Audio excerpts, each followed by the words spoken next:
What a finish! What a man! The drum roll finishes, and the target is and it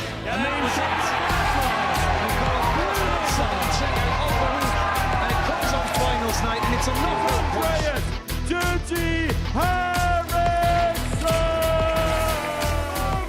Van Velzen!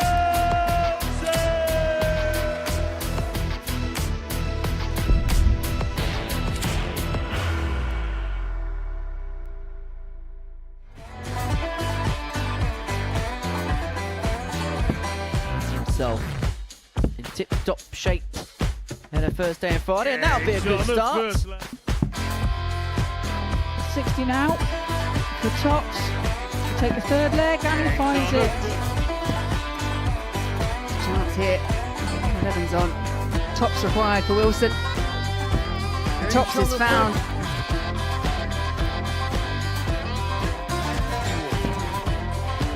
So the treble 17 now for the bullseye. Oh, and he takes it out.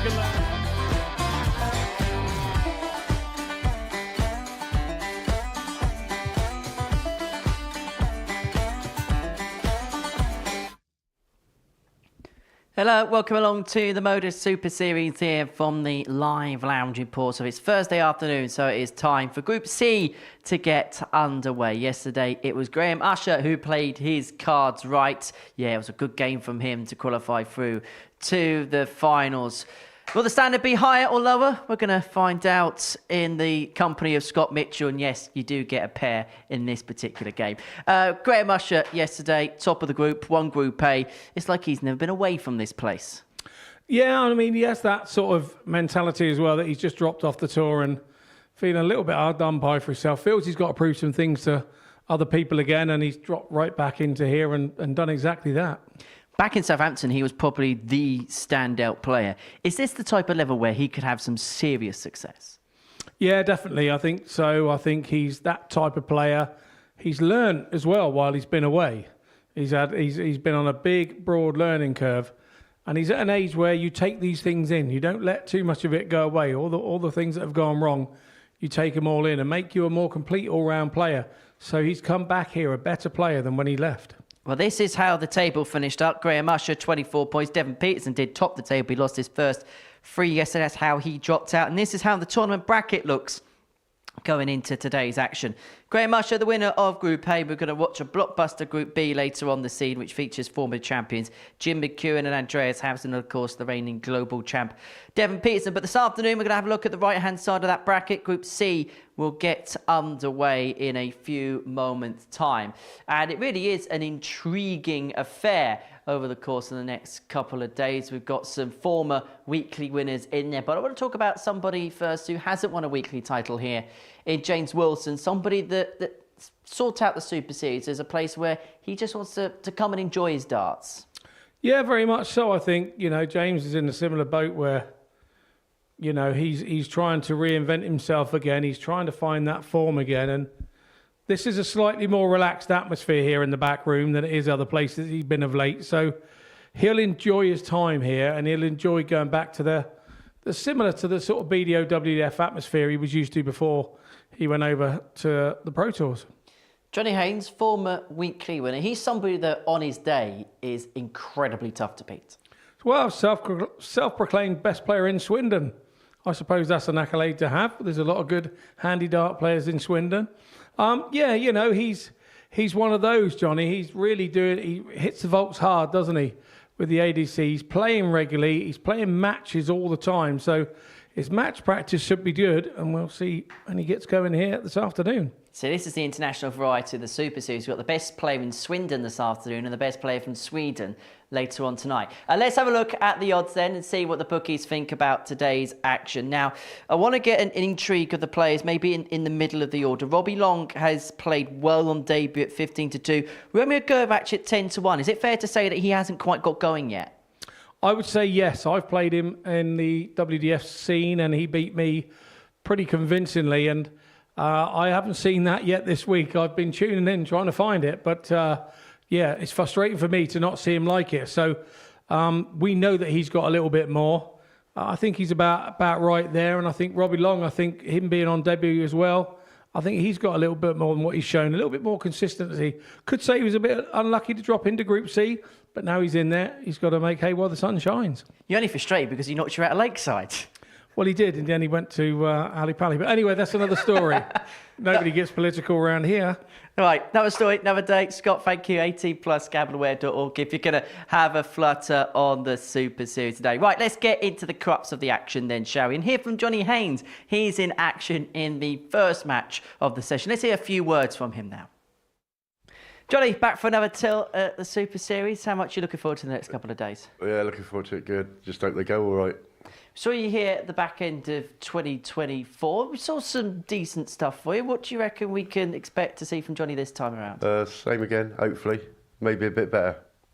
Let's talk about yourself, because you have got a good record here at the Super Series. You qualify for more Saturdays than you don't qualify for. Former weekly winner here. How would you describe your previous experiences here at the Live? It's been brilliant. It's brought darts on quite a hell of a lot.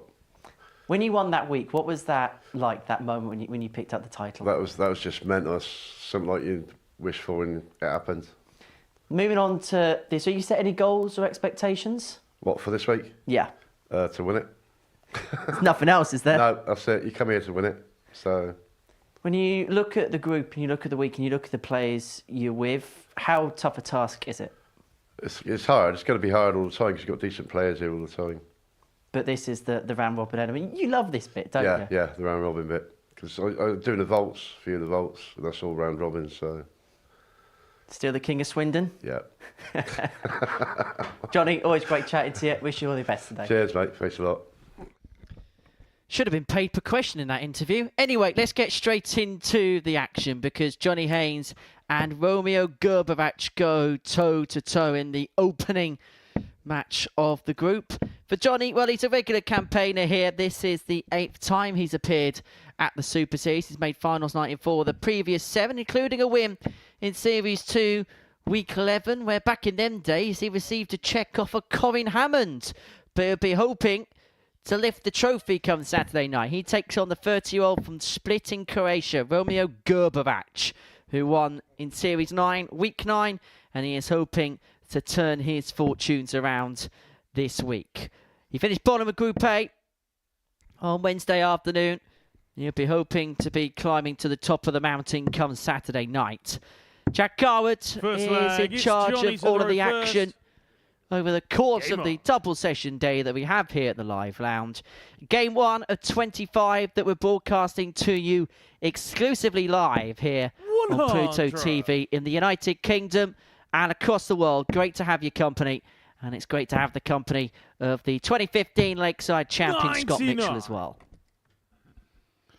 Yeah, thanks, H. A couple of players on the Oki as we speak who 36. I've come across in the past. Our paths have crossed. Johnny Haynes, we've probably been crossing paths for the last 20 years in varying forms of the game, through county, through CIU sort of stuff, and now it's the ADC routes that we will start to find one another, I'm sure. But yes, been around a long old time, and he's been around longer than his teeth are anyway. 59. Bless him.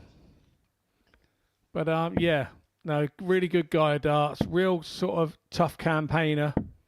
81. He's a very similar character to Paul Hogan, I would put him down as. That's the type of player he is. You'll see him at local knockouts, you know, at weekends and stuff. He really does love the game, and 79. That's why he plays like he does. 29. Well, Gerber here looking at 129 to break the throw in the opening leg. The treble 20 leaves the ball. Well, he's decided to leave double 16. He's not elected to go for the ball. He's saying that Johnny Haynes is not going to take out the 144, and he's correct. But he can leave him under all sorts of pressure as well. There's the other side to the coin. Yeah, okay, he might not get it, but he can leave. Not 103. Romeo, you require 32. Gerber in all sorts Game shot on the of first problems, leg. and he didn't. And we have to say, he got it right that time. It was a calculated gamble, but it was a gamble that's paid off for the Croat. would you say that Gerber batch here 100. is one that is going to benefit from sort of having that Group A sort of experience and then starting on zero again here in C? Group C? 100. Honest truth is, I don't know, because we saw a similar pattern of play from Romeo at Champions Week where 95. he struggled in the Group A and he was never able to really put it right in the Group C on the Thursday and Friday. And if you have a look at his levels of play, actually having a look back at it in 100. retrospect, maybe we saw too much into it in terms of, because we saw him play so well in his previous weekly appearance, we set high goals and expectations of him. 99. But actually, he's playing to type. His stats are Group A, 83.29, his average. And if you compare that to what he's done on the Challenge Tour, 46. grant he's only played 5 events, 83.45 is his overall numbers for that. And the fact his average for the year is just under 85. 135. He's pretty much playing to type, but what he's not doing is taking advantage of the opportunities that's come his way. 33 hits from 144 attempts on double, just 22%. And that's why he found himself 72. languished at the bottom of the table. Yeah, I was very 40. surprised to see him Johnny down there. I've got to be requires honest with you. 75.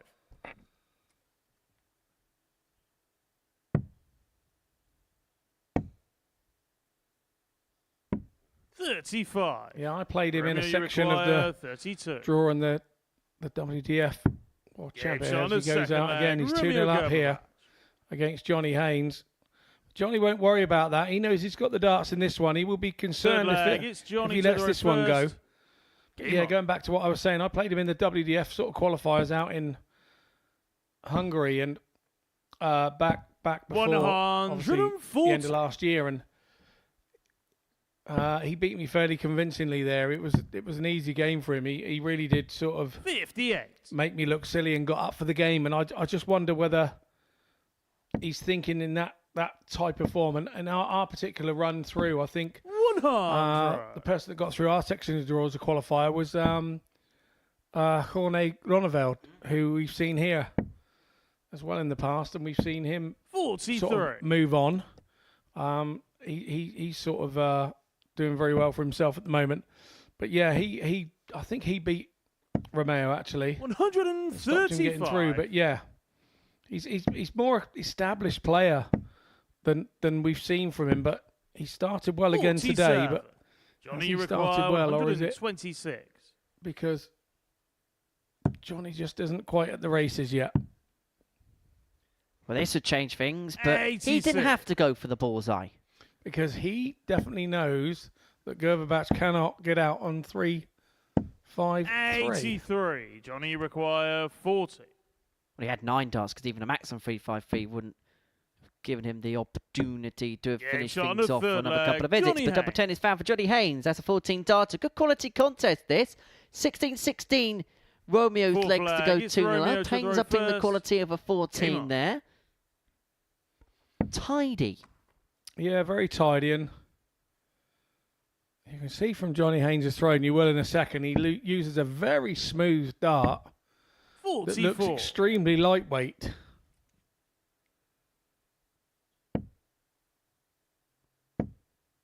It's quite a long dart, which 55. allows, because the dart is so long, it allows the circumference to be narrower to get the weight.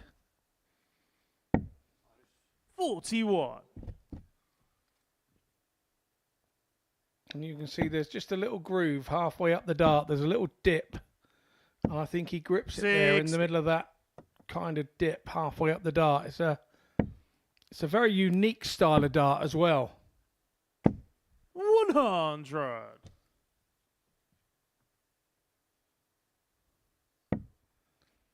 Yeah, it looks an oldie but a goodie. Or did that not have that in there as he 41. worn that out over the years of using them? That can't happen, particularly with copper tungsten. Well, it is pretty much the only set that he has ever thrown with. Now, 97. I remember covering the Champions Week Johnny played in, and he actually let me have a little throw of the old faithfuls. And I can tell you now, 95. they are as light as a feather. They're the sorts that 108. Ryan Searle gets out as a trick shot on his exhibition nights, because he uses well over 30 grams, and I should think all three of those don't add up to one 6. of Ryan Searle's darts. Romeo, you require 39. Well, Gerber actually looking at 39 to open up a 3-1 lead. Looking at 2 at double 16. Now 1 at double 8. Yeah, Double 8 foul. Gerber 2 Romeo clear. Gerber. And now a leg away from picking up his first win. Is this a case Fifth that leg, it's Johnny to the Romeo first. probably has no Game idea on. who Johnny Haynes is? Is it a bit of that? Could be creeping in here, and so he's got a bit of confidence thinking, well, I've never seen this fella before too 60. much, so... You're telling me he doesn't know the best player from Swindon? Well, he probably knows the best player from Sweden. But 140. Swindon, I'm not sure he realises. Although I can feel my social media blowing up at this moment 45. with my friends, the McCarthys, sending me hate mail and stuff now on my private. No, they wouldn't do that. Josh is too nice. Josh 41. and Mitch are too nice for that. Well, put it this way. The closest Romeo Gerber knows about the Magic Roundabout is probably the kids' TV programme. Yeah, you're probably absolutely spot on correct. 140. And he's probably not old enough for that, to be fair. 99.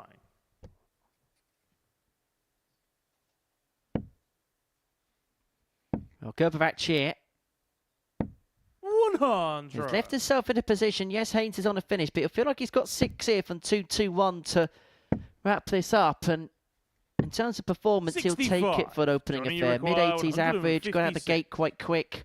And has tried to consolidate things from that point onwards. And he is going to have a look at the 156 to get the job done. 100. If Haynes sat on a Romeo, single you to require double, 156. he may have to take it out if he's going to win it in 5 legs. And one of them, not to be. 100. Johnny, you require 56. So Haynes gets first bash at it. Game shot on the 5th leg. doesn't allow- Johnny Haynes. Gerber to come back. So Gerber cheer with the darts to get the Sixth job leg is done. Romeo Wasn't to the given an reverse. opportunity to win it in the Game on. previous leg. But he'll feel with the darts in his hand and the way that he's been playing in this contest, he should 95. have an opening in this 6th leg. And if not, then the pressure goes the other way. Suddenly the game is Johnny Haynes' to lose. And he may have taken the Gerber darts at the beginning of this 6th leg. Yeah, Haynes knows it's Elvis time. It's now or never. 140.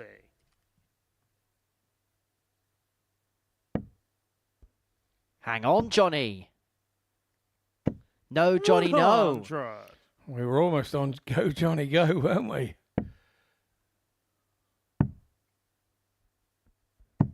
Oh, 58. forget Johnny be good. That would have been Johnny be perfect.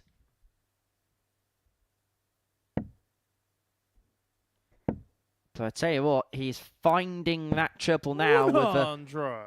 little bit more prolification than he did in the past. 100. Johnny, you require 121. 121. And if he doesn't take this, Gerber has got an opportunity to win the match. It's the bullseye. It's not there. 72. And so Romeo Romeo, here you require has an 108. opportunity to seal the job with this 108. We'll stay there to leave double 14. 94. Match start, come and gone. Johnny, you require 49. Yeah, he knew that was match start. He knew. Haynes has got 31 left here. Double 8. 33. He's the width of a wire Romeo, away, you so require 14. Gerber back for double 7. No, he isn't. 10. There's an irony because he almost Johnny, you hoisted require Johnny Haynes by 16. his own petard of sorts. Double 8 Game shot to on the take us 6th all the way leg. because Johnny Johnny Haynes, whenever he has 10 points left and 3 darts in hand, will never go directly for the double 7 5. from He will final leg. It's always Johnny to throw split first. to go 2 double on. 4.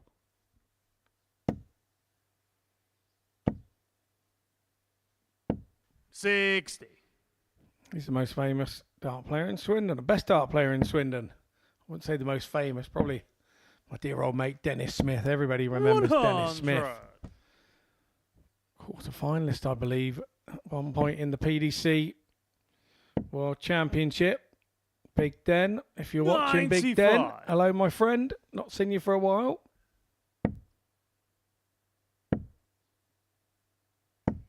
$60. Ian Holloway's the current Swindon town manager, isn't he?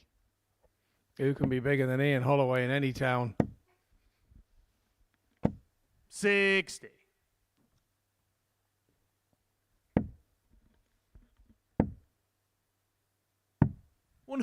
Spent 1 year in the Premier $139. League, managed by Glenn Hoddle, weren't they, in the Premier League, if I remember rightly?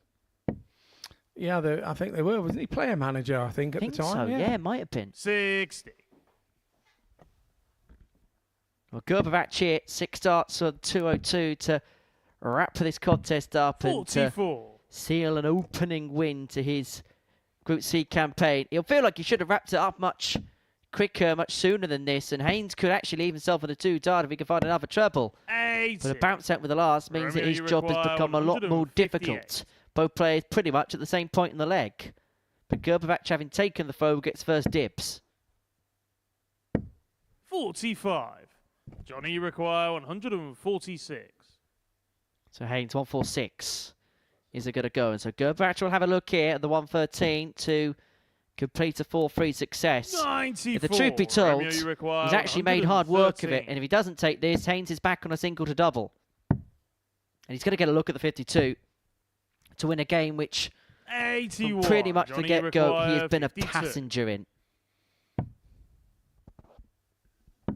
Game shot and the match. And he's done Johnny exactly what you said, Henry. Johnny Haynes takes the opener here, 4-3, and used all the experience that he has to turn that one round. It wasn't looking his direction, but Gerber dropped down into the sort of segment of average of where Haynes was. We're going to head off into a short break, and when we return, we'll have James Wilson taking on Steve DeBuck.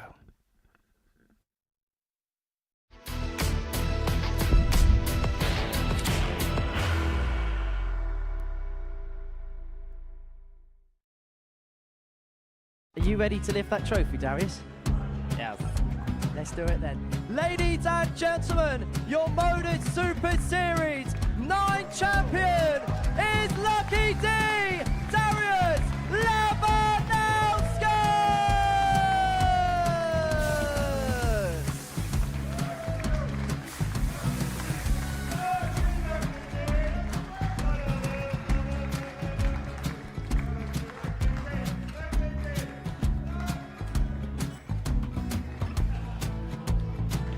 Well, what a wonderful night of darts we have seen, and we are ready. Our champion is ready, and it's trophy. So receive the trophy.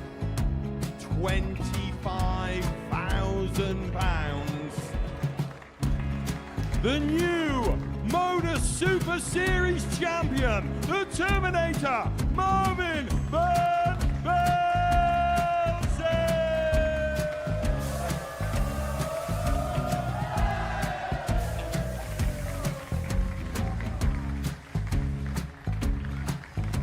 And one more time, the 8th Modus Super Series champion, the Terminator, Marvin Van Velzen.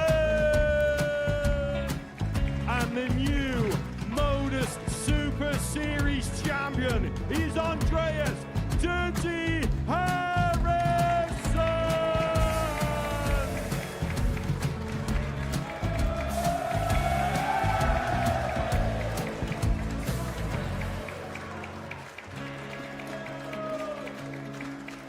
And one more time, the 7th Modus Super Series champion.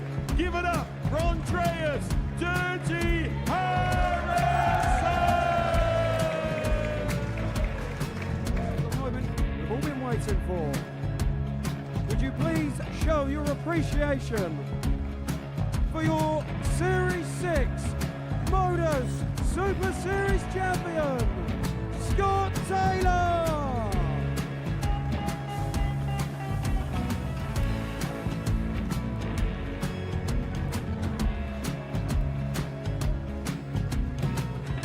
One more time, your new Modus Super Series champion. He is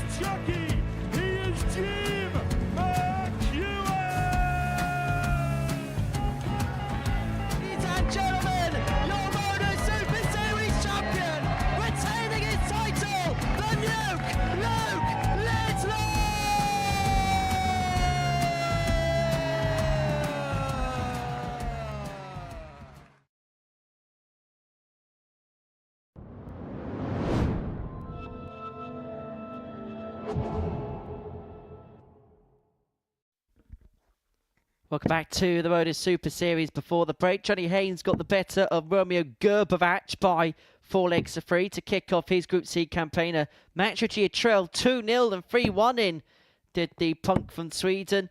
And now we're going to see Steve DeBuck and James Wilson go toe-to-toe on the live lounge stage. For James, well, it's a first appearance in 2025. The 53-year-old from Huddersfield, who in his previous 2 appearances has not just made it through to the Saturday night, but he's also made it through to the semi-finals, up against Steve DeBuck, the 39-year-old from Belgium, making his debut in this competition. He finished 5th in Group 8. There was moments, there was glimpses of good stuff, but I think he'll be the first to admit that maybe over the course of a sustained 7-leg burst, he wasn't quite able to piece it all together. But a new group, a new day, holds a new opportunity for him. Flag, it's James to throw first. And what an opportunity as he takes on a former BDO world number 1. Talking of BDO number 1s, Scott Mitchell's with me in the commentary box. Well, I think that's the nicest handover you've ever done for me. Thank you very much. 60. I wasn't there for very long, but yeah, I was there for a bit at number 1. As was James, yeah. A player who's got 65. sublime talent, sublime ability, and has titles that is of the envy of so many at the top of the sport. Major champion in the BDO, having picked up the World Trophy title back in 2014.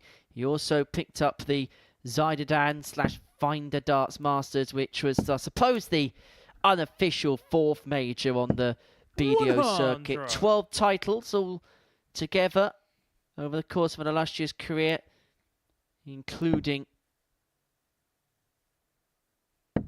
2 titles in the PDC and a 9 darter to his name last year as well.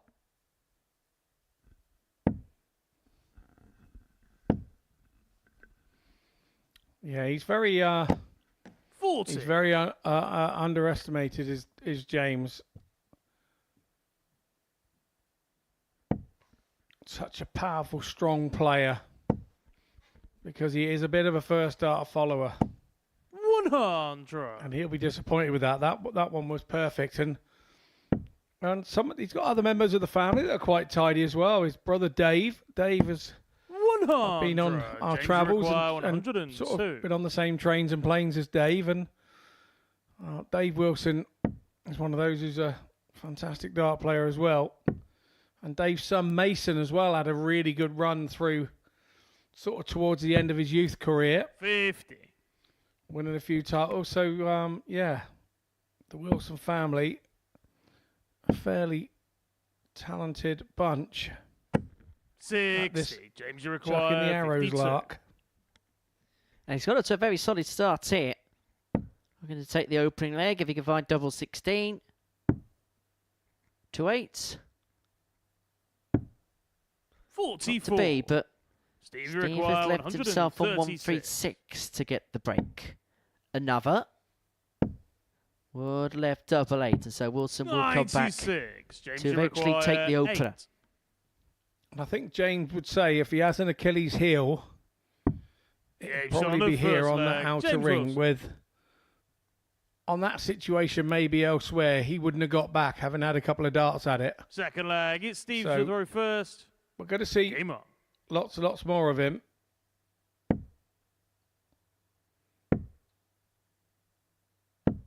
$81.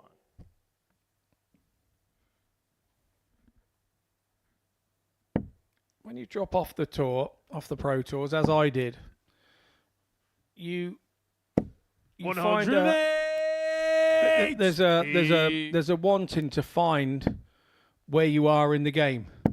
Right, you've dropped off the Pro Tour, so that's not for you. You're not supposed to be there because you've dropped off. It's them finding the next thing once you've dropped off and you've lost your card to where you fit in the game.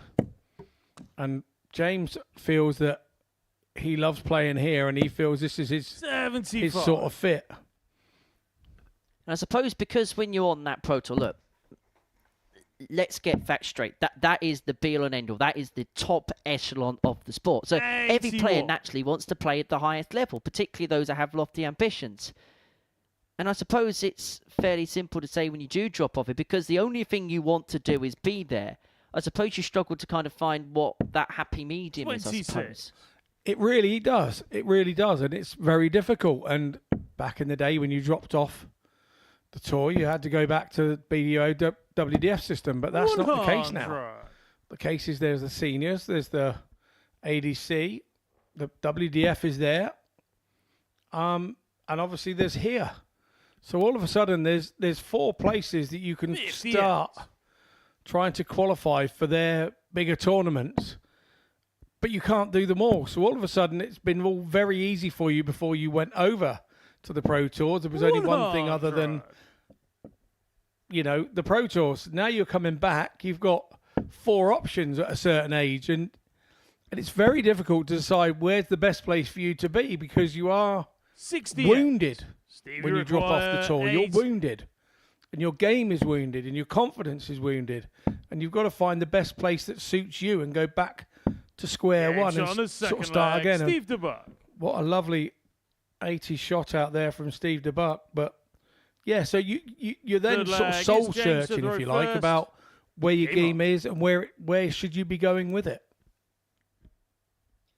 Well, for James, I think he's found that happy place. But it's also fair to say that not every player finds what's right for them when they drop off tour.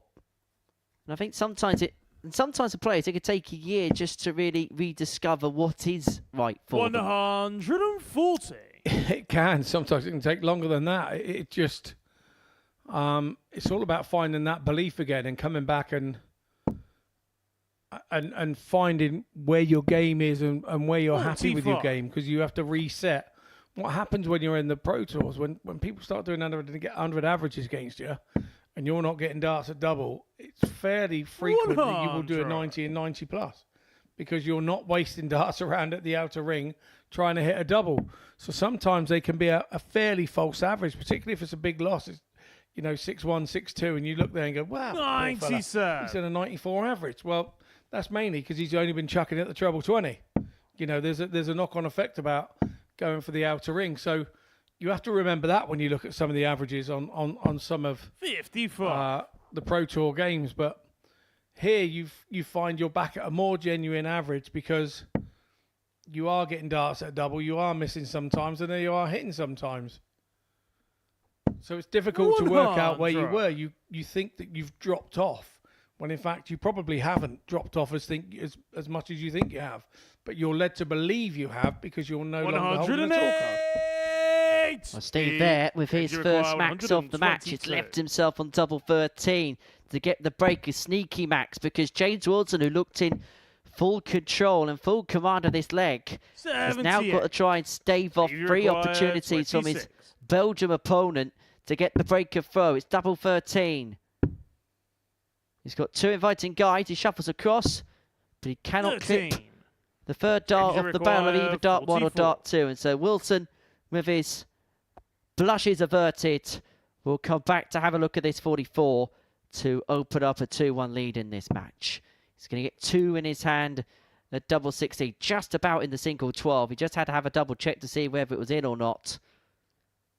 There's no doubt about that. Third leg. James Wilson survived the scare, survived 3 darts with the break, but finds himself 2-1 to the good.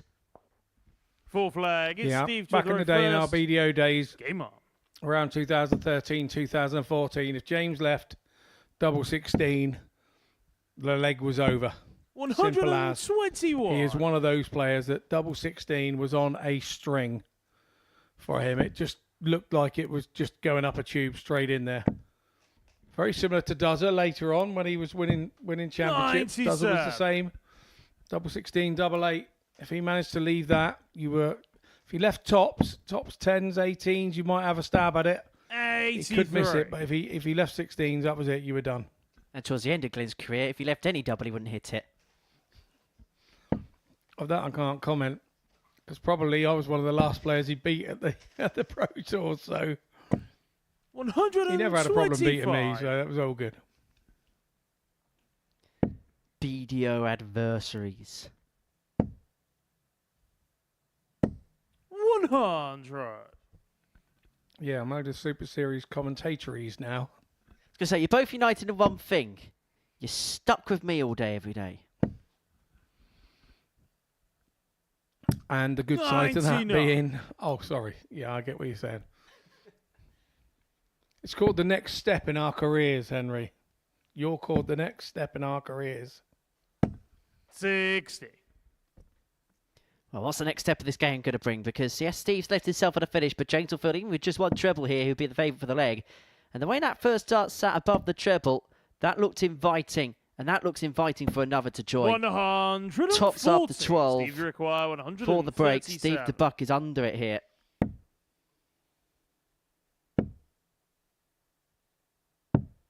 $47. James, you require 40. Tops for the break and for a 3-1 advantage. Game shot on the 13 fourth darts. leg. And this is a good James performance from James. And you've got to remember as well, he hasn't been playing much outside of here, to the point Fifth where, leg. It's James to throw as you know, I like to do my prep in the morning, and I like to have a look Game on. at players' numbers for the last 12 months. Well, I started writing down James's name and then went through a couple of websites, and I couldn't find, outside of the Super Series, any data at all. This is quite literally all he plays. And he plays it to a very high level, average of 94, leading 3-1.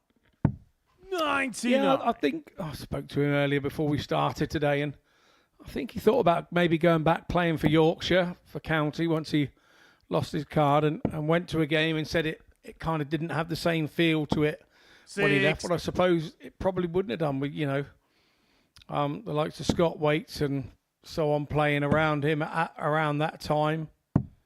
59. Steve O'Donnell. Martin Atkins is still there. But, yeah, there's a few. And I suppose, and it's counties evolve or change or whatever it is 60. in the 10 years that he's been gone. So he must have been playing around 2014 would have been his last time. And, yeah, now we are 11 years on. I suppose the team will have changed and faces will have sort of gone that maybe would have been there. But I played alongside him with England, and you couldn't ask to have a better player to play alongside. And yeah, we were a victorious 57. Europe Cup team together. James Wilson, myself, Dozer, Scotty Too Hotty. It was amazing. I was the new boy, or James and I were the new boys, and it was amazing to walk into a team with those guys who were just at comfort with where they were with their game, and you just got dragged along with them. 60. Well, James here looking to finish this job off once and for all.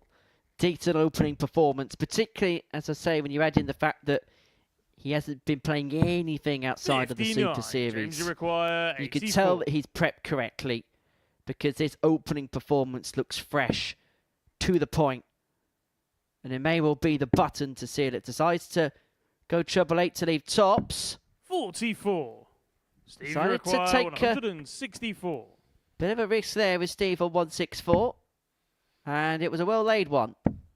Yeah, I think he was probably after the treble 100. 16 there and straight up into the 24. So he stayed on that side of the board with 8s and 16s, but Game shot. no such problem for Wilson. James Wilson. It doesn't matter whether it's tops or 16s. He sees the job off. It's a 4-1 win, a good opening win for the Jamie Dodger. Like you say, could be a little bit rusty on match play, but it's still an 87.14 as his opening match. 4-1. 4 from 7 on his doubles. He'll be pleased with that. We head into a short break, and on our return, we will have Richard McKee taking on Robbie Long.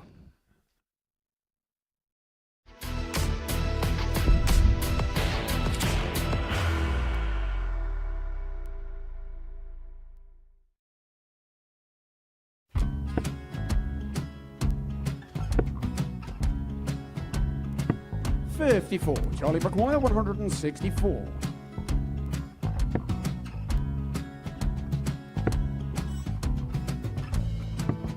44.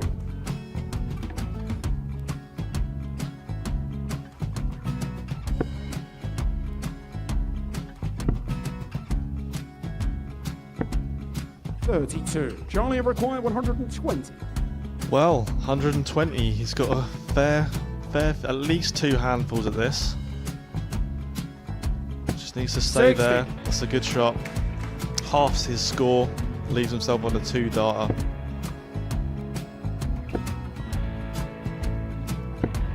$26. Charlie Time on his require side 60. to become back-to-back singles champion.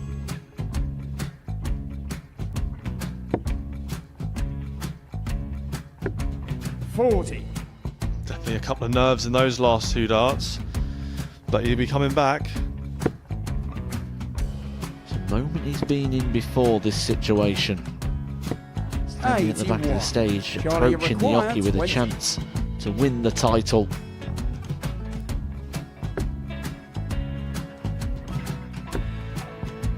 He did this to win the first title, if you remember. 11. I think he's gone. Georgia I think he's gone to 180. bust it, maybe. The first title he wanted 20. He went 6-7-7 to win it. He had a chance to replicate it again. Yeah, I get the feeling that was for a bust, and 39. on that situation there, George Gay wasn't even 9. able to take it out going to the 18s on that switch. Yeah, I think he just panicked a bit, but he's done well to get that big one. Sometimes can be the hardest part. Georgia requires This is it. 79. It's got to be 19s. It's got to be 19s for this shot. Big 20 and a double. He's got the first one. He's going to get a match dart here.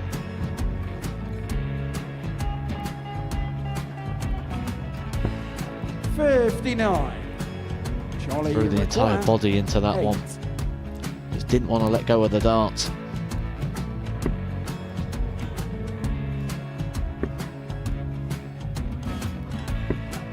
No score. He's given George a chance. Georgia require 20. I think George has been quite good on double 10 today. So many opportunities for Charlie Murphy. Got Couldn't get the job it. done. Got it in the match. And the Red Dragon George Modus Skate. Super Series Influencers Champion, George Skate.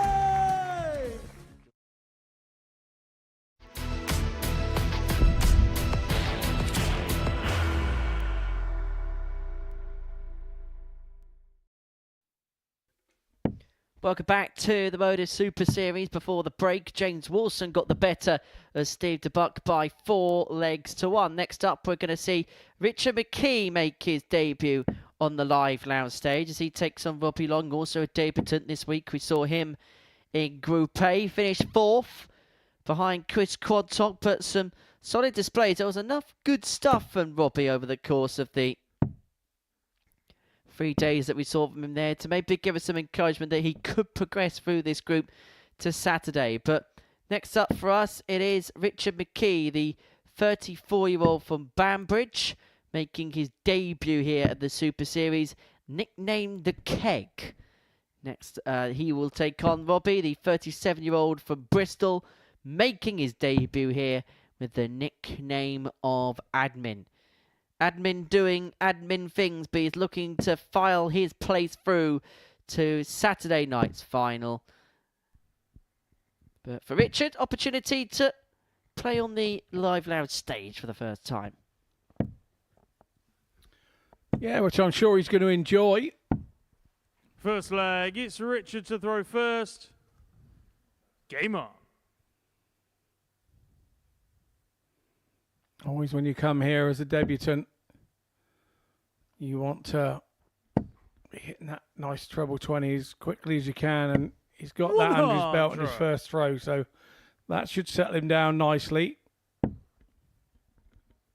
Yeah, Richard from Banbridge, which is a town in County Down, Northern Ireland, lying on the River Bann and the A1 road, and is named after a bridge built over the Bann in 1712. 140. Players on his way through the ADC Northern Ireland order there. Both players winning their regional qualification to be here at the 43. Super Series. In fact, it's the regional leader of Northern Ireland up against the regional leader of Wales. Who lives in Bristol? Yes. All right, got it.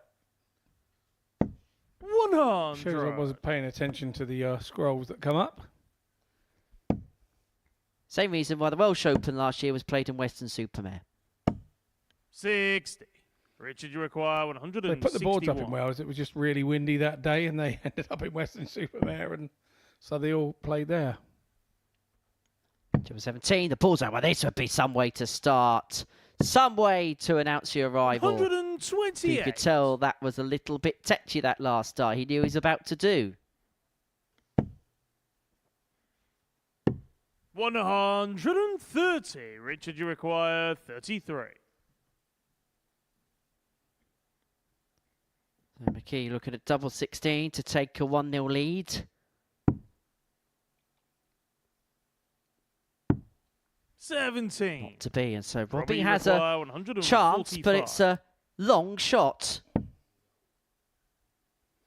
Too long on this occasion for Robbie. 59. Richard, you require 16. Game shot on the first leg. Richard McKee. So McKee polishes off and holds throw in the first Second leg. It's Robbie to throw leg. first. 16 Game darter. You can see the concentration on his face. He's looking right up for it. 60. Very much in the zone. A big experience for Richard. Under the lights, in front of the cameras. You can tell a little bit that 85. there's some nerves, which is perhaps human when you're involved in an environment like this for the very first time. But he's acquitting himself very well in his debut game thus far here at the Super Series.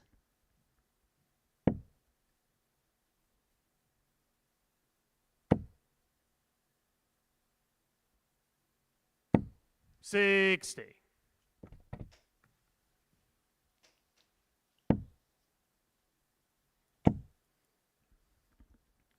So those were the types of darts that we saw a fair bit from Robbie Long in Group A. His first maximum of Group C. He's himself in a decent position to square this contest back up at 1 apiece. 140. Yeah, good response there from McKee. 58.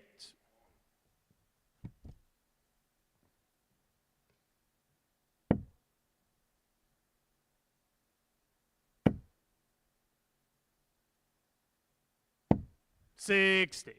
Robbie, you require 143. So long 1-4-3 to square this game up. We'll feel like he's got 6 from here.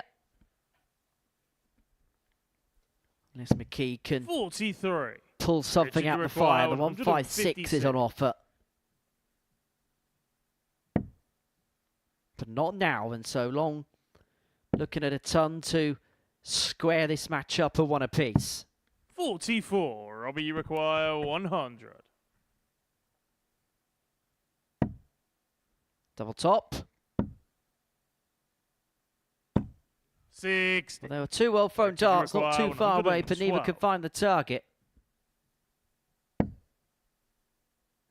Inviting. Indeed, it was. Double 16. 80. Robbie, you require 40. And so having evaded Yeah, a Sean, dart his to be second leg, broken, Robbie Robbie Long. Long squares up at 1 apiece by pinning top's first time of asking. Third leg, it's Richard to throw first. Game on.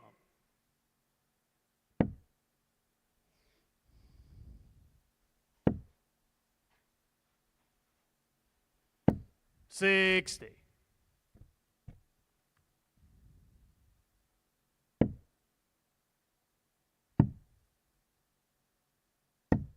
$57.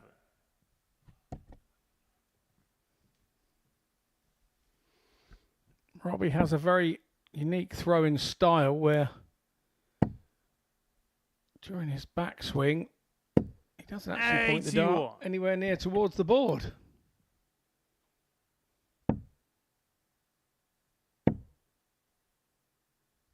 It's certainly a unique action, but it's an action that works for him. It's a throw that works for him. Yeah, we were here discussing a couple of weeks ago. There's no two throws are the same when you think of all the thousands and thousands of darters that play. 108. There is no two players that you go throw the same. There's something similar with players at times, 100. but not exactly the same. They maybe throw very similarly with the arm movement, but they grip the dart in a very different place, or they grip the dart in a different place 140. and they throw slightly differently to a wide of their face or in front of their face. There is always something that look at a player and you go, no, it's actually not quite the same as, Richard, you require as the person you're thinking of. Well, for Richard, the legs on throw have been very, very good. That's a 14 darter to McKee. move himself 2-1 in front. This has been really solid so far for Richard. Truth be told, didn't know too much about him before coming into this week. He had qualified through the ADC Northern Ireland Order of Merit. But what we are seeing so far is very, very positive. 58. Now he plays a lot of vaults with the likes of Johnny Stewart, who we've seen here in the past at the Live Lounge. I know them two are 54. pals around the circuit.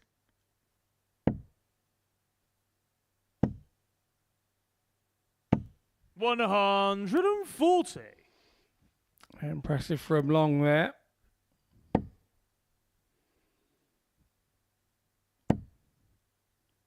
McKee really coming back at him. 140.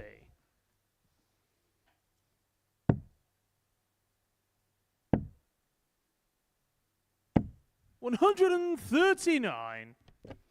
Yeah, good use of the numbers. Some good counting.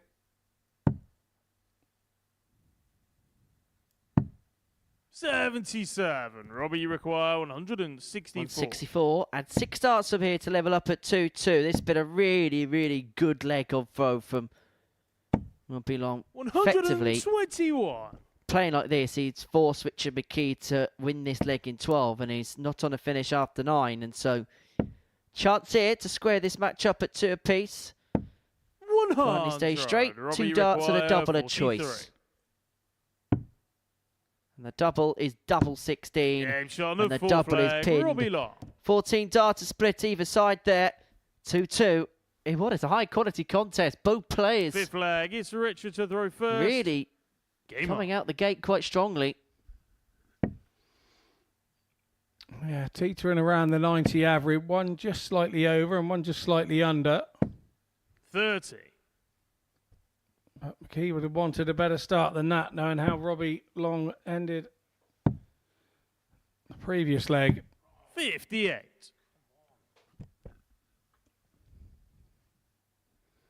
We've got ourselves a best of 3 shootout here, with McKee having the darts in 2 of the legs. So you would say advantage McKee, but after that opener of just 30 points, he left the door wide open. He's got away with one there. Robbie unable to apply big scoring pressure, and now looking to hammer home again on throw. It's been a match where the player throwing first has looked very, very strong. 4 holds and 4 comfortable holds.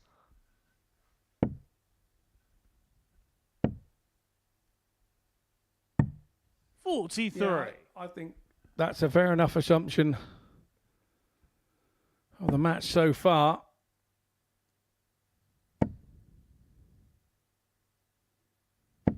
$140. 140 there, leads himself on 97 after 12. Robbie needs a treble.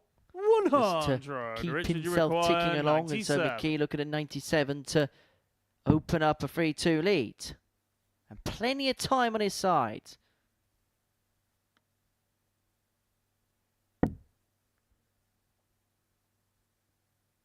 $57. And will leave himself on tops upon his return.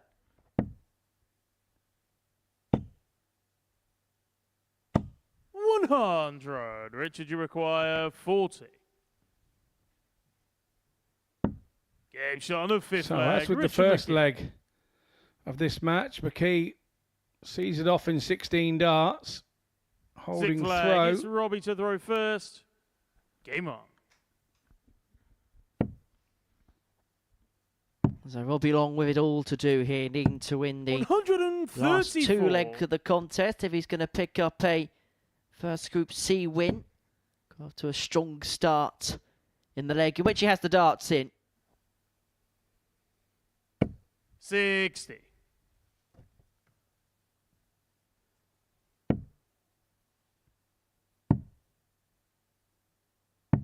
$58.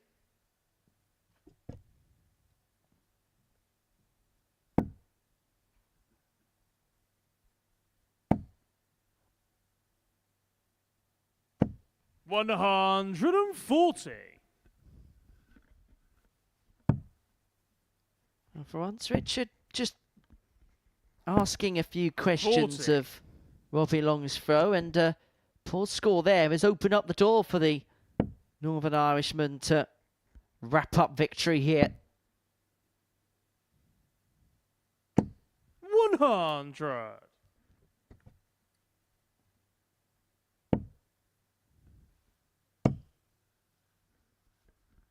$137. Well, that puts a big dent in Long's score, but McKee just isn't going away here. 135. Robbie, you require 132.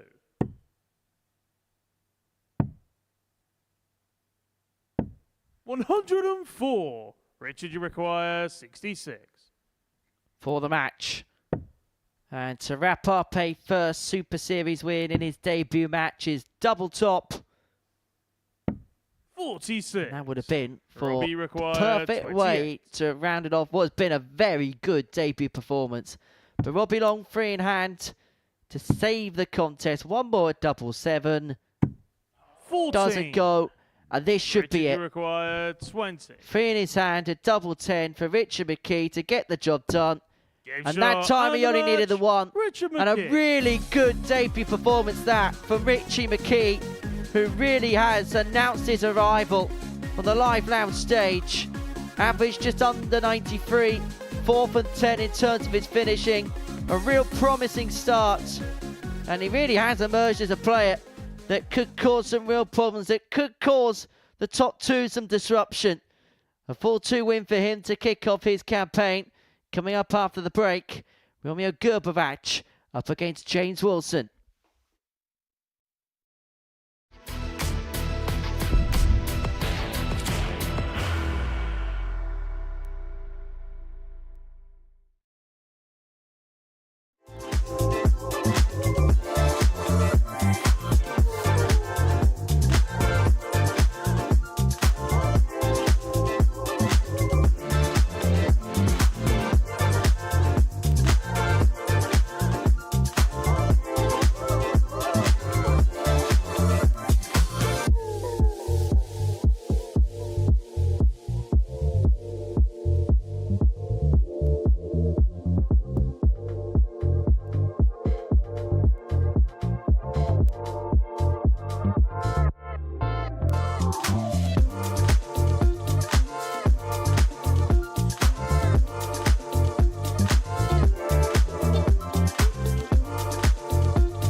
Welcome back to the live lounge here in Portsmouth for the Modus Super Series, where we've completed a round's worth of fixtures on this Thursday afternoon win. So Johnny Haynes, James Wilson, and before the break, Richard McKee with an average of 92.74, 40% on the outer ring to beat Robbie Long by 4 legs to 2.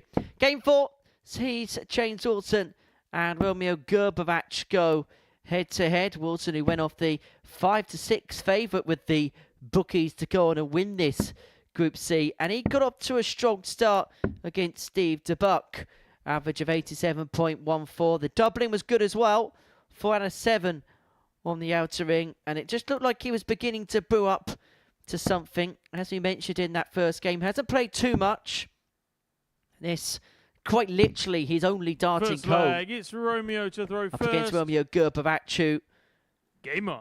had squandered 2-0 and 3-1 victory, 3-1 lead, shall I say, to go on and lose 4-3 to Johnny Haynes in his opener. 140. And it kind of continues his tale of the week of, even when things look as if they're trending in the right direction, he's finding different ways of being on the reverse of the scoreline. 134. And James Wilson, we know how good a player he is. His CV is demonstrative of that. But he looks like he is completely dialed in this afternoon, Scott. Yeah, he is, and like I say, that's his perfect dart. Usually uses it. 45. He'll be disappointed with that, but yes. I think going back to enjoying it again rather than it being a chore to walk out the door is what some players find with the game at times. I think James is at that point where he's done all the hard graft, he's done the chasing his backside around all over the place, and now he just wants to enjoy the game. 45. He's a roofer by trade, and I'm told a very good one at that, which again is another profession you get better with age.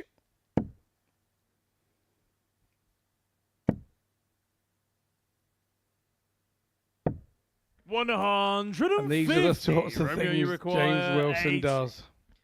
And this is where the bouncer at the end of Romeo's previous turn could come back to Costa, because only one dart at tops. 60. And he's not going to get the tops. James, and so Wilson here, leaving himself at a double after 12 against the throw, has an opportunity to pinch this opening leg.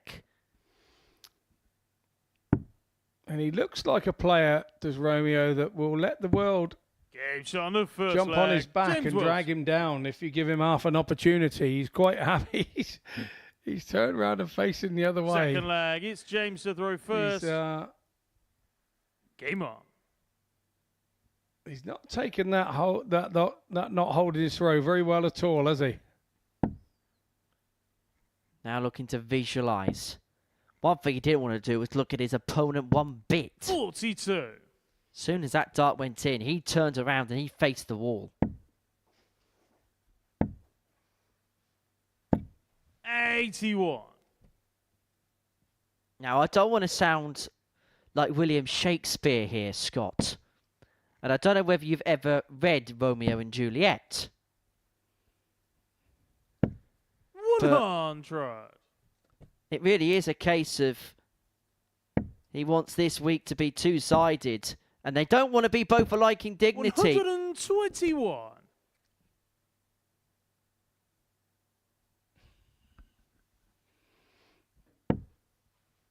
Romeo, Romeo, dart thou Romeo is probably the best I've got in terms of a Shakespeare line. 137. For dart thou Romeo, that should have been. And I've not even read it. 97. Anyway, you get back to your books in the corner. I'll carry on here, all right?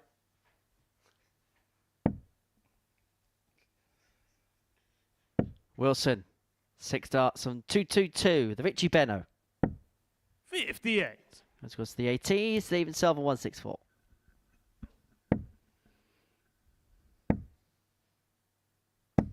$60. James, you require 164.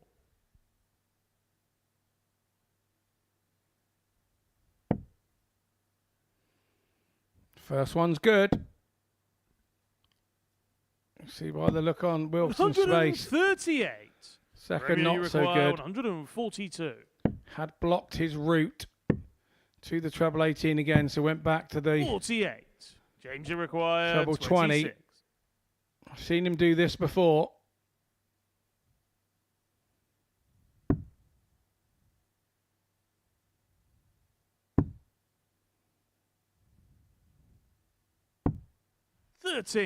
But last time I saw him do that, he hit it. 94. So Gerber to level up at one apiece. Look at a 94. He's looking at tops. Gets tops. Clean kill. No messing about. And Gerber is back on terms. Third leg. It's One leg Romeo apiece, to and we first. could probably say it's Game one on. steal apiece. It's probably the good assumption of the first two legs.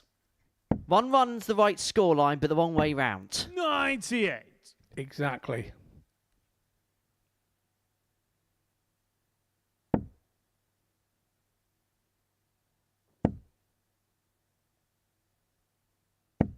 $140. Wilson here is absolutely peppering the two treble scores. He's had 6 already in this game, and we're only at the beginning of the third leg. 125. Yeah, we probably knew before this session started this would not be a second-hand dartboard you would wish to purchase, because this is what he does.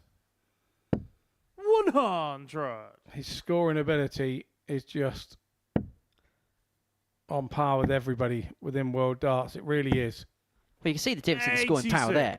Romeo's doing his damage in the one treble column, but James Wilson is just seemingly finding a little bit more often than not in visits.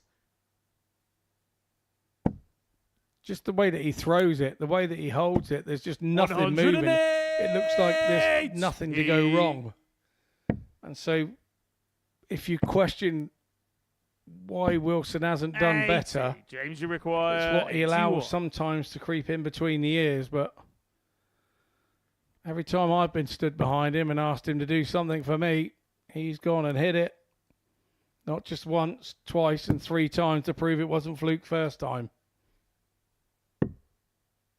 56. Romeo, you require 112. Well, that was for 12 darter. Gerber looking for the 112. Look at it, double 16. That's back to back. Clinical kills from the Croat. The 112 goes. It's the first ton plus check out of the session. Fourth flag. It's James. We to throw speak about first. steals. Game on. Well, that's another robbery.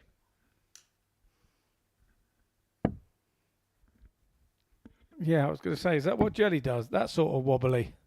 Oh, robbery, you said. 92. Got it, Henry. Got it.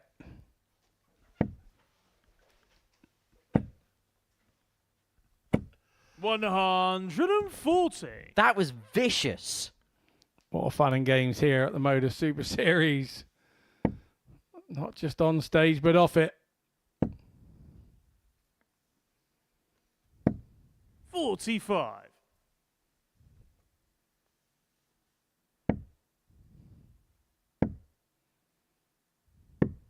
$105. And Gerber has taken that 112 and ran with it, hasn't he? Just beginning to find another level. Yeah, I did say over this earlier game that we hadn't seen his potential. 36. And that 112 has rattled Wilson a little bit. He's taken time to gather his thoughts here. Needs to get his head out of the shed and get on with it, because Gerber here will take no prisoners. He's enjoying being in front. And it's amazing how 98. Romeo, you just require one shot, how 3 darts can completely change the complexion of a game. And it's felt like that's exactly what the 112 has done here. 100. It's given Romeo some momentum, hasn't it? That's exactly what it's done. He's bouncing around the hockey now, bouncing around the stage now, whereas when Wilson took that first leg, 140. he looked 6 inches Romeo, you shorter require walking around the 56. stage, didn't he? Double top for 3-1. Which was the shot same at full position he was flag. in Romeo his Gerber. opening match against Johnny Haynes. He would go on to lose 4-3. But he has the darts in his hand here Fifth to leg, it's ensure Romeo to throw first. Game on. that he gets his first win this time without any dramas. Good contest. 140. Good numbers. And good checkouts as well for Romeo Gerber in this game. 3 from 5 compared 45. to the 1 from 6 of James Wilson.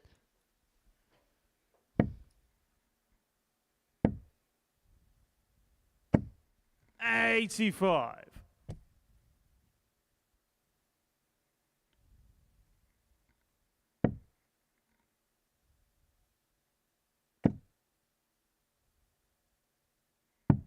$44. Troublous visit from Wilson. Could smell curtains here.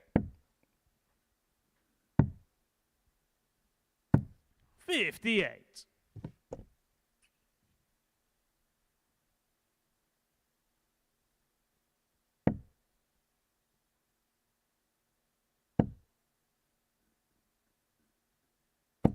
Another two treble turn. That's James's 8th of the contest, adding the max as well. 140. It looks to be a throw too late in this leg, doesn't it? Gerber got his nose in front with that 112 finish, and that seems to be the moment that has really dictated this contest. 40. That's at an ill-opportune Romeo, time. you Not that a require treble anyway 78. after the first 2 darts would have left him on a finish. And so Gerber has got time and space to get the job done. It's double 16, 46. but he is going to come back for 3 more.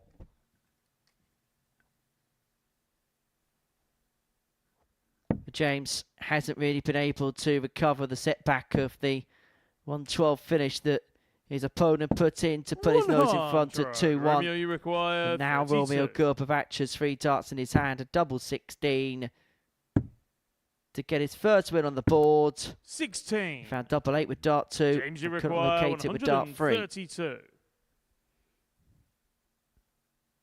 Surely James will go the ball route here.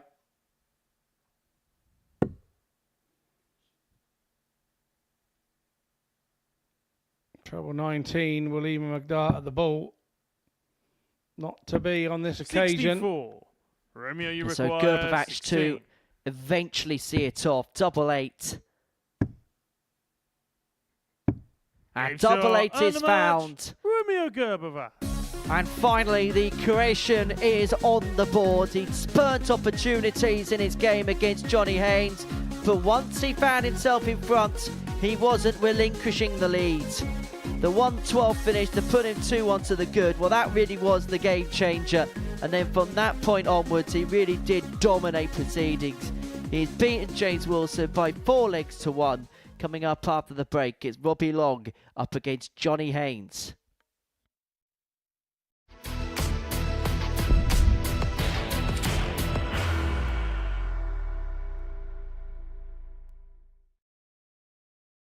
Are you ready to lift that trophy, Darius?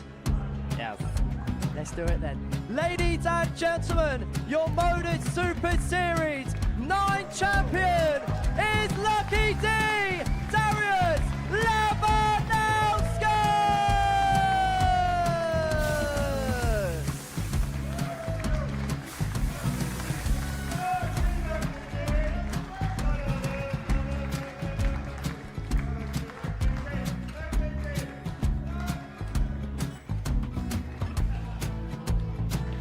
Well, what a wonderful night of darts we have seen, and we are ready. Our champion is ready, and it's trophy time. So receive the trophy. £25,000. The new Modus Super Series champion, the Terminator, Marvin Van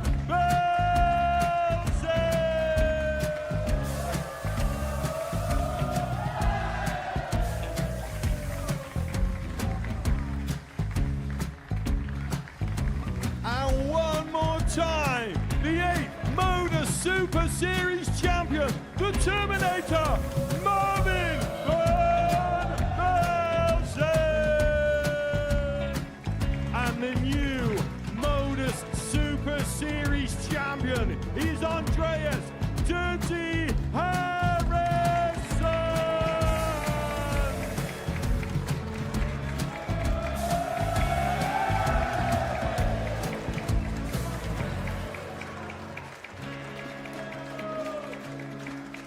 And one more time, the 7th Modus Super Series champion. Give it up for Andreas Dirty Harrison! The moment we've all been waiting for. Would you please show your appreciation for your Series 6 Modus Super Series champion, Scott Taylor!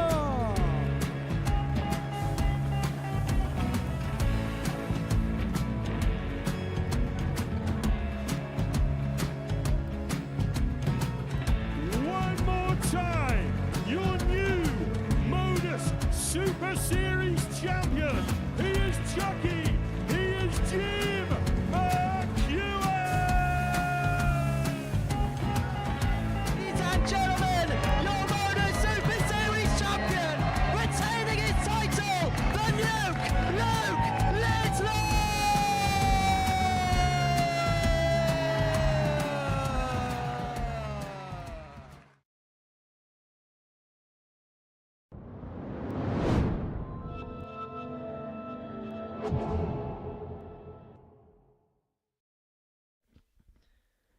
Welcome back to the Modus Super Series, where before the break, Romeo Gerber actually got the better of James Wilson by 4 legs to 1. Game 5 sees Robbie Long and Johnny Haynes go toe-to-toe on the live lounge stage. And these two, well, they're both from the southwest, probably do know one another from their days traversing the local circuit. And they go head-to-head here in Game 5 of the session, Long and Haynes. And for Robbie, looking to get his first win of the session. Lost out 4-2 to Richie McKee in Game 3. Whereas Johnny Haynes was 2-0 down, 3-1 behind. It's Robbie to throw first. Romeo Gerber before then. Game on. Sealing a 4-3 victory to open up the show. And so what of this Game 5? Well, actually, both players 60. in the opening round had pretty similar performances. Haynes 84.42, 4 from 8 in terms of his doubling. Robbie Long 84.45 opening average, 2 from 7 on the outer ring in his defeat to Richie McKee. 60. And so both played to similar numbers, and yes, granted, no two games are the same. Could be a tight 99. contest, this one. Yeah, I agree with that. It could well be. Like you say, it's difficult when if you do know a player quite well and you're from the same area. It's different when you play each other in front of the cameras rather than 140. in the back room at the Dog and Duck.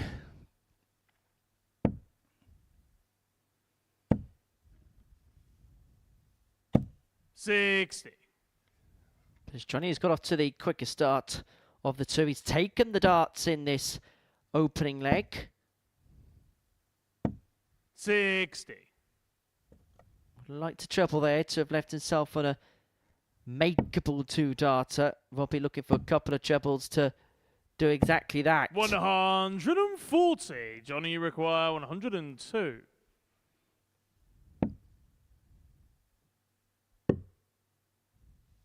And for the ball there to leave double 16 and so long. We require We'll come back for 84. May just get a poke at the bull at the end of this.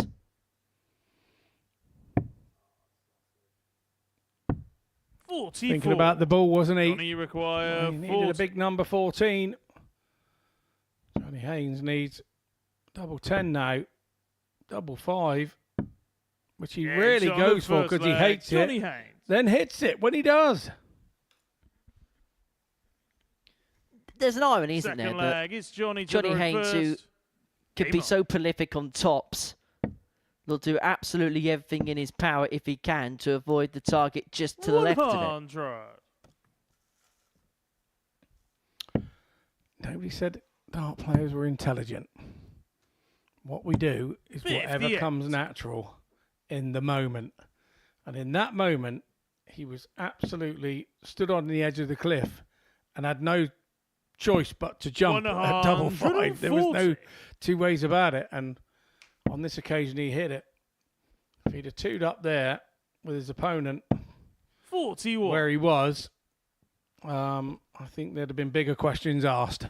Well, his rationale is he fancies himself more with 2 darts in hand at double 4 to hit than he does 3 darts at double 5. And he also says, well, if he strays inside, he's only going to get 2 darts at a double anyway at a target. So why don't I just go for 2 darts at a target that I prefer? 42. And I know I've got a better chance of fitting with 2 in hand than play about on the double 5 and then take my chances. I get where you're coming from. There is some logic there somewhere, but sometimes with darts, you have to throw the logic part right out of the window. I'm of the sort that the logic for me is have a go at it because you have a chance of winning the leg with the 1 dart rather than putting the pressure on the 2 darts that you're going to go. And you've also got no guaranteed. You've got no guaranteed. You could miss whatever number you're going to split it with. So, yeah, I just go at what's left on the board generally. 108. He's going to have to go for this Johnny and get this 40. more importantly. Tops for 2-0. No score. They were well Robbie thrown, but require neither could find a 59. way in.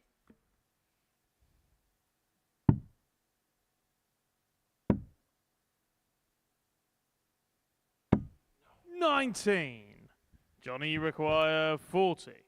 Couple of chances go begging there for Robbie Long. Oh, well under. 30. Robbie require 40.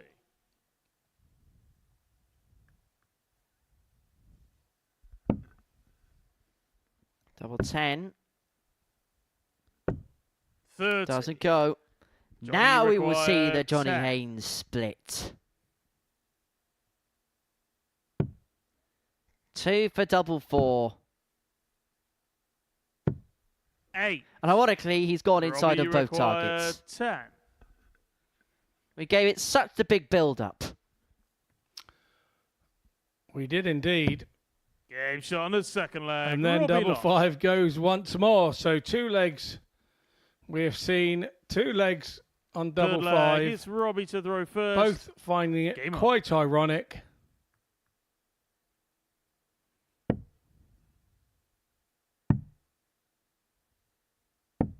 $93. And the irony is, we've been speaking about how Johnny Haynes will try and avoid double 5. Well, both the legs in this match have been won on that particular target. 60.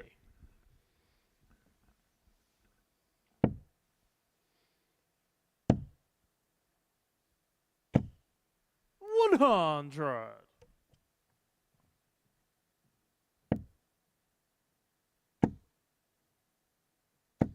$108. He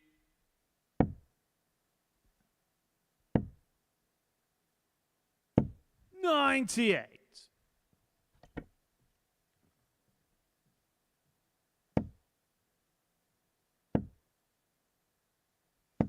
$60.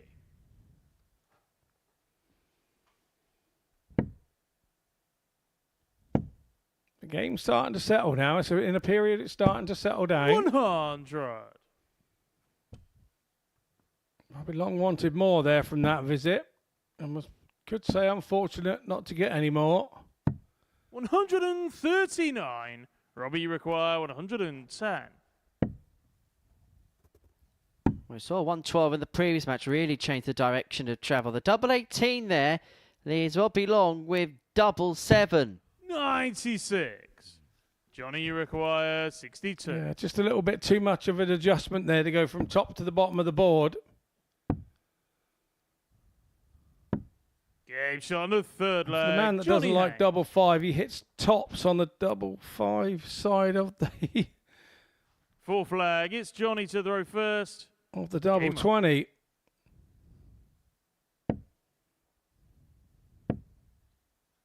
I know exactly what's going to happen. Well, actually, I'm not here tomorrow, so he's not going to ask me about it. Ignore everything I just said. But if I was here tomorrow in a theoretical universe where all things change, 6. I'm sure the first thing Johnny Haynes would be asking me and you is, why do you keep talking about the 5-5 thing? Well, I'm just going to make sure I avoid him when we leave then, if that's the case. 99.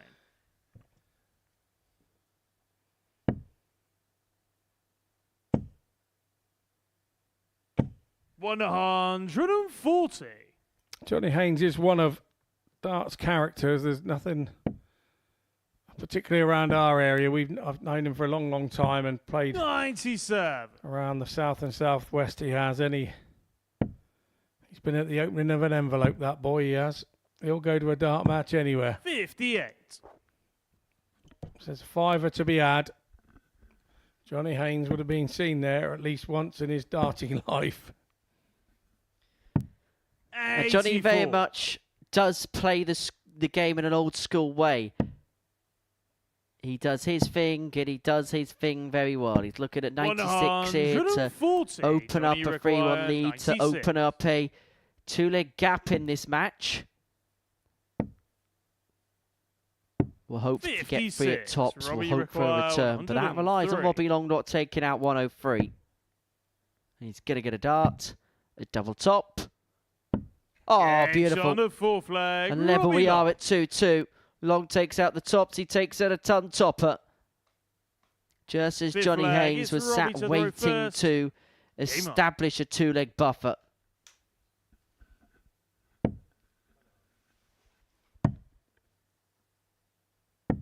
$57.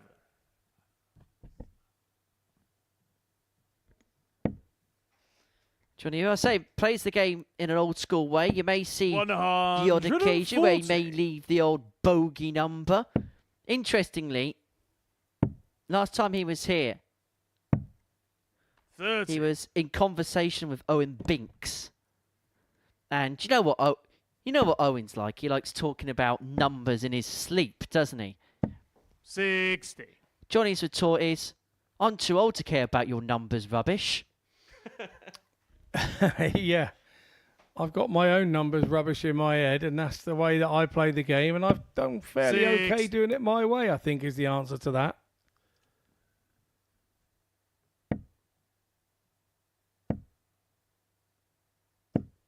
$100.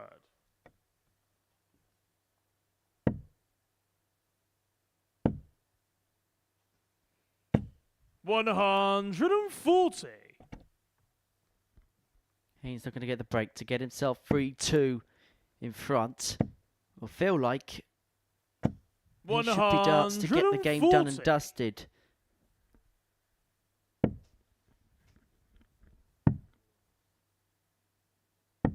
$93. Johnny, you require 61.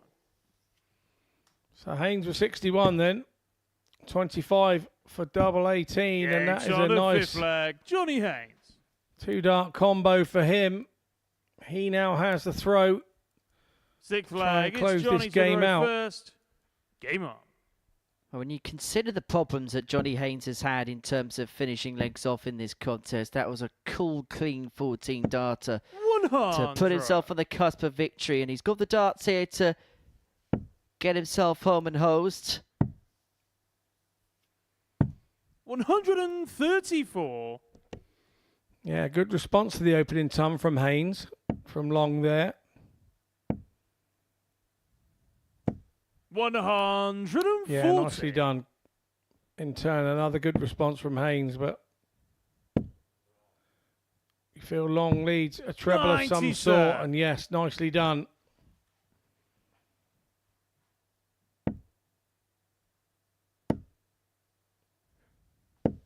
$81. Slip for the last, even a single 20 would have left him on a finish.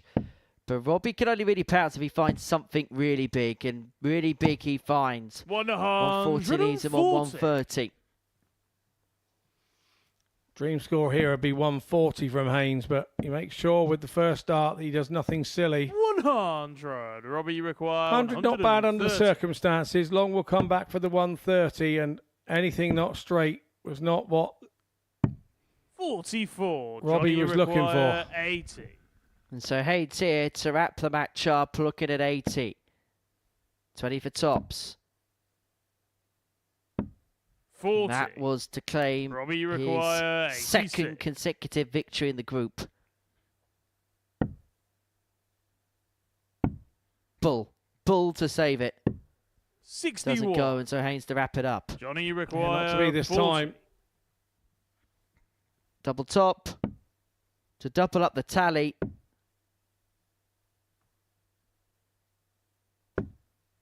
But that's more missed opportunities. That's 4 darts 25. now for Johnny Haynes to win this game. It's double 4. Game shot on the 6th leg. Well, Johnny Robbie Haynes should have had this game wrapped up. He could have won this game 6-0. But we're level at 3-3. 7th and final Robbie leg. Long has It's the Robbie to throw darts first. and the momentum here in this last Game on. and final leg of this particular contest. And will Haynes be ruined? Opportunities 60. missed here.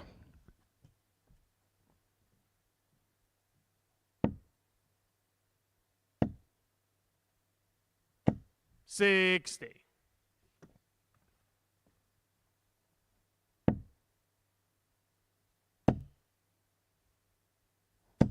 41.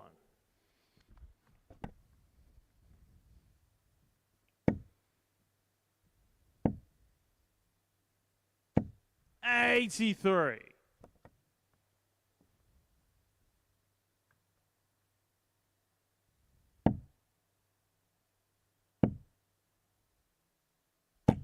140.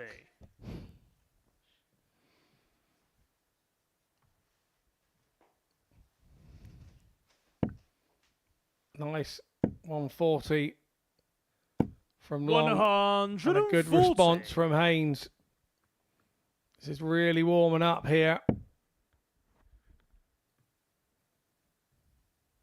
As we get to the tail end of this contest. 100. And a big, big treble there from Long with his last dart. How important could that be? Haynes, as you can see, has chalked up his 58. darts. Robbie, you require 106. But he may not be able to chalk up his second consecutive win. Long looking at 160. He's not going to take it out. But that is exactly what his 40. opponent has left. Johnny, you require 160. For win number 2, another one of them. Double top to do it in style. Game shot Absolutely on the match. fantastic. Johnny Haynes. Spectacular from Johnny Haynes. In times he couldn't hit a barn door, but he's just hit a 160 to win that contest. He's beaten good friend Robbie Long in a last leg decider, a game in which he had darts really to win 7-0, but he's got to the right side of the score 4-3, his second consecutive 4-3 win. Coming up on the other side of the break, we're going to see Steve DeBuck up against Richard McKee.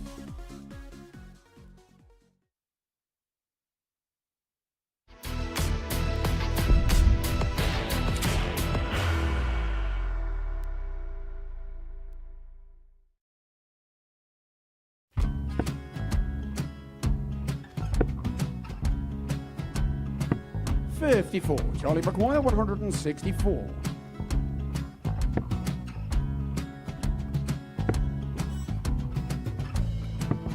$44.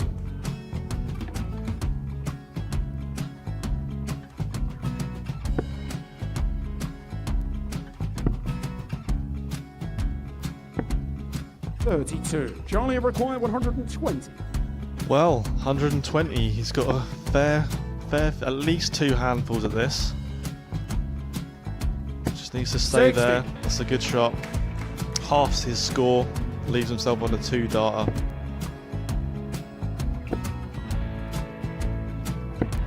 $26. Charlie Time on his required side 60.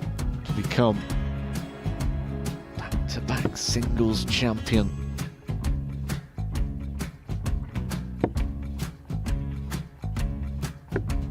$40. Definitely a couple of nerves in those last 2 darts. But he'll be coming back.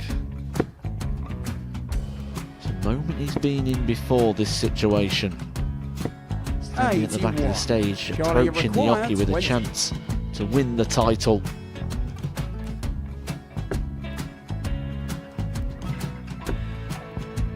He did this to win the first title, if you remember. 11. I think he's gone. Georgia I think he's gone to bust it, maybe. The first title he won, he wanted 20. He went 6-7-7 to win it. He had a chance to replicate it again. Yeah, I get the feeling that was for a bust. And 39. on that situation there, George Scaife wasn't even able to take it out going to the 18s on that switch. Yeah, I think he just panicked a bit, but he's done well to get that big one. Sometimes can be the hardest part. Georgia requires 79. This is it. It's got to be 19s. It's got to be 19s for this shot. Big 20 and a double. He's got the first one. He's going to get a match dart here.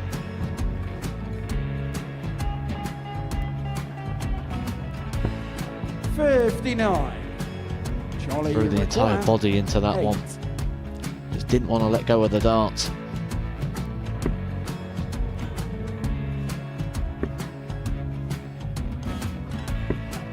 No score. He's given George a chance. Georgia require 20. I think George has been quite good on double 10 today. So many opportunities for Charlie Murphy. Couldn't get the job done. The match! And the Red Dragon George Modus Scaife. Super Series Influencers Champion, George Scaife!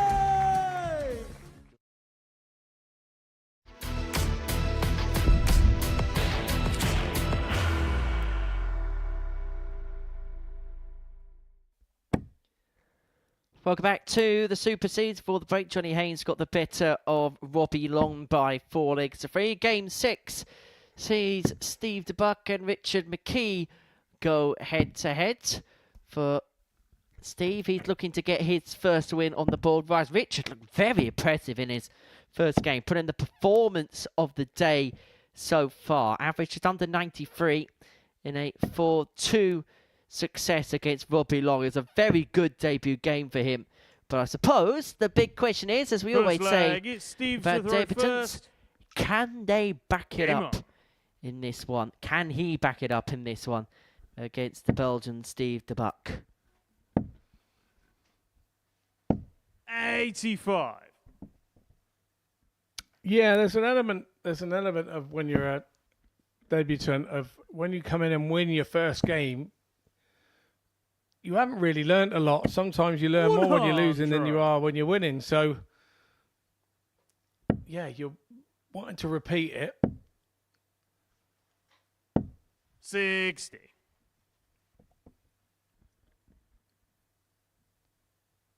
But you're still trying to work out how you actually won your first game on debut. It's kind of a weird one.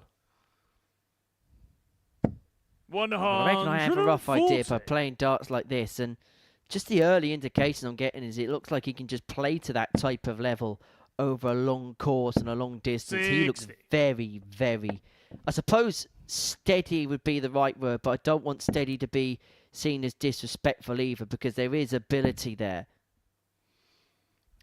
No, as well as we've spoken about this in the past as well with people that have to do a bit of travel to get here as well. There's an added importance to what they're doing because of the extra effort they kind of have to put in. If you're an hour away or 2 hours away and you jump in the car and drive here, it's a pretty normal thing to do to go to a tournament and do that.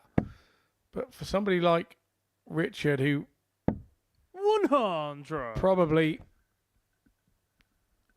has had to do a little bit more effort to get here than that and sort out accommodation and what have you, and all that will come, all those costs will come out of his prize money. So you come here with a different mentality going, well, this is what prize money's on offer. I want to get as close to all that as I can. Well, it's certainly making a very good early impression, and he's left himself on double 10 to get the breaker throw in the opening leg of the contest. 80. Richard, you require 20. And a comfortable breaker throw, shall I say, as well. Yeah, double 10 goes. First time Richard of asking McKee one up. Second leg, it's Richard to throw first. Game on. We also have had a very strong and successful Irish contingent come over as well in the past, you know. The likes of Neil Duff and Copeland 45. have acquitted themselves very well here. Well, Neil Duff, one of the most successful players in this building, four-time weekly winner. Also won the first double start tournament. Shouldn't forget Chris Gilliland as well, who's had some success here in the past. 100. Yeah, he has. But it is a strong contingent that come over from that area, and he doesn't want to be letting the side down, does he, Richard? Well, he's certainly doing his side of the bargain quite well so far.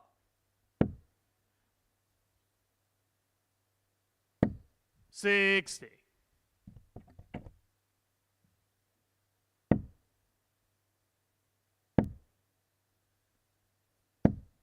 80.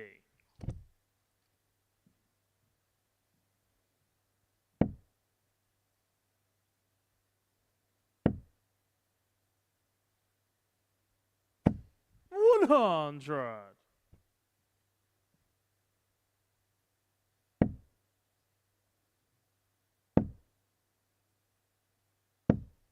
85.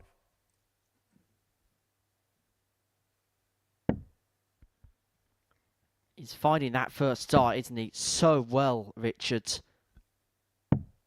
Yeah, it's a sign that he's not throwing with any nerves. He's throwing with a bit of freedom and confidence. And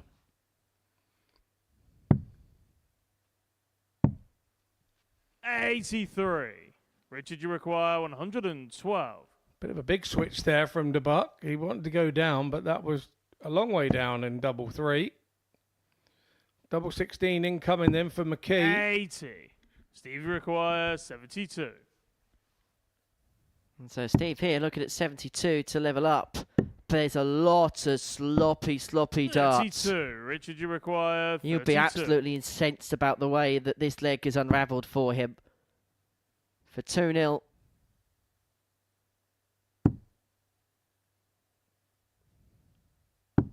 Finds a way through. The first start was handy enough because of the way his darts stand up and because of the bulbousness of his barrel. So he was just looking for an in off there, which he finds with dart 3 to open up a 2-0 lead.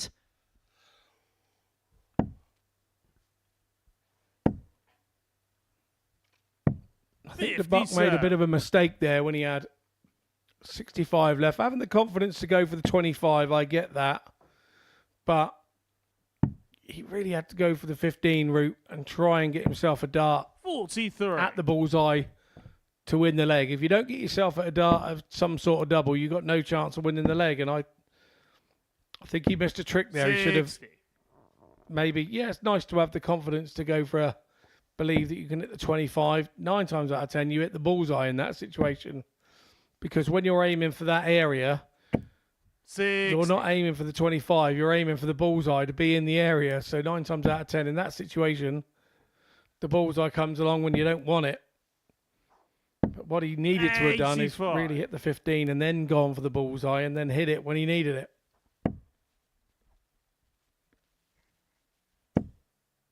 All lessons that will be learnt over time. And this is what this week is about, I suppose, for both players, really. An opportunity to play on the stage, and they'll probably learn more from this experience than perhaps they've done doing anything in the sport before. Look, without doubt, we've mentioned in the past, those that have sort of constant viewers to us here at the Modus Super Series on Pluto TV, we've mentioned in the past how difficult it was 12 or 15 years ago to get match time in front of cameras on a stage, and 99, and you trudge around all year to try and get it, and then you go to the Lakeside World Championships and you get your opportunity, and then you trudge around again for another year to try and get a second and third go. 94, and here it just gives you the opportunity of, 10 games, 8 games minimum at the end of the week. Well, that would have took me sort of 6 to 8 years to get that. Certainly getting his teeth stuck into it, Steve DeBuck. 180. Well, And Max Haley's Steve double requires 5. 60. Double top. And he may well be 28. chewing that gum a Richard, you little bit more require profusely if Richard McKee takes out this double 5.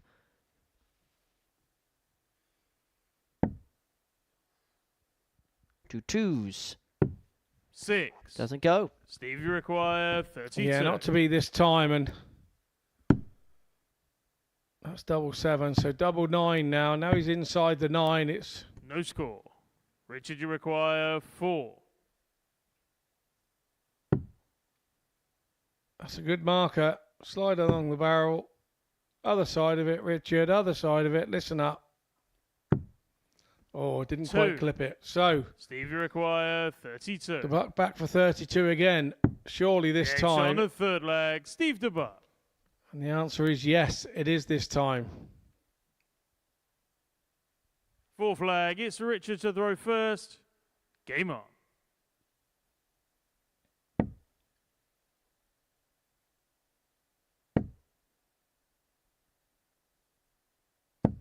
$60.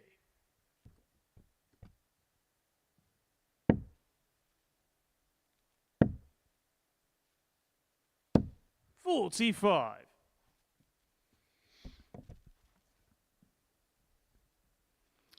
Well, the opening exchanges in this leg 4 are troubleless for both players.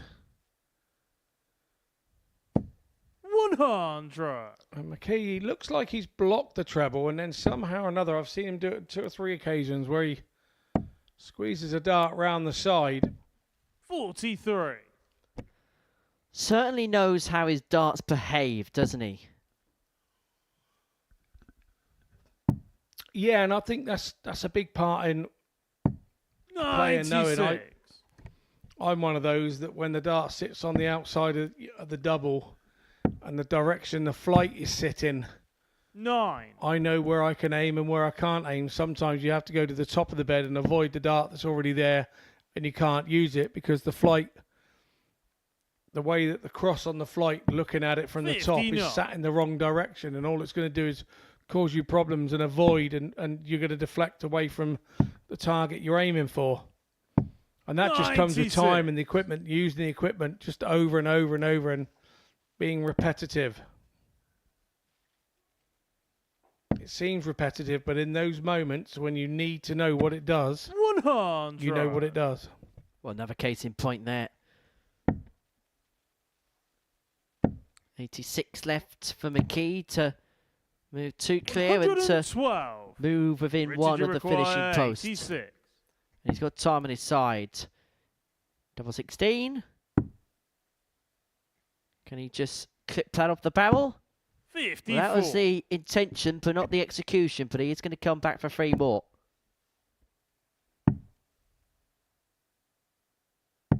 $96. Richard, you Last require dart. 32. Is that going to be a dart in vain? Because Yeah, McKee on the takes out the fourth double leg, Richard 16 McKee. to move 3-1 to the good. Fifth leg, Yeah, it's right, hold Steve a to throw throw there. first. Game on.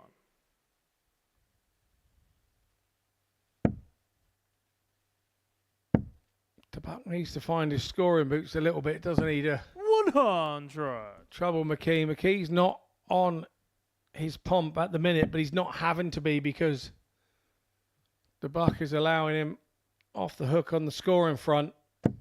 140.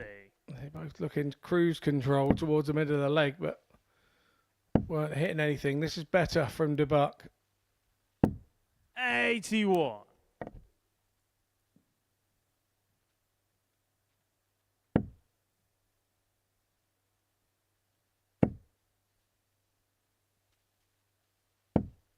$100. Again, finds a way through what was a couple of precarious opening darts. 100. 6 darts from 2-6-1 for McKee to double up. And if he can win this by a handsome scoreline, he will go top of the table. I know we're still at the very embryonic stage of proceedings, but there's been a lot about the way he's played over the first couple of games which have been fairly impressive. 140. Richard, you require 121. But he may have to take out this 1-2-1 because Steve's left himself on 80.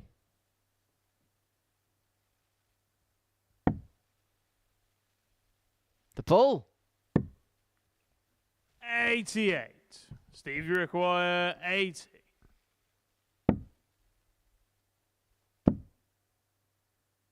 Awkward. Oh, he's done well to find that. He's done very well to find that. Sixth flag. It's Richard. Again, he's having to pull that out of the bag just to keep hold of throw, and because he's just not quite scoring enough to get there first. 135.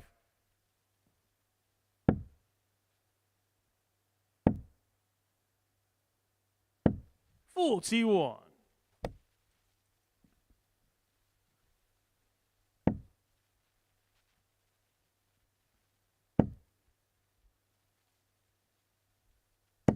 $140. Yeah, good last from McKee, and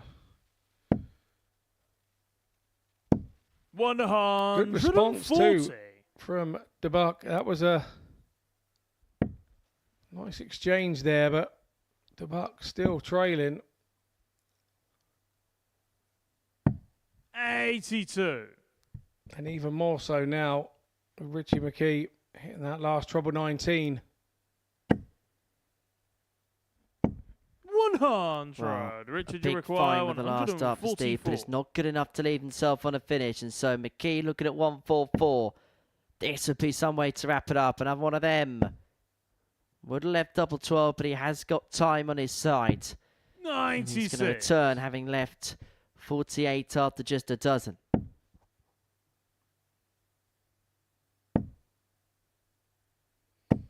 $60. Richard, you require 48. To get the job done, it's double top. But drifted wide into the 5. 16. Yeah, had a little matter to himself there. What impressed with that. 160. So we've seen the 160 from Haynes in our previous match, but it's not going this time round. 60. So it's Richard, McKee to come back. 32. Double 16.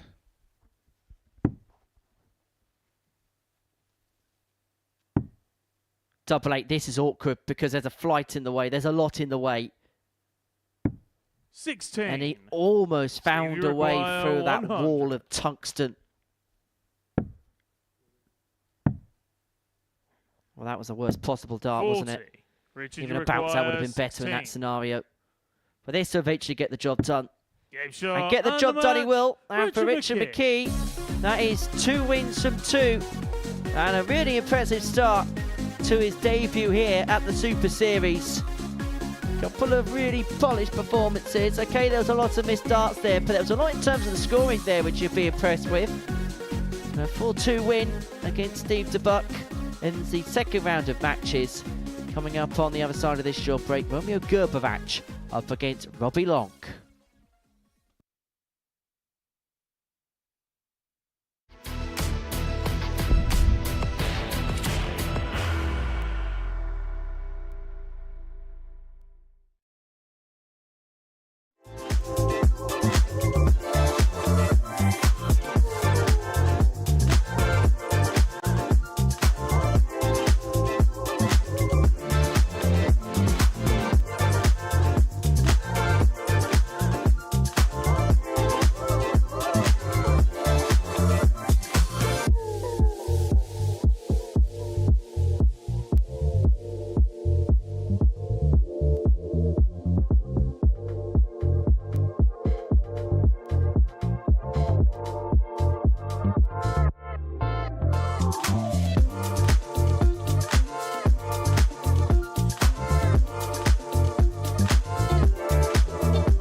Welcome back to the Modus Super Series, where we completed 6 matches on this Thursday afternoon, and this is what we have watched.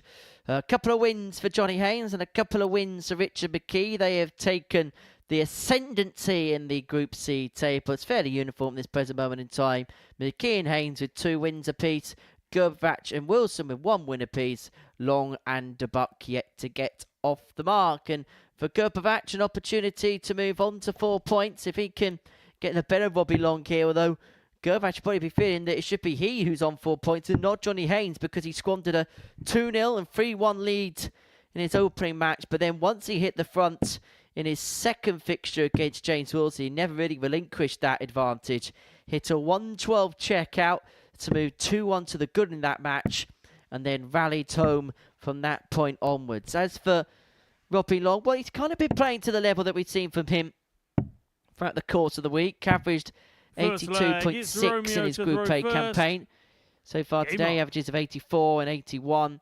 But the doubling hasn't quite been as prolific as it was on Monday, Tuesday and Wednesday. He was 45% on his doubles during his Group A campaign. But so far today, 2 from 7 and 3 from 10 on the outer ring. 45. Yeah, Robbie Long has made good starts, hasn't he, in a couple of games, and hasn't sort of managed 140 to finish them off. And you feel that Romeo is one of those that once he gets his nose in front, he kicks for home, doesn't he? He keeps going.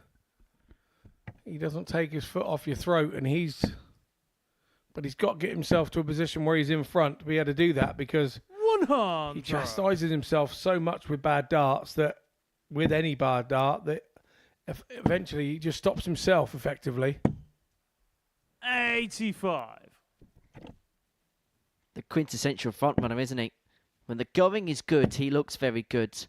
But maybe the next step of his development is how he responds to adversity. And look, he's had adversity all week long, and if he can come out today with a very good record, then maybe he's answered some of the questions. And he's left himself here on 45 to just 12 darts to open up a 1-0 lead. Double 16. Now double 8. And it goes. Gerber 1 up. Yeah, 15 dart holder throw, meaning that Robbie Long really needed to game on. Be out in 12. And that's kind of your dream holder throw, really, anywhere 100 in that 5th visit is ideal. 60.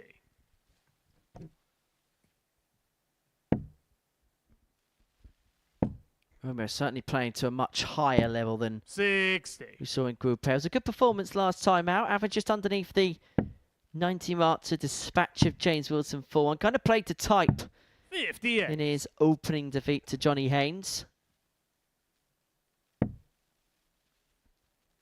Is it also fair to say with Romeo that he had such a good end to last season? He won a week here at the Super Series. He qualified himself for Ali Pali, made a good account of himself, averaged 97 in a 3-0 defeat to Calavid, to himself averaged 107 in that match. That maybe going into this season we had big expectations, and maybe he's just not been able to deliver on them just yet. Possibly. I mean, you wouldn't overanalyze that loss to Callum Ridge with the World Championship run that he had. You would have to come away and look at it realistically and go, take the positive, 97 average on the big stage in front of the world. Yeah, you'd have to take nothing but game shot on the second leg. Robbie absolute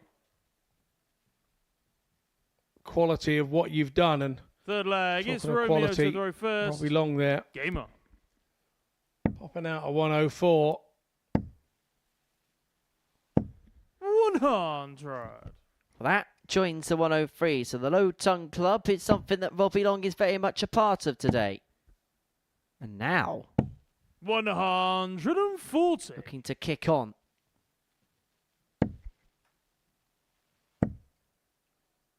And I think there's a lot of players, isn't there? I think because we see so much more darts now, because we see so many more players perform in different environments, that maybe we're very quick to then label expectations on people's doors. And maybe sometimes it doesn't quite click straight away. I mean, Darryl Pilgrim's a great example of that. For whom he had such a good 2022. 2022, 2023. We're expecting him to get tour cards in 2024. Didn't quite happen. Then maybe had a year where it was a little bit quieter, and then suddenly burst back into life again. Yeah, agree with that. That's exactly what he did, and managed to get the tour card. And that's when you talk about going to Q school. When you actually attain the card, that's when the schooling starts. Well, he had the 104 on the previous leg. Is he going to add the 121 to the mix? Not on this occasion. And so Gerber will come back cooking at 70 to establish his lead at 2-1.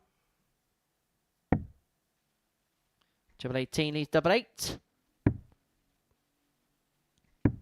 54. Cannot find. Robbie requires slightly 36. overthought that a little bit, didn't he? Game shot on the third leg. Robbie Long.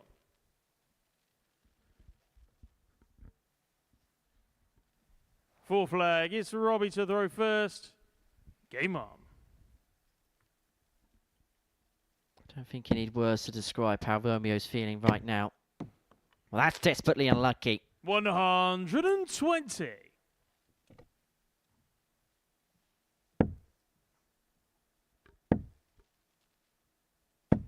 41.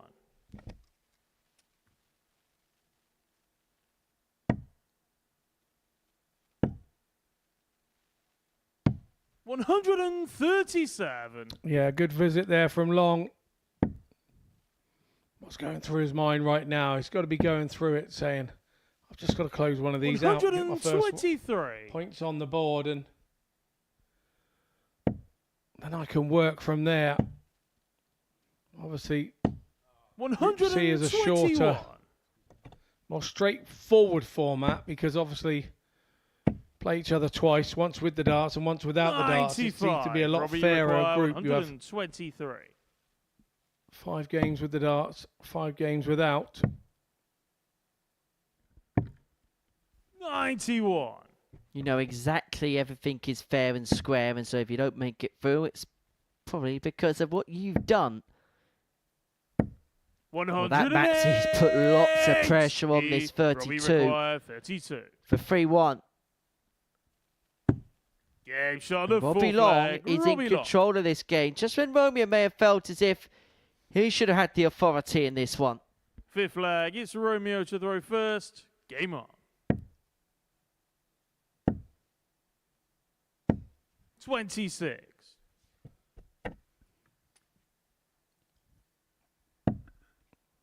For Long, you feel if he has any aspirations on getting out of this group, it has to start now. It has to put points on the board. 60.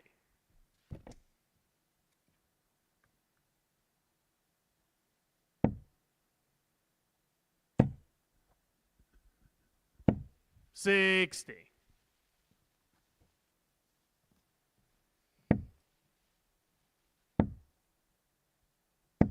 60. As you rightly say, when Romeo's not quite out in lead, he starts to miss by a little certain amount because he's over trying and the adrenaline's pumping, and you can see he's trying to put every dart in 100. to try and make sure it's a treble visit.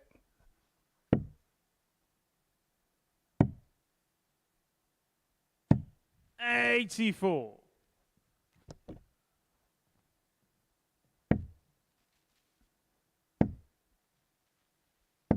85. Gerber actually leads himself on the fish, but what could Robbie leave himself on? His setup play at times today has been absolutely exemplary. 100. Perhaps another example. 117, plays 117, but it's Gerber versus poke at the fish. Another. Yes, bullseye. Doesn't go in so long for second ton plus checkout, and if he finds the 117, he wins the match.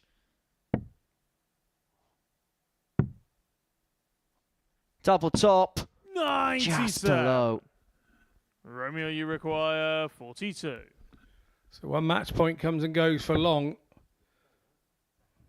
Double 16. Gerber. 26. And it goes begging. Robbie, you So Robbie require Long comes 20. back in now to seal the deal. 2 10s.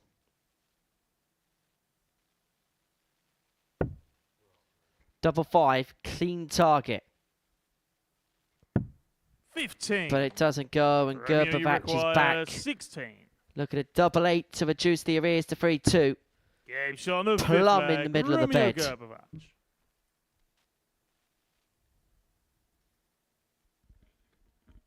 Sixth leg, it's Robbie to the row first.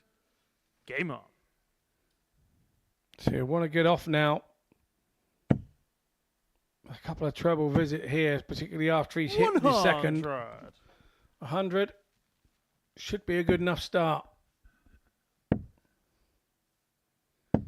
100.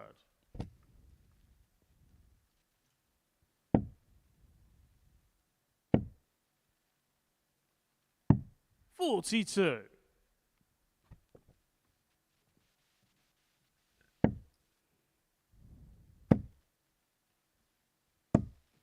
85.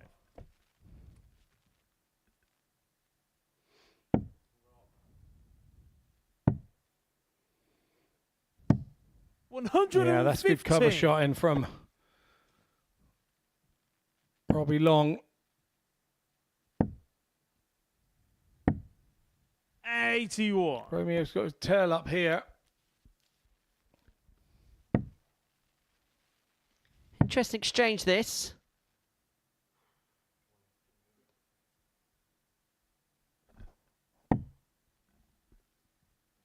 $116.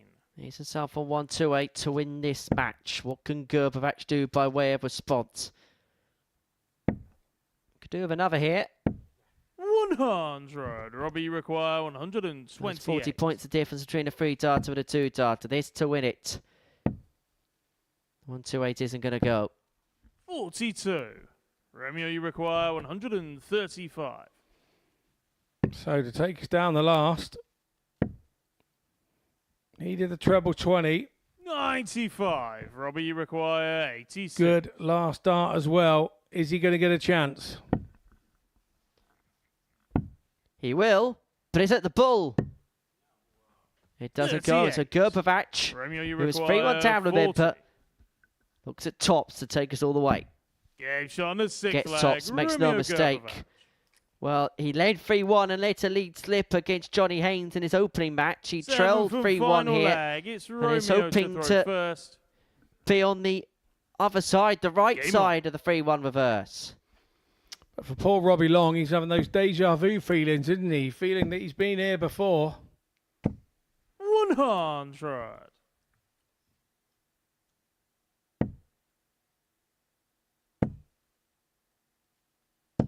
140.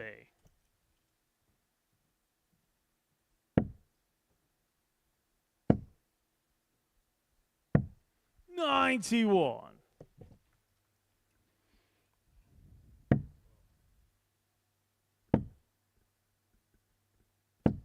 55.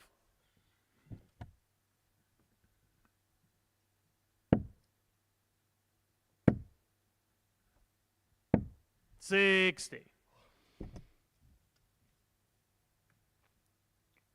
Nobody really grabbing this leg. It shows it's a bit of a nervy affair. 139. Right on cue. Lovely stuff from Robbie Long. He's himself on a finish. And he's 58. going to get 6 Robbie, because require Gerber couldn't find a treble 167. there. Longest take of the darts. Is he going to eventually take the match? Remember, he'd led 3-1. Gerber has fought back, and he's fought back 93. valiantly. But Long has left himself in a position where he should minimum get a match dart upon his return. But the 140. Croat Robbie has applied requires 74. big scoring pressure on this. 20 for tops. Tops of the match. Game And this shot, time he and the dispatches match, it. Robbie And this Long. time he dispatches a Romeo Gerber match. Robbie Long had to work harder than perhaps he would have liked for that victory. But over the finishing post he is. His first success in this Group C. And it just gives him room to manoeuvre. He's beaten Romeo Gerber by 4 legs to 3. Coming up after the break, James Wilson takes on Richard McKee.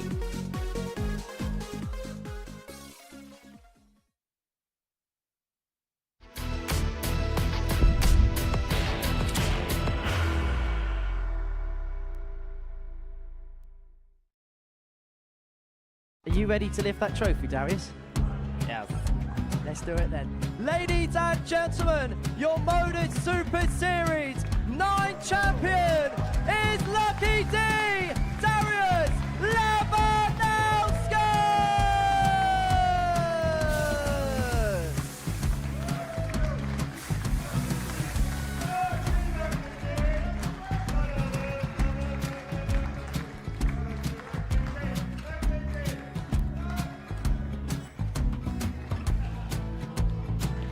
Well, what a wonderful night of darts we have seen, and we are ready. Our champion is ready, and it's trophy.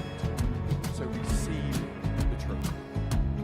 £25,000. The new Modus Super Series champion, the Terminator, Marvin Van Velzen.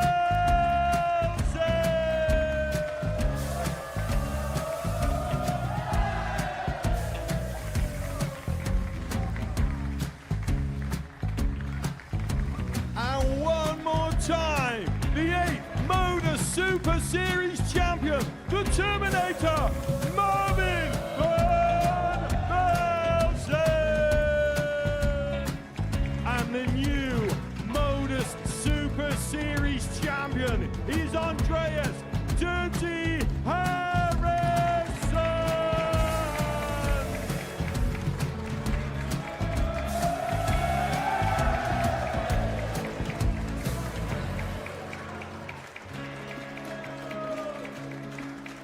And one more time, the 7th Modus Super Series champion.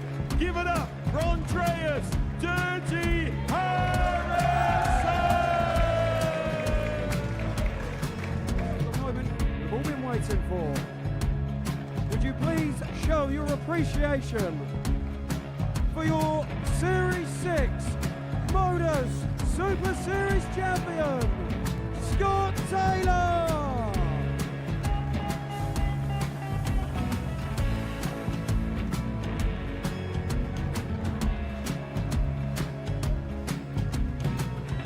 One more time, your new Modus Super Series champion.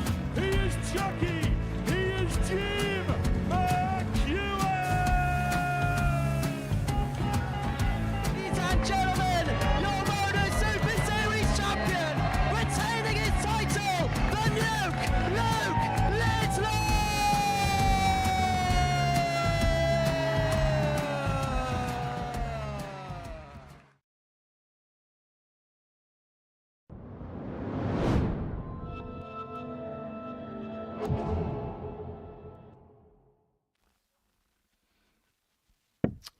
Yeah, welcome back to the Modus Super Series here at the Live Lounge in Portsmouth. Live and exclusive to Pluto TV. As you join us, the match before the break was a bit of an encounter between Robbie Long and Romeo Graverbach, and it ended up 4-3 in the favour of Long, and it was his first win of the day. Now, we head to game 8 here. This is Group C. And we have Richard McKee taking on James Wilson. McKee, he's got 2 wins out of 2. He's beaten Robbie Long in an earlier match and then Steve DeBuck in his last match. So he's sitting pretty on 4 points. James Wilson opened up nicely with his first match and had a win over Steve DeBuck, but unfortunately lost out First in leg, his last it's James to throw match first. to Game on. a resurgent Romeo Gerber, who beat him 4-1. So Wilson's looking to get back on the freight train. And it's a tough time to do that when you're playing the guy that's top of the table on 2 out of 2. 58.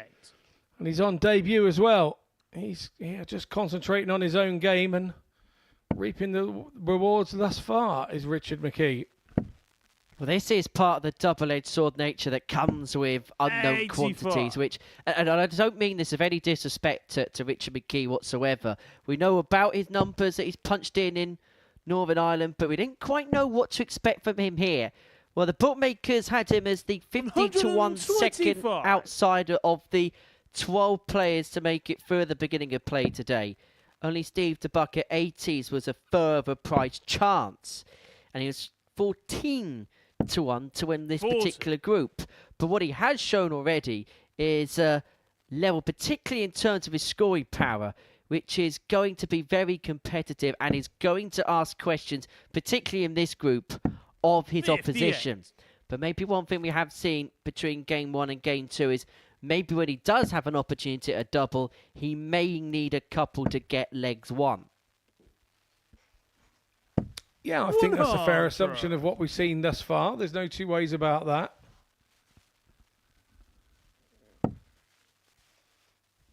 I like his board management. He wanders around the board in like he's not going to be rushed. He doesn't try and upset the apple cart of an opponent. He just gets in there and gets on with it. 140.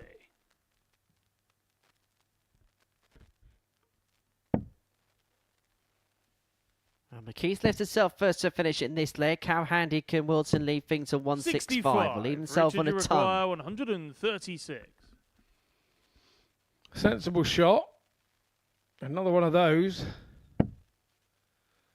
Would have been a brilliant shot. So big 16 ready to pressure.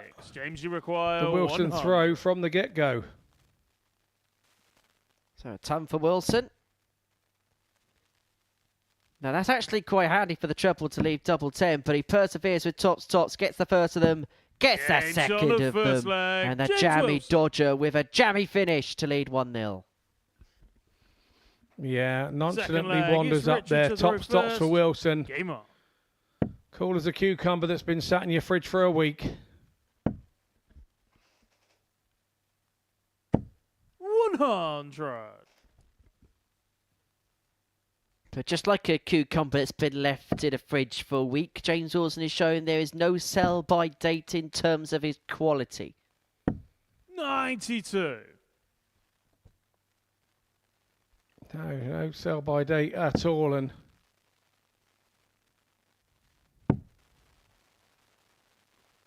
coming to the point of the senior's age as well he is, so that opens up more doors for him. When I spoke to him earlier,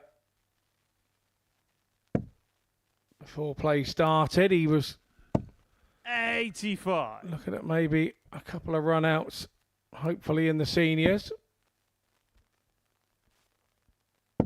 Well, for James, as we've mentioned all day, I suppose a lot of it boils down to 108. what does he have the appetite to want to do, as McKee fires in his first max of this match, as hit a max now in all 3 of the games he's played today.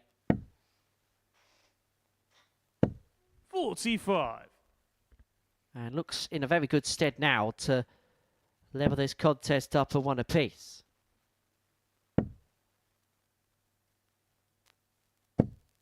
100.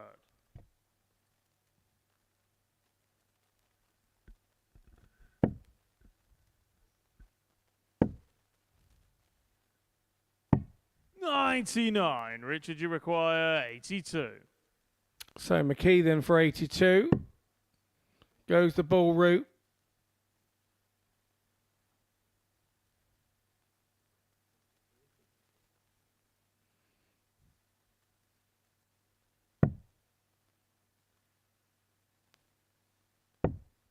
$46. Cleans it up well enough to leave himself on double 18 upon his return. Wilson will be praying for 140 here to leave himself on tops. He's got the two trebles, got to be careful not to catch. 160. He was that safe, he found the tops. Richard, you require 36. That's better to hit tops than 20 for the averages. No score. And that was James, you pressure require asserted 20. enough from Wilson, so he's now got to fill his boots and take the chance. Because he created it for himself. Game And he on the takes it second himself. leg. James Wilson. He leads 2-0. And that, Third leg, it's James. a to lot throw of that first. came down to experience. Game on. McKee wasn't able to take his chance, and James Wilson saw that there was a vulnerability, and he takes full advantage of it. And that first treble is begging for more. 100. So he'd be disappointed that it was only a ton there. Yeah, you could almost hear the first start in that treble going, hit me, hit me. 100. So the contest is, I've got to say, it's been a solid day. Not really been, well, put it this way. Over the course of the whole session, there's been one average below the 80 mark. 60. And look, there's been one or two group C's in this series which have been poor. I'm not going to sugarcoat what I say in that. But this has been good quality so far. Yeah, really evenly matched, isn't it? And you feel that the group could turn on its head at any point and somebody could grab a couple of 66. games on the trot and turn the group on its head at the league table. So it's interesting to keep your eye on this one. That's a good recovery because that dart looks all day long like a blocker, and McKee comes round the side and hits a two treble visit to leave himself the 161. 140. Richard, you require 161. Wilson responds with a 140 of his own, but it's 161 here for McKee. Treble 17. 92 left, so another treble 20 and leaves James, you himself on require 32 on what was a pretty important visit.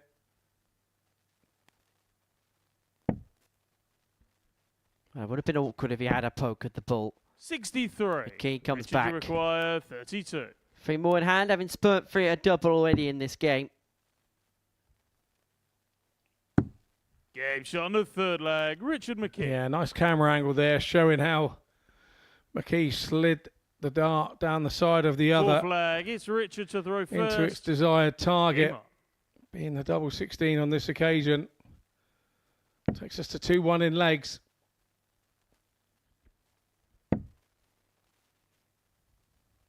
And perhaps 100. the right scoreline on the balance of play. He hasn't been outplayed, McKee, but up until that point hasn't been able to take advantage of the opportunities and the openings that had gone his way. 57. Wilson more ruthless. 2 from 2 on the doubles. Yeah, unfortunate on all three trebles there. They were right on the wire. Those are the sorts of things that start to get you down, particularly if your opponent sticks two underneath, looks to block it, and then plops one in the 60 like he's just done there.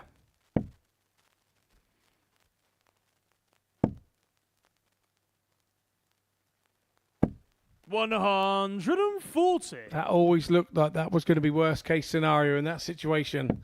A 140.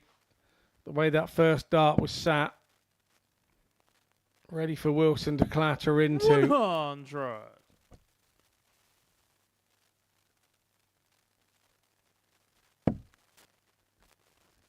Again, a perfect first dart. 100. Only a ton, and so McKee here from 2-0 behind has got 6 darts on this 201 to level up at 2 apiece. Well, that one really did clatter into the 45. first dart and deflect into the 5.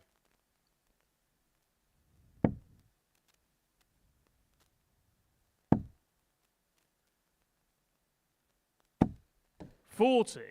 Could have done without Richard, that you right require then. But it's something that is in James's game. That happens a fair amount, and we're going to probably see more of that as today and tomorrow goes on. the dart stuff, and it just takes the power off the dart. 116. James, Doesn't you allow it to require grip the board. It hits the board and 164. falls to the floor. Well, Wilson is unable to take out the 164. Would love another one of them to leave himself on double 12, but will leave himself 100. handy Richard, you enough require if 40. McKee can miss 3 more here. Double 10 to level up at 2-2. Yeah, And for shot 2-0 of full behind, flag, Richard McKee. the man from Northern Ireland is back on level terms. Fifth flag, it's James to throw first. Yeah, James in a hurry to get in there. Jamie Dodger. Had a spell in his darting life known as the lethal biscuit. 98. Yes, thanks to the glorious trade of copyright issues.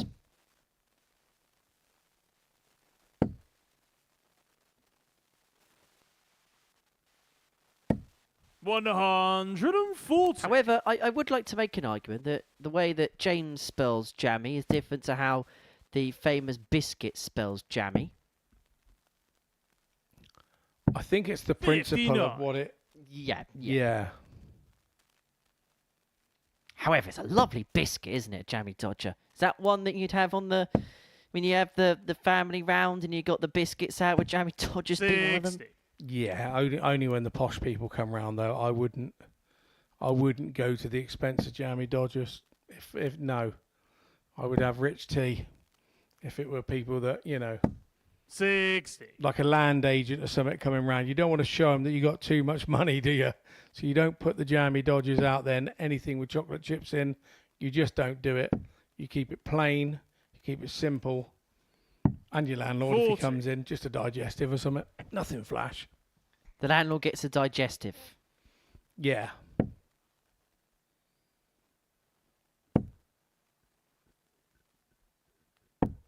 $58. I think you only get about 8 biscuits in a pack of Jammy Dodgers, I think. Well, when I'm hungry, I'm a big lad, you know. I want a few more than 8 biscuits. 100. I tell you, I haven't had them in ages. I might go and get some in the break between sessions. McVitie's caramel digesters. Now, I can do a whole packet of them in one fell swoop. I've never tried those, but if you get them in between the Richard, you session require and then you go and do the evening 161. interviews, you leave them up here. I might try one, just for you. What, packet? Yeah.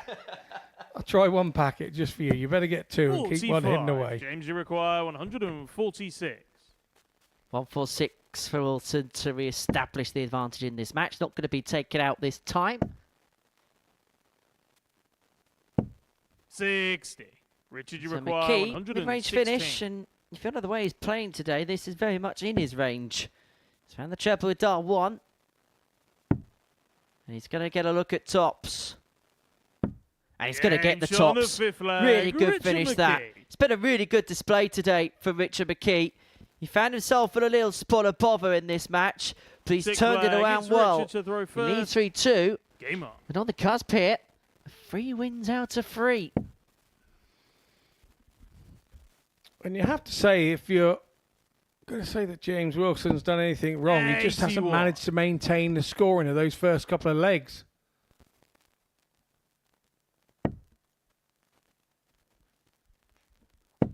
Should have been a little bit more consistent from Richard, and that's been the 140. telling difference.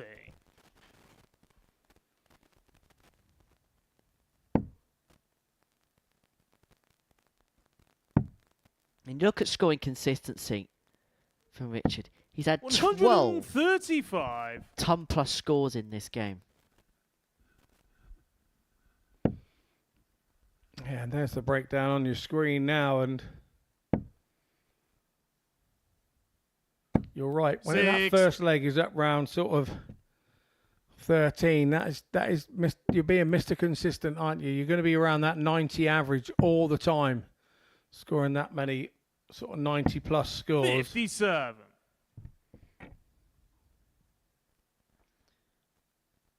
Well, by constantly hitting like that, you should be finding yourself finishing legs off at anything between 15 to 18 darts.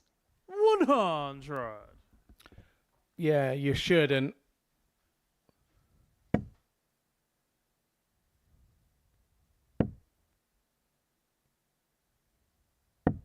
44.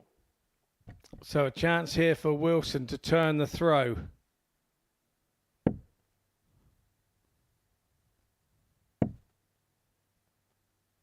He's going to stay there. And that's the reason why 140. he had a perfect marker to jump all over, and he did.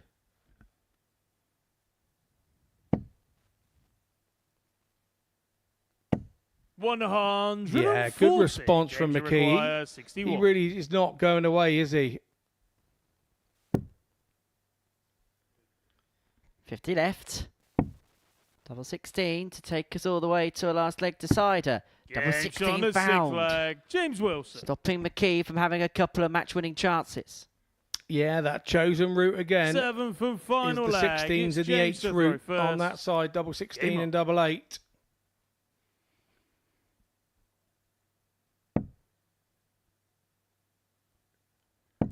Big leg this. James wins it. He moves on to 4 points level with Richard McKee. And actually give Johnny Haynes the opportunity to really take charge of the group if he can get the better of Steve DeBuck in game number 9 of the session. 100. Yeah, the Yorkshireman there, Wilson, would have had the darts and would have wanted a ton as minimum requirement.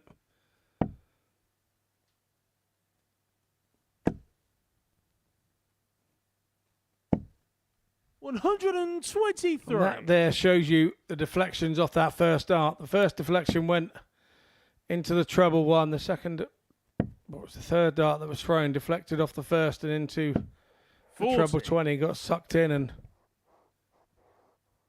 McKee now trailing by 40. And these, Wilson will be looking 58. for a treble, and it hasn't happened. So he's in reachable distance now for McKee. But he's saying he needs 2. He's found 1. That's just creeped 140. in, as has the second. Credit goes where credit's due.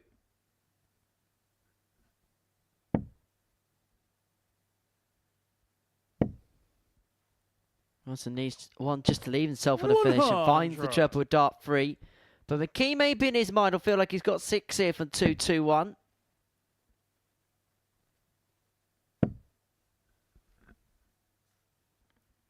He's come up dry the worst possible time.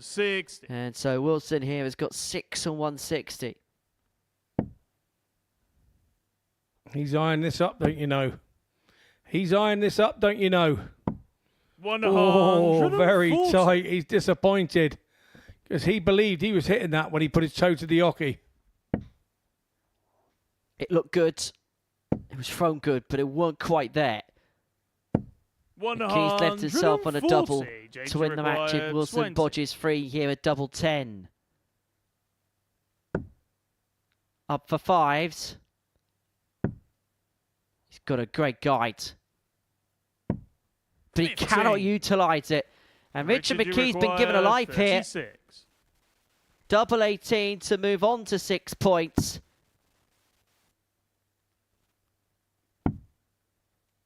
Double 9, 1 left. Finds it. And the match. Richard McKee finds his 3rd win of the day. But that one, he had to survive a few match darts on James Jammy Dodger Wilson. That'll be more relief than anything else as he moves to the top of the table. And already, he's put himself in a great position. 6 points. If he can find at least 1 more win, he very much is in play. Johnny Haynes can also move on to that mark if he can beat Steve DeBuck on the other side of this short break.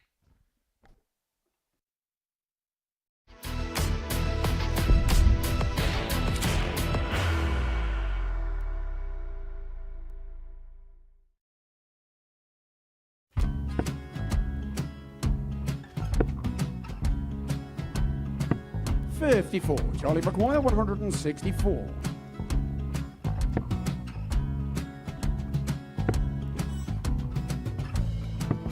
$44.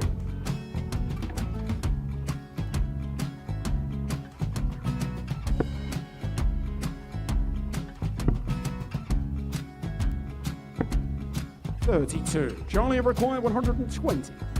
Well, 120. He's got a at least 2 handfuls at this. Just needs to stay 60. there. That's a good shot. Halves his score, leaves himself on a 2-darter.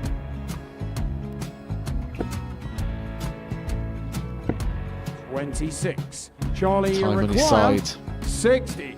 to become back-to-back singles champion.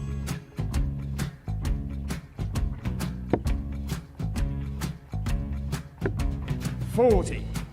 Definitely a couple of nerves in those last 2 darts, but he'll be coming back.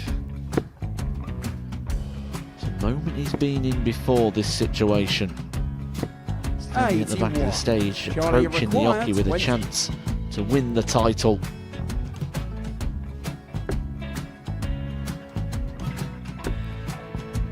He did this to win the first title, if you remember. 11. I think he's gone. Georgia I think require he's gone to 180. bust it, maybe. The first title he won, he wanted 20. He went 6-7-7 to win it. He had a chance to replicate it again. Yeah, I get the feeling that was for a bust, and 39. on that situation there, George Scaife wasn't even 9. able to take it out going to the 18s on that switch. Yeah, I think he just panicked a bit, but he's done well to get that big one. Sometimes can be the hardest part. Georgia requires This is it. 79. It's got to be 19s. It's got to be 19s for this shot. Big 20 and a double. He's got the first one. He's going to get a match dart here.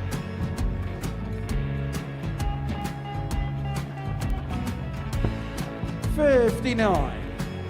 Charlie Threw the entire require body into that 8. one. Just didn't want to let go of the dart.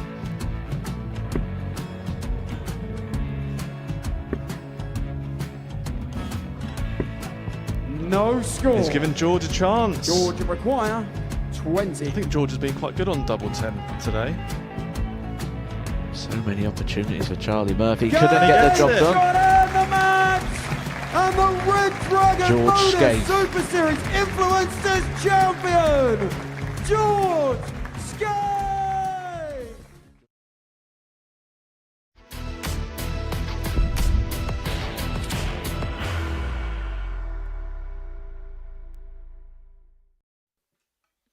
Welcome back to Pluto TV and the Modus Super Series. Before the break, Richard McKee got the better of James Wilson by 4 legs of 3. That seals his 3rd victory of the session. Next up for us, it is Johnny Haynes and Steve DeBuck going toe-to-toe here at the Live Lounge. For Steve, he's looking to pick up his 1st victory of the day, whilst for Johnny Haynes, he's looking to join Richard at the top of the pile, looking to get 6 points to his name.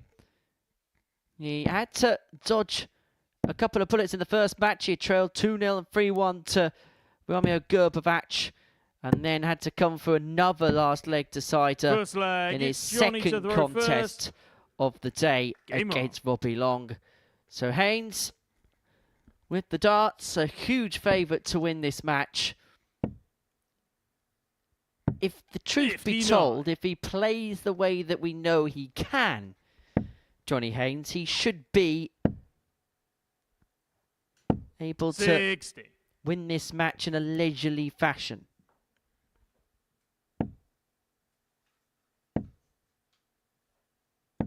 $140. I think that score could be the answer to your question. The Buck has kind of struggled when he'd been under the cosh a bit, and then other moments when he's not under the cosh, he produces sort of little bits of magic with that 80 shot out with 1 dart at tops, and then that turned out sort of a flash in the pan, really. He's got to produce more of those moments if he's going to trouble the rest of the group here. 99 remaining. We'll head down for the 19s. 82. And leave himself on 80 upon his return.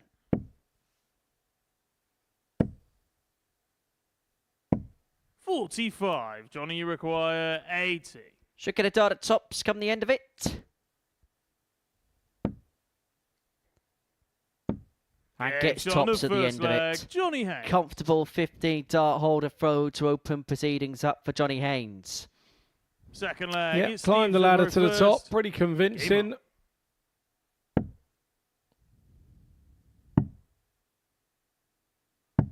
$58.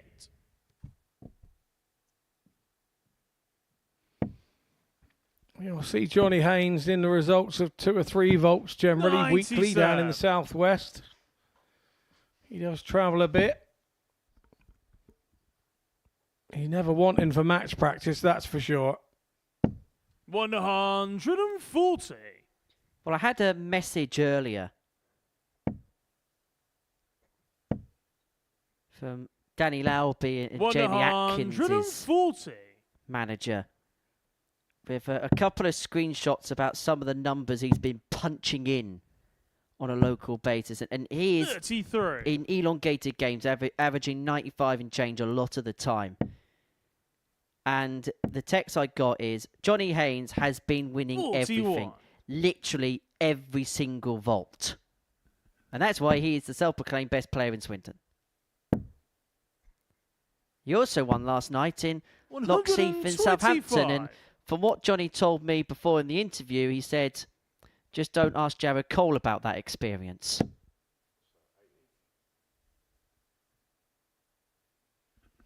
Oh, I see. 99. Steve Isn't Gerber, that a different region, though? 45. Is that not in the different region? Is that in the southeast region? Lockheath's just up the road from here. I know. Wins everywhere, does Johnny 49. Haynes. Johnny Talking about require ADC regions here, 124. Henry. Let me educate you. I don't think that's in it. I think he regularly plays in the southwest. 98. Steve require And 96. so that was just an outing for practice, I presume. Absolutely, and the practice is making perfect so far because he's left 36. himself here Johnny on double require 13 26. to open up a 2-0 lead. This is Game good. on his second 15, leg. Johnny 16, Haynes. solid from Johnny Haynes, 2-0. Third leg, it's Johnny to the row Now first. here's one for you. I've been Game told that Johnny Haynes is that good that he's actually maxed out the amount of points he can get in his local 101. area. I am friends with said local area's organiser.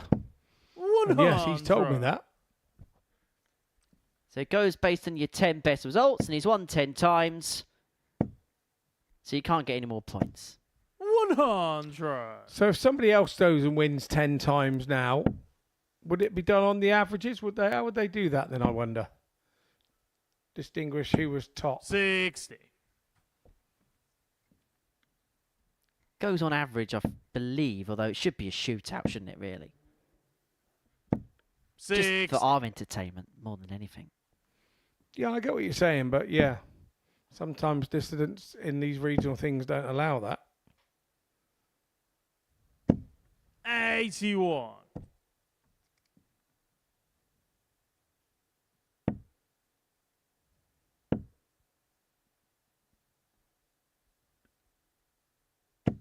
$60. Disappointed there not to pick off a treble, would have left him on a finish after 12. Steve looking to find one of his last darts to do so himself, 60. unable to, and so Haynes, who has had such an air of comfortability in this match, has got 6 more to accrue a 3-0 advantage. Now one of them leads tops. 100.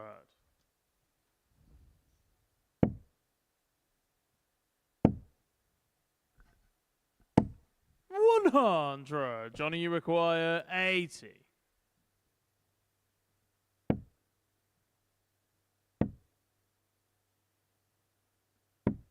$40. Steve, you require 100. Tops was the attention, not the execution. 60. Johnny, you And so require Haynes here 40. will return for double top to open up a 3-0 lead. Now down for double 10. 5, chasing around the board. He has to go for it this 30. time, and he doesn't get Steve, you it. require 40. Game shot on the third leg. Steve DeBuck.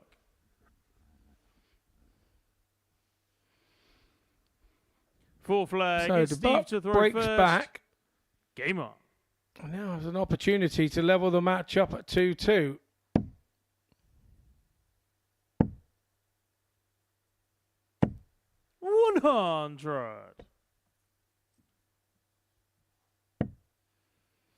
One thing I noticed a little bit unusual about Steve DeBuck's 108 shirt, as Johnny Haynes thunders in a 180. Shirts sometimes have buttons, sometimes they have the zips, but the Buck shirt looks like they're poppers from here to do the shirt up. 100. Which is an unusual sight on a dart shirt. 60. Yes. They're the type of thing that used to be on shirts back in like 2007. They'd be the type of things that Will McKenzie would wear in the in-betweeners. Type thing Matthew Edgar would still wear now. 136. Johnny, you require 161. Yeah, no, it's just unusual. You don't see a popper sort of fronted shirt. Can he pop the bull?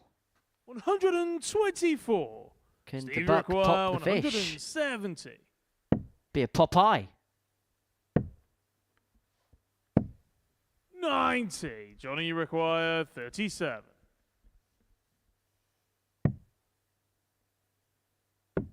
Game shot on the full flag, Johnny Haynes. 14 darter, Johnny Haynes, 3-1-2 the good.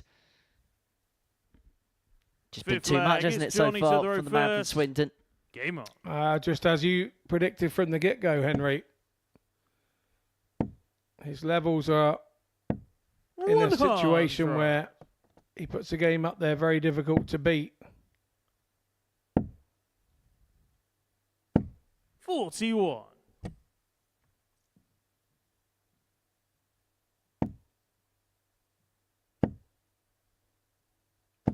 $140.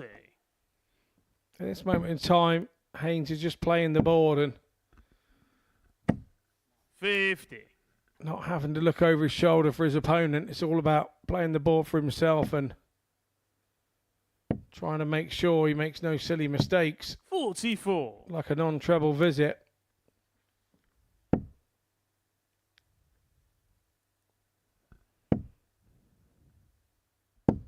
$140. Because when you come off it, your opponent will jump all over a bad score. And DeBuck has just done that with that 140. 91. But that's a lovely recovery dart from Haynes. Means just one treble needed to require a dart at the ball. 140. Both players want to finish with one treble, give themselves a poke at the ball. Another. The ball for the match. 101. Doesn't go. And so DeBuck looking at 130 to extend it. DeBuck comes around the corner, tries to get the over-the-top dart. 65. Didn't happen for him. Johnny, you require 25. So it's Haynes now to tidy up this 25. Double four. Seals the points for Johnny Haynes. Well, that was a destructive performance from Johnny Haynes, averaging in excess of 90. And once he took charge of that match, he was not relenting, was he? That's his third win of the group. He joins Richard McKee at the top of the table on 6 points. Coming up after the break, it is Robbie Long up against James Wilson.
Welcome back to the Modus Super Series, where we've completed 9 matches on this Thursday afternoon. This is what we've seen.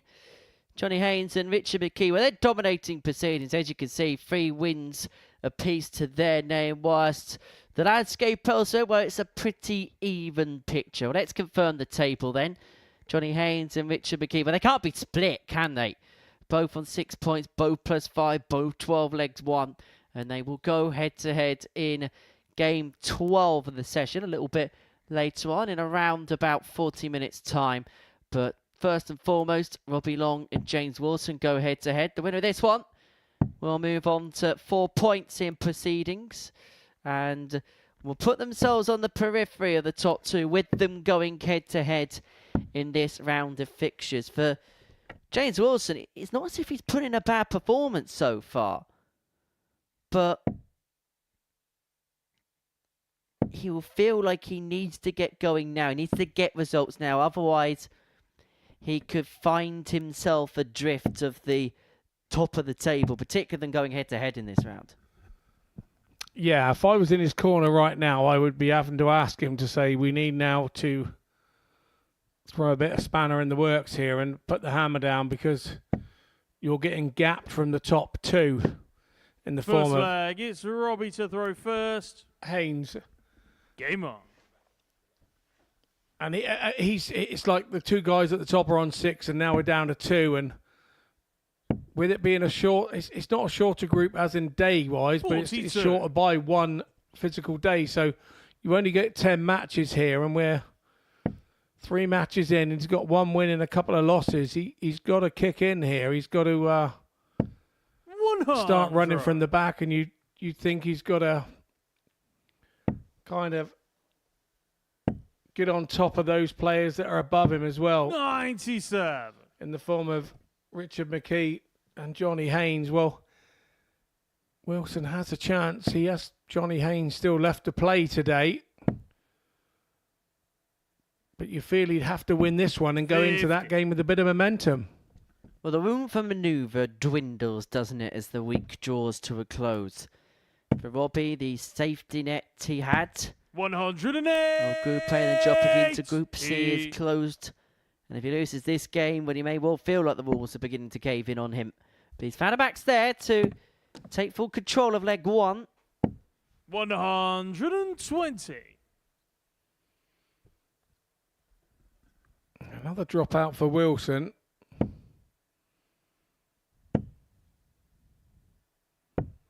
I know he's looked into the reasoning of all that and why it happens, and for some reason, he just still can't avoid it. He sharpens the points. He does everything he can. 95. Robbie, you require 56. 16 leads double top. 36. The first leg isn't won by Robbie Long, and so Wilson here looking at 136 to get the break. Not to be, but what he'd give for Gerber in the last start to leave himself on double 18. Finds it last start, piles the pressure on Long. 20. No room for error on this double 10. Fires. He's been chasing around a few times today on a double. 10. James, you require 36.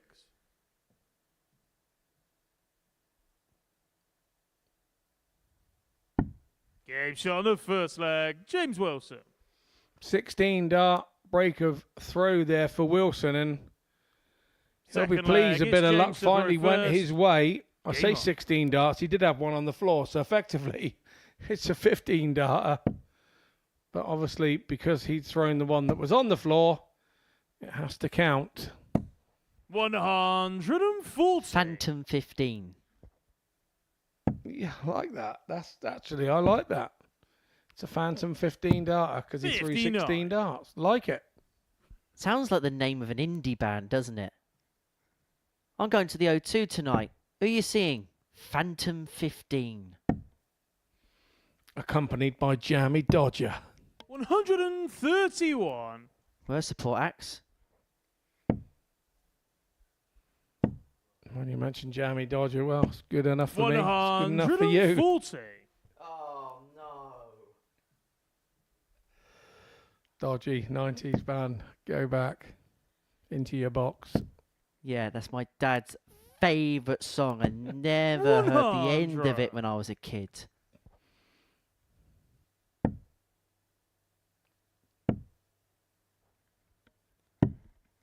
So Wilson here looking at 130. He's got space and time to open up a 2-0 lead. Robbie hasn't really responded from missing those 5 darts to the double and leg one. And James Wilson here doing a very good job of making him feel very bad for it. 58.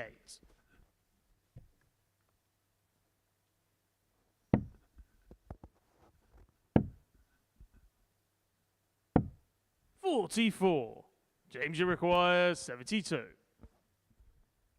So 72 here for Wilson to double up his advantage. Plenty of time on his side. 69 left.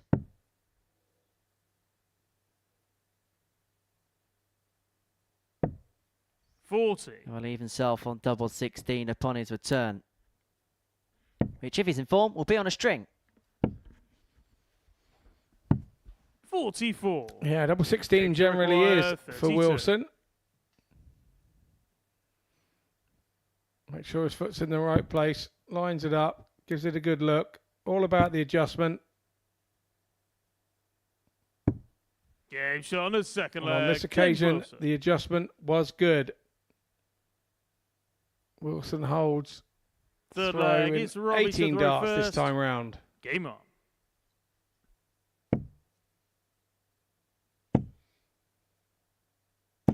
$108. Second max of the match for Robbie Long.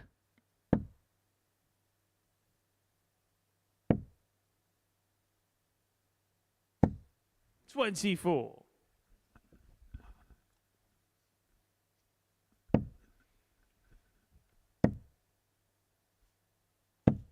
$45.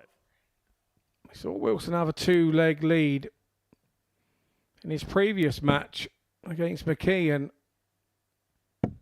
it didn't quite go the way to plan and ended up losing 4-3. Is he going to start having deja vu thoughts?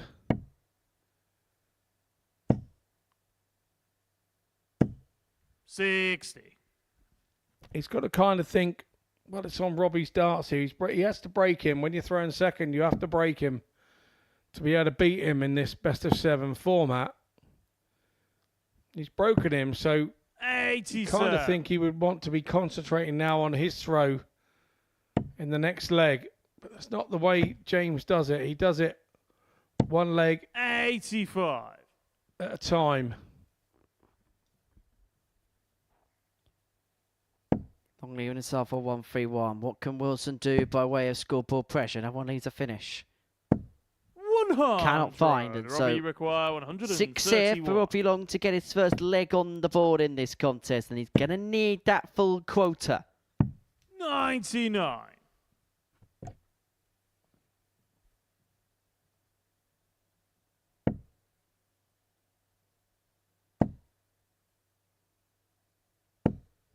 $100. Robbie, you require 32. Game shot on the third leg. Robbie Long. Really good take that from Robbie Long. Gets a foothold in the contest. Back to 2-1. Wilson now throwing to re-establish the 2-leg gap in this encounter.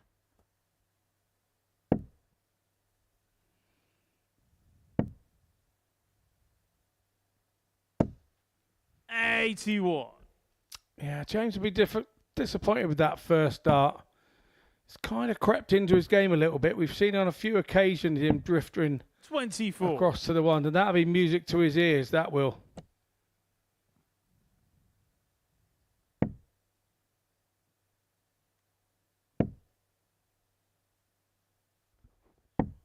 $58. Hasn't really jumped on it as he would wish to. The jammy dodger there. Something as simple as a ton keeps Robbie Long in this one, as you can just see.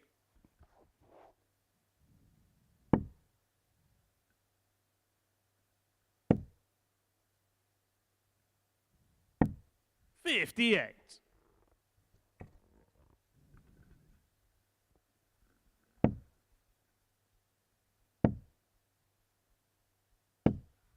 $100. Interesting exchange here. Wilson's still in control with the darts, but a poor visit here will open up the door for his opponent. He's just trying too hard. You can see that he's just got to let it flow. 40. And that was one off the wire. You can see the big flat spot on the wire there. That was nothing to do with any other dart.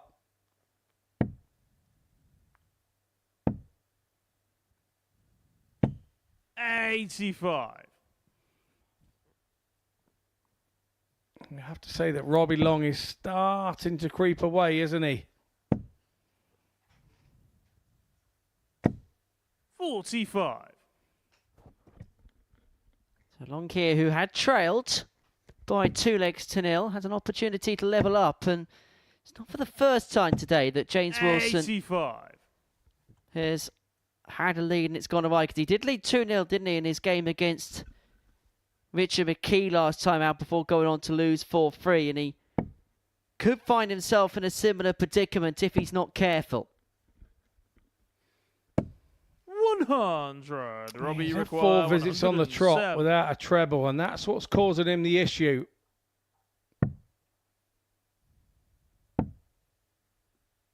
$91. James, you require 119. And then that's causing him to have to take out shots like these. Bullseye. 94. Robbie, Boy, you did he require scare that. 16. Cut a paint away.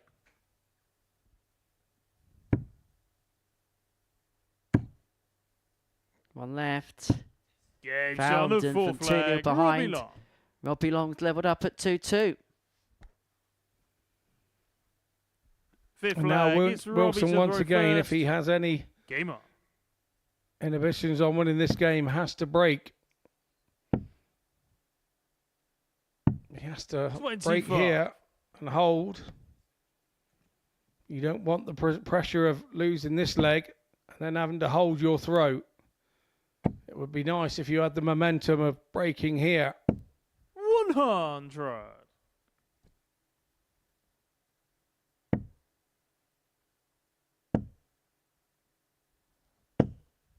$100.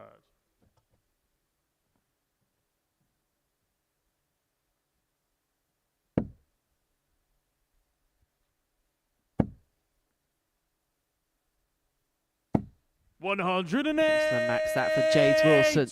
He His first of the contest. Maybe it just reasserts his authority in this game. 58. It brings up the old adage of moments and timing. He really needs to back that 180 up now with something. Has to go back up the top. Didn't really want to. 61. But to leave him the 160, which we saw from Haynes earlier. 59. James, you require 106. So 160, 6 darts from here to put his nose in front once again. He's got 6 darts. He's going to need 6 darts. 60.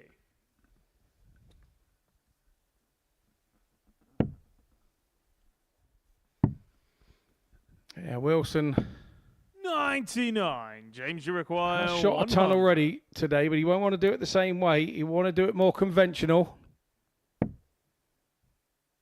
He's going the same way. It's double top, double top. 40. Robbie, you require 106. He didn't go the same way. The 60 was open. He tried to use it. And Robbie Long, if he'd have poked that 160, I think 89. James, you require would have been an 6. injustice, but he's put enough pressure on Wilson here.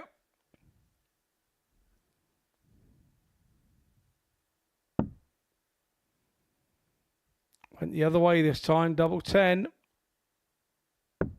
Game shot on the Nicely fifth done leg. James Wilson. from Wilson. So he breaks Right smile from Robbie Long because he knows that he just didn't flag. It's James to quite throw do first. enough in the scoring segment of that particular leg. And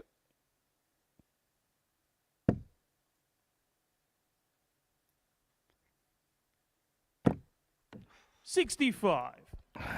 Wilson was having no bad luck. He wouldn't be having any bad luck at all. That's the second one out. Right at a vital time.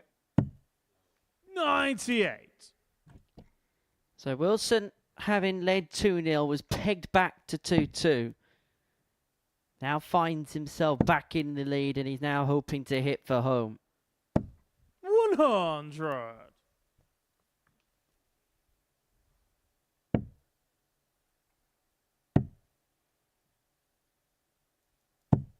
$96. This is our 10th game of the afternoon. We did kick off just after 1.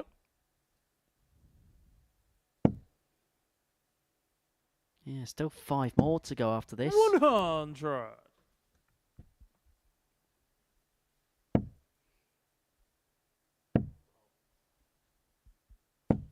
$125. Before we then head off for some food, and then we do it all again later on. Yeah, absolutely. Group B later on this evening. Is one you need to join us for. Here on Pluto TV. Star-studded lineup. 96. James, you require 111. For the match, to keep himself on the periphery of contention. This would put him on to 4 points. This would put him on the coattails of the top 2. 79. Not going to finish off with a fanfare. Robbie, you require 86. No, and a very doable 86 here coming in from Robbie Long. More than achievable now. One last start at 88. 70. Oh, and he just hasn't got it round the James, corner. You require can see the 32. frustration. And so double 16 for James Wilson. He found himself 2 up. Long clawed level.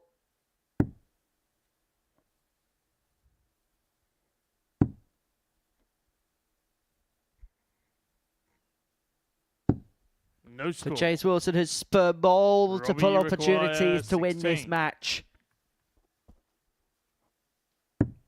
Game shot on the 6th leg. Robbie And we Long. go all the way. 3-3. Wilson's done the hard work in this one. He's broken his opponent twice, but the sad part about it is he's been broken twice himself.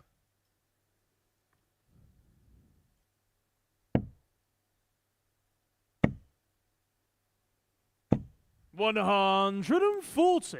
And now he's back. He's right up against the wall from the get-go in this 7th and final leg.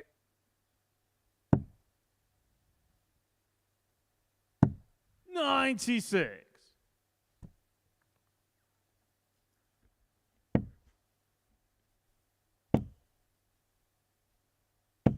$60.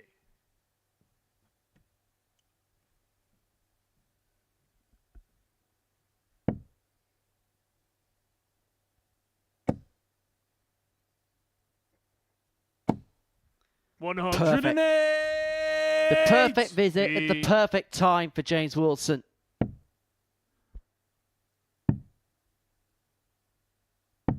$93. But that just does enough for Robbie Long to keep him in it.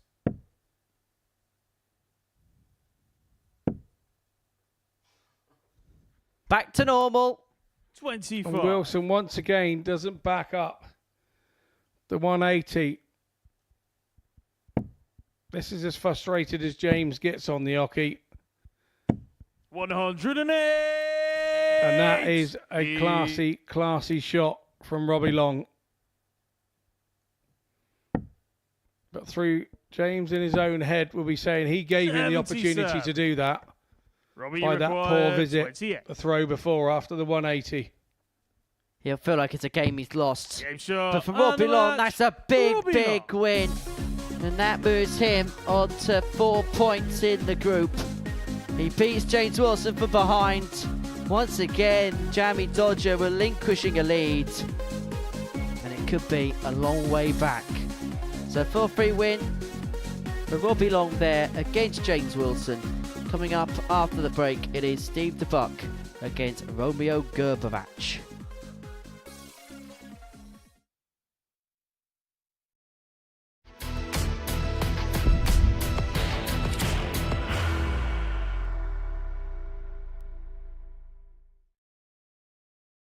Are you ready to lift that trophy, Darius? Yes. Let's do it then. Ladies and gentlemen, your Modus Super Series 9 champion is Lucky D, Darius Labanowski!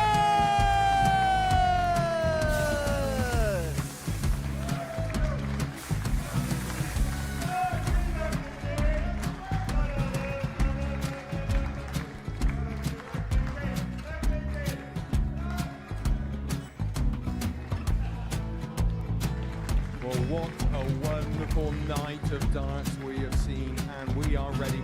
Our champion is ready, and it's trophy time. So receive the trophy.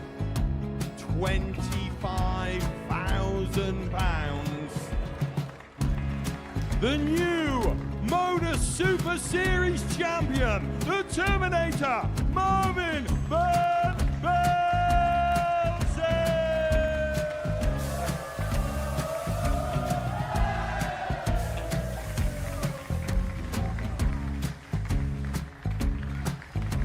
And one more time, the 8th Modus Super Series champion, the Terminator, Marvin Van Velzen.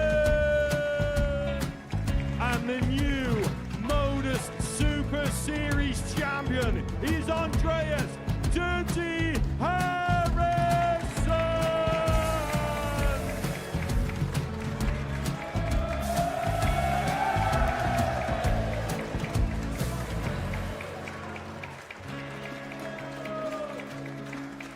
And one more time, the 7th Modus Super Series champion. Give it up for Andreas Dirty Harrison! The moment we've all been waiting for. Would you please show your appreciation for your Series 6 Modus Super Series champion, Scott Taylor!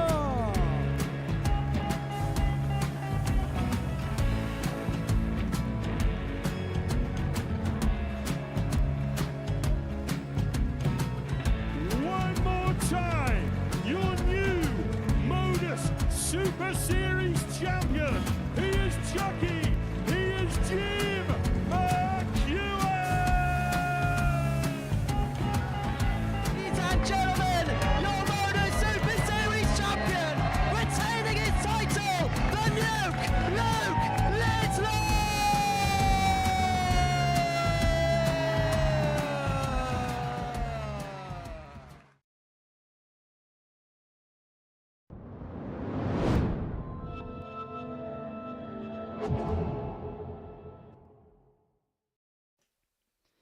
Welcome back to the Modus Super Series, where before the break, Robbie Long got the better of James Wilson by 4 legs to 3. Next up for us, Steve DeBuck and Romeo Gerber go head to head. This is game 11 of our session, and as far as these two are concerned, Romeo with 2 points from his opening 3 matches. Steve, the only player in this Group C without a win to his name so far, so he'll be hoping to change that fact First leg, in it's this Steve to throw first. particular contest. But for Romeo, I suppose a similar situation for that was faced with Robbie Long and James Wilson in the previous game. Win this one, you keep yourself in touch. 81. Lose it, you may find yourself adrift.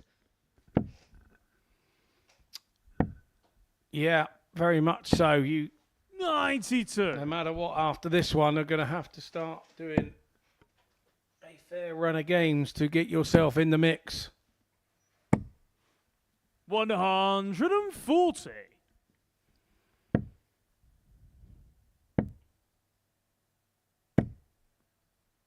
80.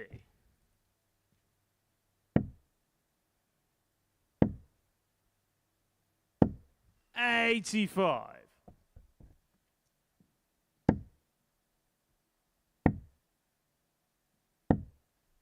75. So DeBuck's got off the quicker of the two players here. 137. Left himself on a single to double after 12. Haven't quite seen enough of that from Steve today. 43. Steve, you require 58. No, we haven't. And maybe we're at the point where he's just fed up Game shot on the with first what's leg. happening Steve to him. DeBuck. And you don't get here through the ADC Second leg, it's Romeo if you to can't the play. first. You know, you've got to Game win on. your way here. You've got to come through the system. So I'm sure there's a certain amount of pressure that comes along with coming through that route with players that you've played along the way, players that maybe you've 140. sort of beaten to get here, and you, if you're not careful, you feel like you have a duty to them to come and perform, and that can, like I say, 50, weigh sir. down like a foot upon your head as you're trying to get out the swimming pool type thing.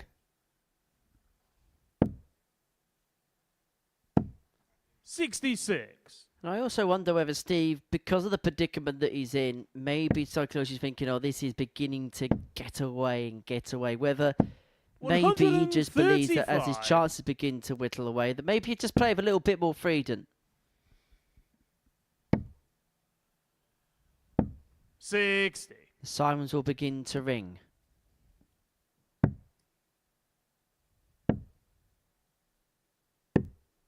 $89.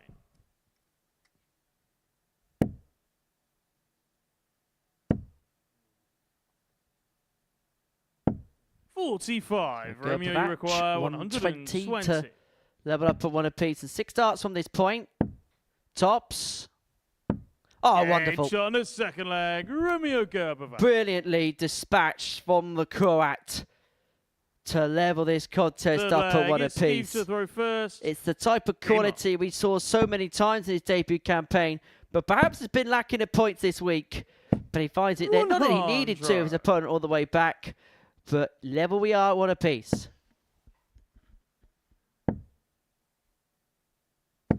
$140.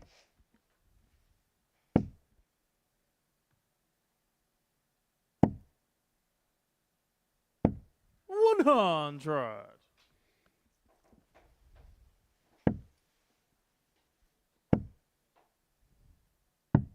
$99.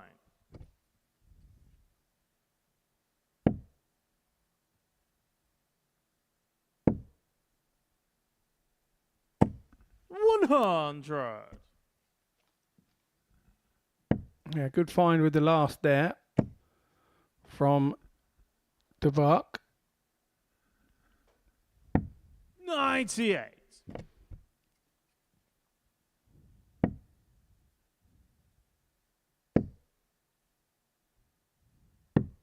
$105. Romeo, you require 164. 139. Steve, you require 96. Scared that 164, having just got the 120. And Steve, who's actually playing well, playing as well as he has done all week, is having to take out this double eight. Doesn't do so, and Gerber is Romeo, back you to 2-1. require 25. Yeah, great attempt at the 164 from Gerber, and these are the bread and butter shots, so you've got to 70. tidy up on the back of them, and he Steve, hasn't you done it. require So 16. DeBuck's coming in here looking for a 2-1 lead. When that left his hand, he'd have thought it was in, Romeo, you require 8. or hoped it was in. Game shot on the third leg. Romeo Gerber. Gerber pins the double 4 to move himself 2-1 to the good in this match. Fourth leg, it's Romeo to throw first. Sometimes in this game, it's Game better on. be lucky than good. And the luck came in the form 41. of Steve DeBuck missing doubles there.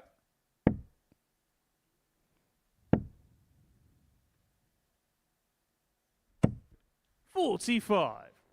Busy weekend of darts ahead. Kicks off tonight in Cardiff, the Utilita Arena 85.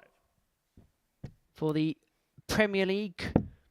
Chris Dobie takes on Stephen Bunting. Luke Humphries up against Michael Van Gerwen. 115. Luke Littler against Nathan Aspinall. Going Price, fresh off victory last week in his home event, will take on Rob Cross. 105.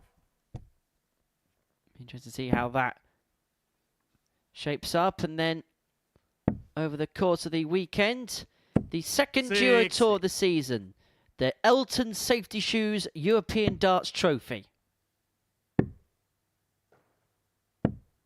43.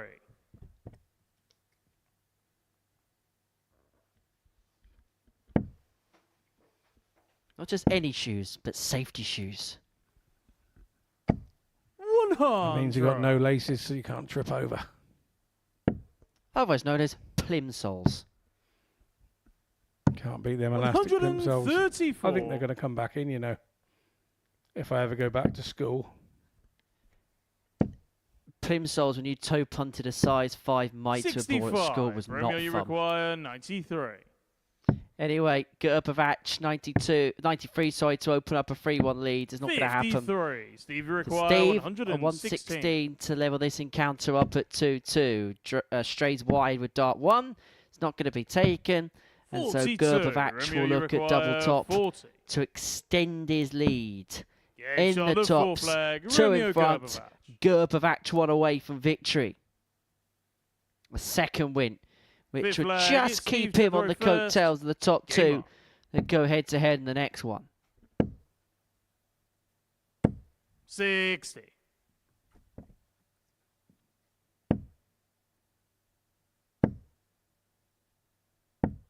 $81.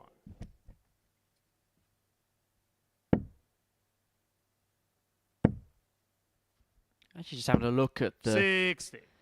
schedule of play for the Friday evening session tomorrow. There's some proper matches in there. Gurney against Springer, 85. Joyce against Cullen, Van Barneveld against Evans, De Decker up against Lukeman, and Jan van Veen against Connor Scott. 85. And all that before we go live at 10 o'clock. 125. Indeed, well, we've got a hell of a lineup ourselves. Indeed, we do. We have a couple of champions in the field. McEwen, Harrison, the global champ, Devon Peterson. 45. Not forgetting, I've won a ploughing match before in the past, so I'm a champion in my field as well. 100. Tractor GP, wasn't it? Something like that. 97. Myself Romeo, in you the Avon require advertiser, 110. picture and everything. For the match, he's already had the 120, so going to round it off with the 110. 92. Inside on the double 18. Steve, you require 154. Not to be this time.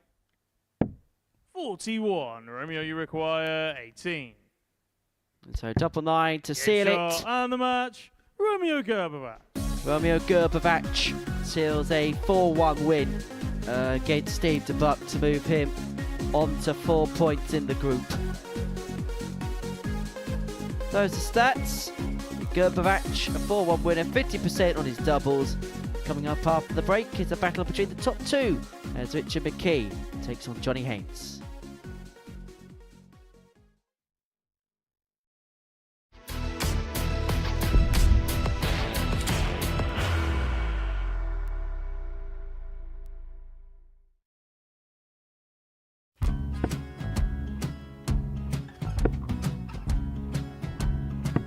$54. Charlie McGuire, 164.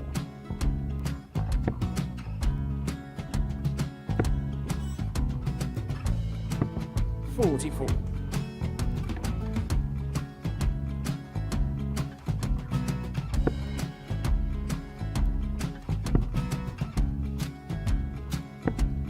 $32. Charlie required 120. Well, 120. He's got a fair, at least 2 handfuls of this. Just needs to stay 60. there. That's a good shot. Halves his score. leaves himself on a 2-darter.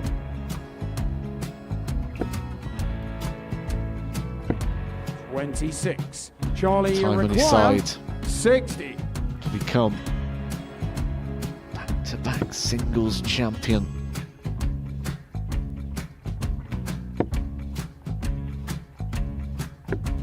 $40. Definitely a couple of nerves in those last 2 darts, but he'll be coming back. It's a moment he's been in before this situation. Standing at the back of the stage, Charlie approaching the required Yoki with a 20. chance to win the title.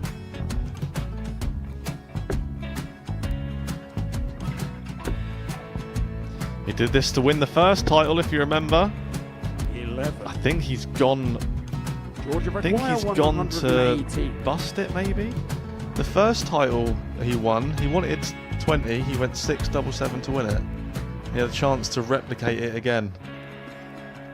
Yeah, I get the feeling that was for a bust, and 39. on that situation there, George Scaife wasn't even able to take it out going to the 18s on that switch. Yeah, I think he just panicked a bit, but he's done well to get that big one. Sometimes can be the hardest part. Georgia requires This is it. 79. It's got to be 19s. It's got to be 19s for this shot.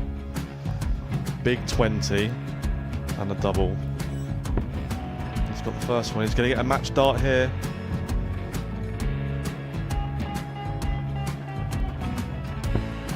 $59. Charlie Threw the entire required body into that 8. one. Just didn't want to let go of the dart.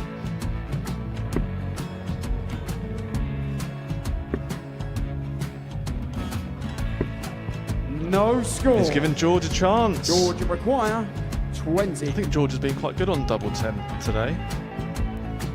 So many opportunities for Charlie Murphy. Couldn't get the job done. Got out the match, and the Red Dragon George Modus Scaife. Super Series Influencers Champion, George Scaife.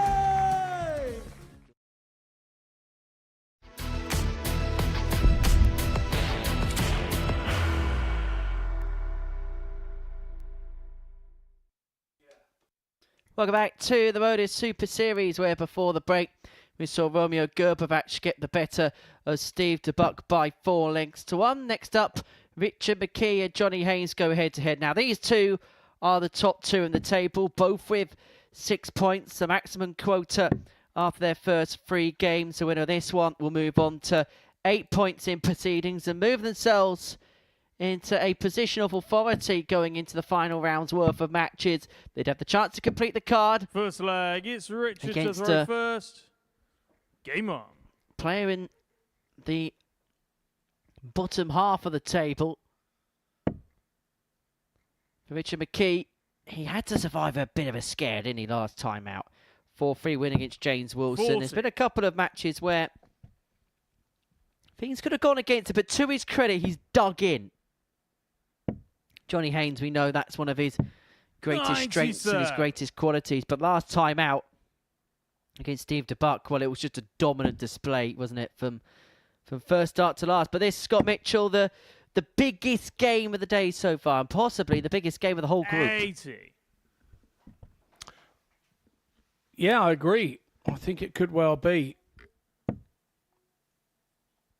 For the reason 55. that either or here could kind of gap themselves for the rest. And as the day goes on, I know we've got 5 games each to come tomorrow, but you do start to run out of 59. games to catch up these sort of 4-point deficits. And it's all right saying, well, yeah, I'll win this game and then I'll win the next game. But you've got to hope that the person you're trying to chase is losing as well, which isn't always the case. So you do kind of run out of time and run out of games. So these two will want to get a heads up on this. And obviously, with the fixtures reversed tomorrow, they will play each other second game tomorrow. 99. So if you could get a win here and then a win in the second game tomorrow, you can virtually secure yourself the top spot. And put your opponent in severe danger of not qualifying at all. That is how potentially cutthroat these Johnny meetings require between this pair could be. 150. Haynes' first poker to finish, the 150 to break the throw. Isn't going to go, and so McKee only needs the one triple here at the back of the 1-2-2 to get a poke at the bullseye. Richard, you And require it's a finish he may have to get if he wants to 122. save his throw, because Haynes is on a single to double.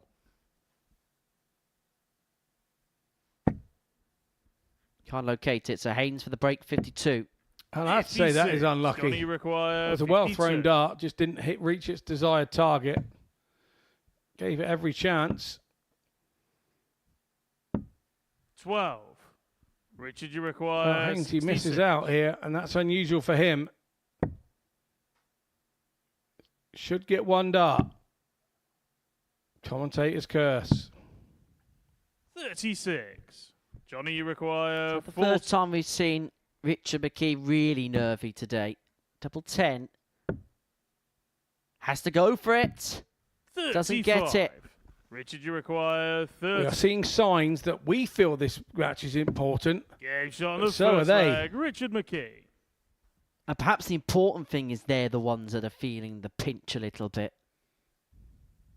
Second leg. It's Johnny to throw first. Game on. Haynes will be disappointed there. He had a really good chance to break. 123. But as Johnny Haynes does, he doesn't rest on his laurels.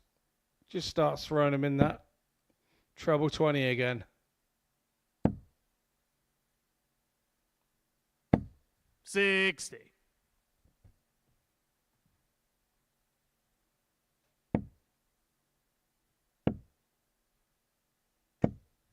$100.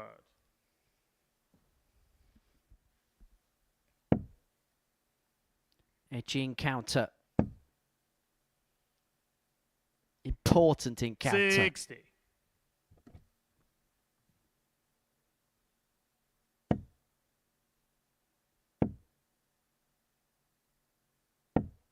$98.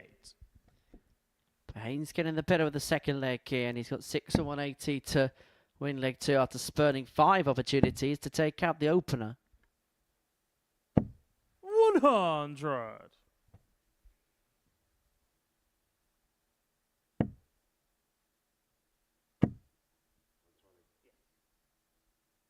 Just double checking where dart 2 was. 140. Leaves himself tops after 12 to square up a one apiece. Completely outscoring Richard in this contest. 100. Yeah, Johnny, wise of require Haynesy to ask. 40. You've got to make sure you use the referees. They're for your benefit as well. Game shot on the second leg. Johnny So Haynes. they don't mind being asked. They just can't tell you what's left. They can tell you what's Third leg. scored. It's Richard to throw first. Game on.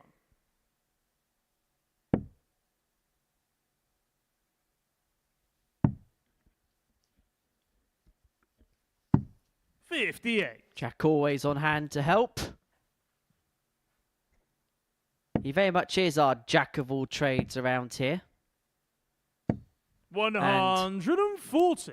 In his opinion, he's mastered all of them. Bit of an all-rounder, isn't he? Bit of an all-rounder, our Jack. 94.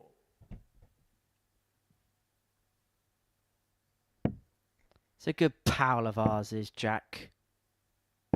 Yeah, 43. sure is. He's a good lad. Super referee. Developing his skill.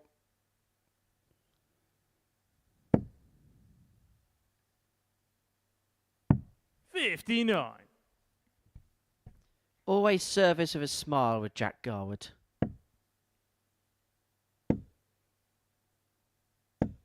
$41. There's the man in question. They say all the best referees are the ones that you never notice them. You never notice they're there. 125. And Jack is becoming one of those types of referee.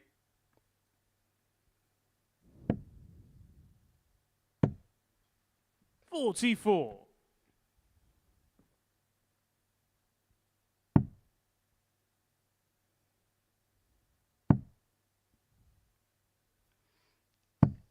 $57.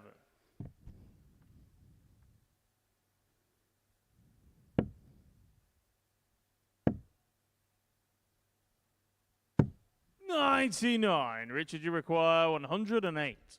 So McKee here, 108 to open up a 2-1 lead. Double 16 was intended target dart number 2. 96. Johnny, you require 134.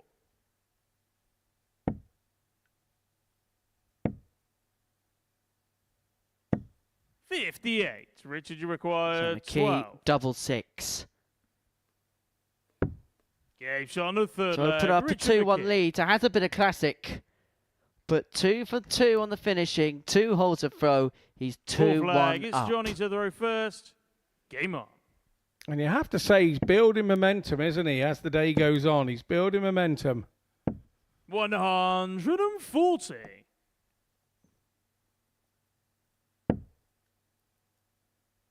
He has Gerber in the last game of the day, does McKee. 100. And he really could end up being on a sensational first day here in Group C. 60. Quite the debut for the man from Northern Ireland. Potentially this could be. Now, Johnny Haynes is a very 57. charitable guy. Does a lot for various charities. You can see that with the wristbands there. Now, he does also have a shirt. 96. A prostate cancer shirt, which has a very prevalent message on the back of it. Check your nuts. That is what it said on the back of the shirt. 140. It's the only time I'm ever going to be allowed to say it on TV, so I'm going to say it. 100. Yeah, if you ever needed to know how good a guy Johnny is, all those charity wristbands show that he's done something to help 100. somebody Johnny along the require way. 105. Must have won a lot of charity opens in his time. 97. He's Richard, you himself a require double 4, 104. his favourite double. If McKee cannot find the 104, this for the break and for a 3-1 advantage. Double top. He's already hit it once today. Game shot on the It fourth goes leg. to open up a Richard McKee. 3-1 lead. Richard McKee gets the break and throw. He moves 3-1 to the good. And Fifth now has the leg, it's darts and still a Richard to throw 4-1 first. success. Game on.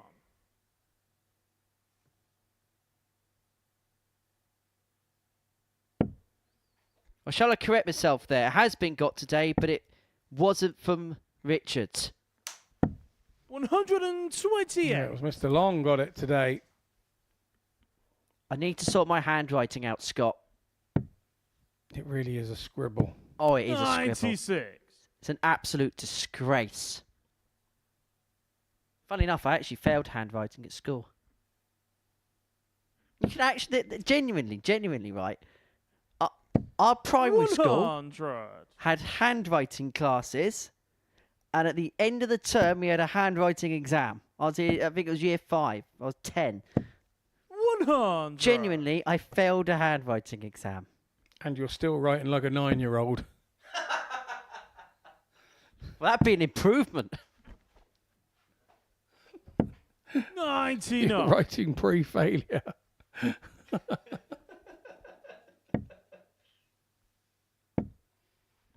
That's a Richard McKee. Well, 100. he's on the cusp of a 4th consecutive victory and on the cusp of opening up a 2-point gap from Johnny Haynes. But perhaps more importantly, more pertinently, it'd be a 4-point gap from 3rd place and Romeo Gerber, who he does face in his final game.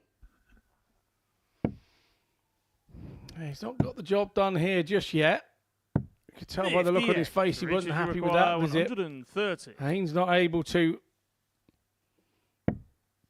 do a great deal about it in the scoring stakes. 92. That's a nice Johnny, pick up you with the last require start to leave 38. 147. Whether he'll go for it or not, I think will all depend on where Haynes ends up after this visit. 47. Richard, you require 38. For the match. Straight for the double 19. Awkward. Moves across to the left. There is a little portion on that side to find. No score. But he's unable to locate Johnny, it. you require 100. Haynes gets a lifeline. Will he take it?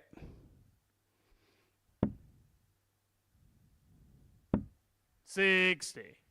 Richard, First you one went require well. 38. Second at tops didn't go. So this time it's split from McKee.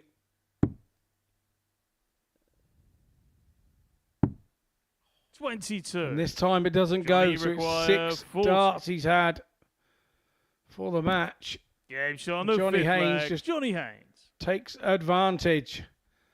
Plops on down. There's a wry smile there from Richie McKee. Sixth leg. It's Johnny to He the knows first. that they should have been shaking hands and wandering back to the players' room with job done. Now Haynes has the momentum. 99.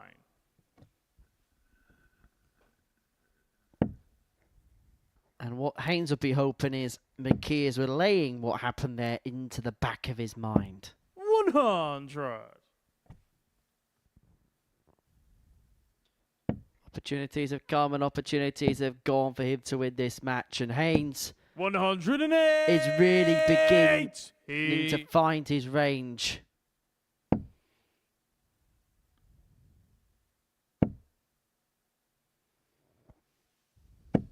$60.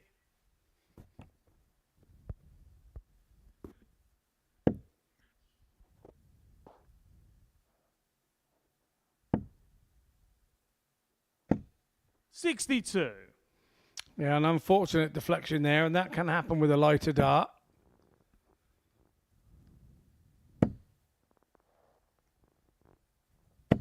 $140. Johnny, you require 106. Haynes, 6 darts on 160 to level up. Another. He's already taken this out once today, but he's not going to do so for a second occasion. 140. Puts himself in pole position, though.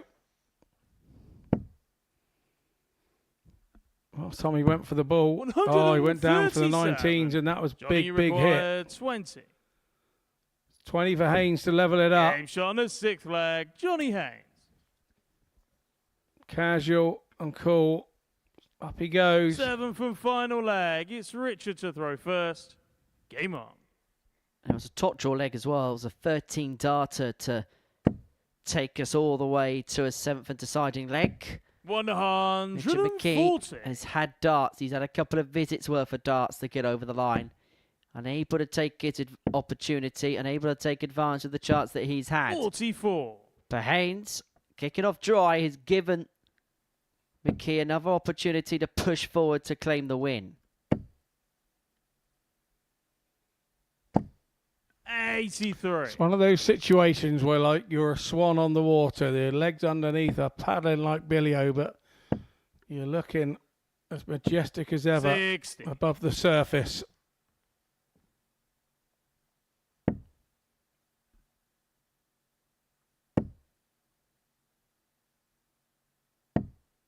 $55.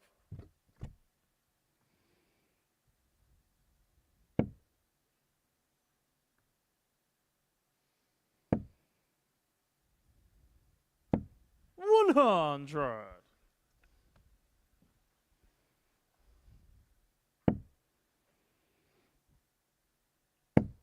Oh, these are good moments in the match for McKee.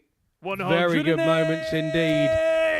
He And there, as our graphic shows, that's our 100th 180 for the week. 58. His first match. Richard, you What a require time to find 43. it. And he's got time. And he's got more match darts.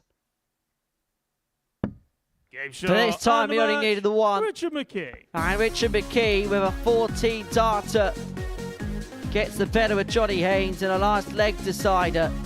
And he moves on to 8 points. He moves top of the table. And he moves 4 clear, importantly, for third place in the league standings. Coming up after the break, Steve DeBuck takes on Robbie Long.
Welcome back to the Modus Super Series. These are the results from the 12 matches that we've seen today. It's a 4-3 win for Richie McKee before the break, and this is how the table looks.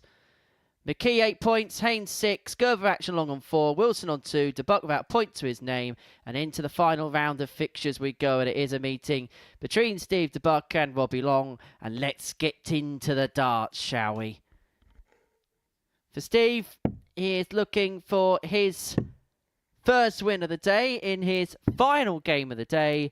As for Robbie Long, well, he's picked up 4 points from his session, but I don't know. Will there be a feeling that maybe he's left a game or two out there, Scott, at the beginning of the session? I think that's fair to First say. leg, it's Yeah, I Steve think to that's throw fair to say. first. Game on. A touch unfortunate against Johnny Haynes. You know, it was the last leg from Haynes that went his way. You know, we've just seen now that he's 125. had the last leg against McKee go against him. But, yeah, against Robbie Long, it went his way. 140. That early game against McKee as well. But McKee was sort of 8 or 9 points average higher. So 77. he's probably in a sort of recovery state needed here, isn't it? Probably. 60.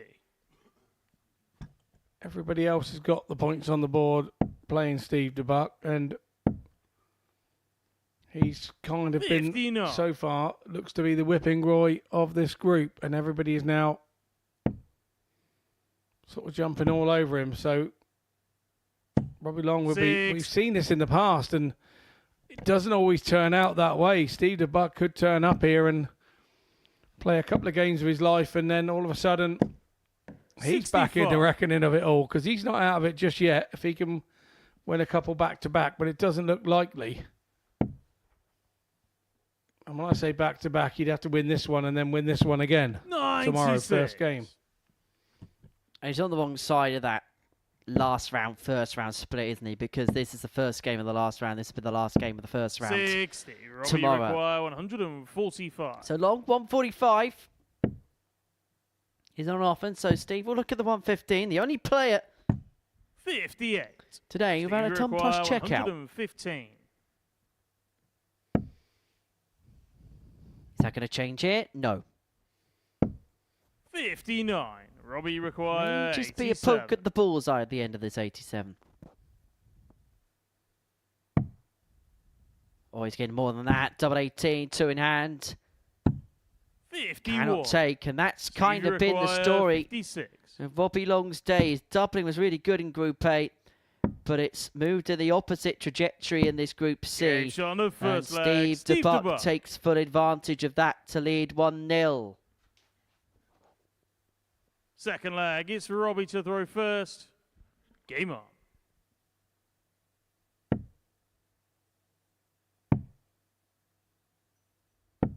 $57.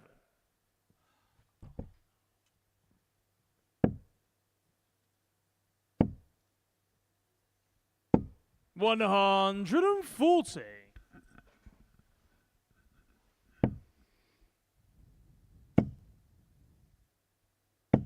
$108. Nicely done by Robbie Long, because DeBuck had started to have a little bit of resilience there, hadn't he? 41.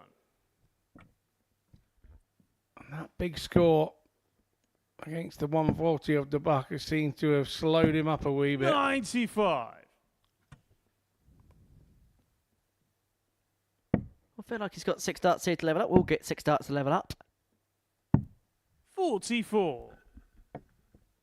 So 169 to peg himself back level. 41.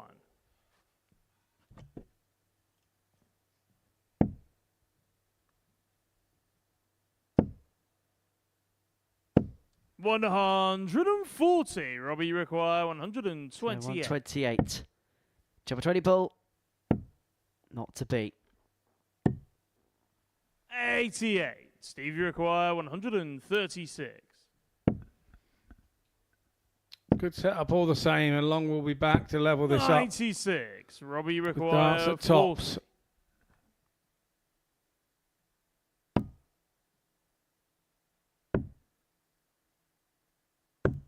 Game shot on the second leg, Robbie Long. So a nice double 10 there from Third Long. leg, it's Steve to throw first. Game on.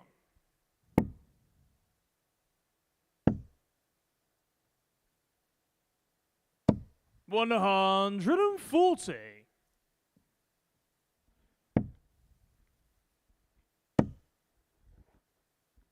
Kind of going back to what we've been saying about Steve all week, particularly myself and Trina during Group 8. He's had spurts throughout the course of the week. He's had spells. He's had patches. But I think the big disappointment for Steve is he's shown us moments of his quality, but he'll feel like he hasn't yet done it throughout the full duration of a match yet. Yeah, there are parts of games that if he could put them all together in one match, you would say yes. More than capable. But like you say, it's a little bit streaky. It's a little bit in and out. 140.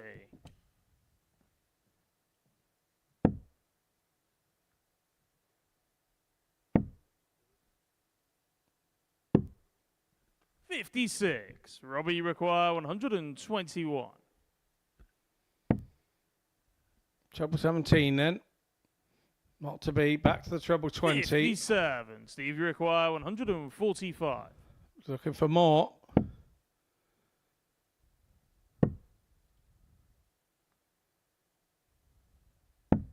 $55. Robbie, you require 64. So a good first start. Looking at 48. double 8, not to be, Steve, and you offers require it 90. an opportunity for the buck in this 90. Surely he has to go 20s first, but you can't miss the big number. Cardinal sin. 38. I think you can Robbie, see the you disappointment require 16. on his chewing gum. Knees extra. No score. And he's going to. Steve, you require because 52. Robbie couldn't find a mint finish on that double 8.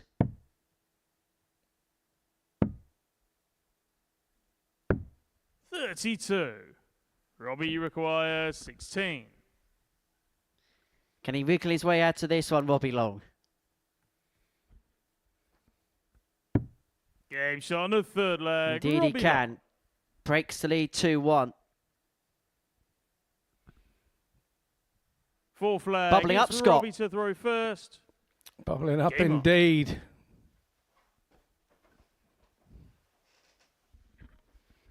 Can't beat a bit of hubba bubba at the darts. That was the first ever chewing gum I tried when I was 10 years old. 46. Was it?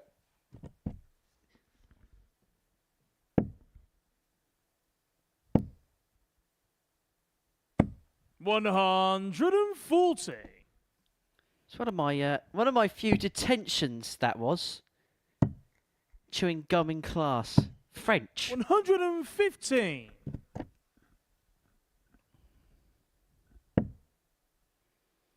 Yeah, I didn't like French either. Still don't. 108. McKee for Steve, who comes from the French-speaking region of Belgium. 57. Jedonia. That's the name of the region.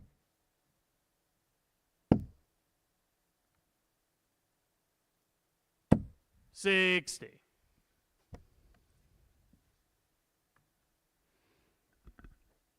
I can only ask what the time is in French. I did all them years at it.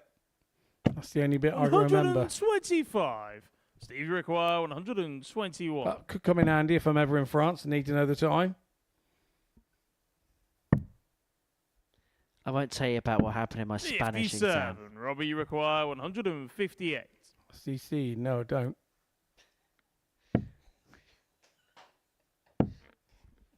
All I need to know is dos cervezas, por favor. 44. Steve, you require 64. 64. Well, that's unfortunate. 32. Of all the times. Robbie, you require 114.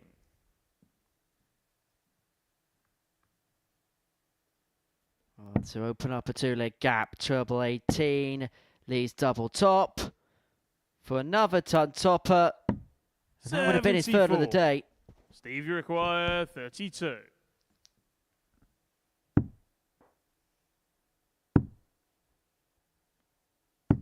$16. Robbie, you require 40.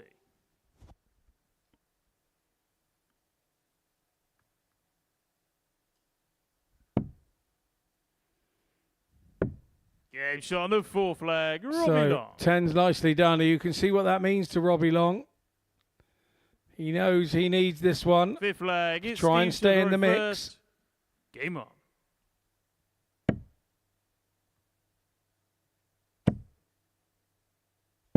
$70. So Robbie Long, 3-1 to the good, needing just one here to finish his day with 6 points, which would put him in the picture at 70. least. Johnny Haynes will have the chance to move on to 8 against James Wilson. And then the debutant, Richard McKee, what a day he's having. 42. Has the chance to complete his debut day here at the Live Lounge in Portsmouth with 10 points if he can get the better of Romeo Gerber. That's the rest of the menu. 140. In good sea this afternoon.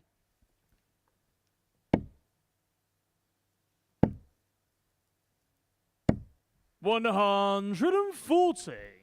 That's much more positive from the Buck. Maybe he's throwing a little slower than he usually does. And 93. maybe upping the pace would help him. Throw them a bit harder and a bit more direct. Seems to be the way that he's gone 100. here to try something different, and it seems to have some success with it.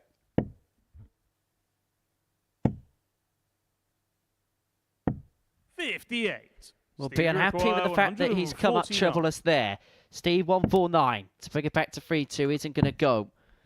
But this would be some way to round off a day. 59. If Robbie Robbie Long can require find this 140 to seal a 4-1 victory, it would end his day with 6 points to his name. It's not going to be got on this particular occasion, but he's going to do the next best. Well, he should have done the next best thing. 85. Steve, Leave you himself on require top, straight wide 90. with dart 3. The Buck's looking for another one of those, and the bullseye. 57. At the Robbie, right you line, require 55. wrong pitch.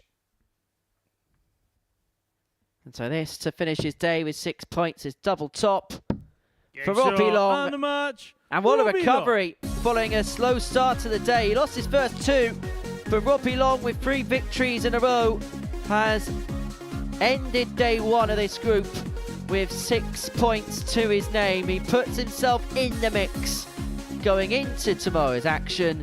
Coming up after the break, Johnny Haynes takes on James Wilson.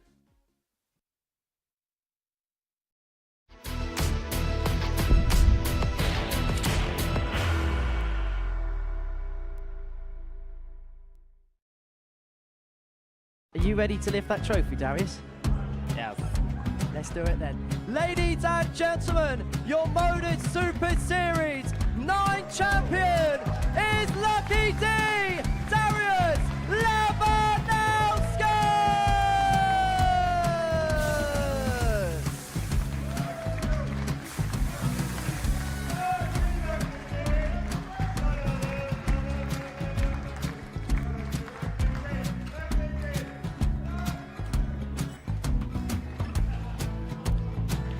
Well, what a wonderful night of darts we have seen, and we are ready. Our champion is ready, and it's trophy. So receive the trophy. £25,000. The new Modus Super Series champion, the Terminator, Marvin Van Velzen.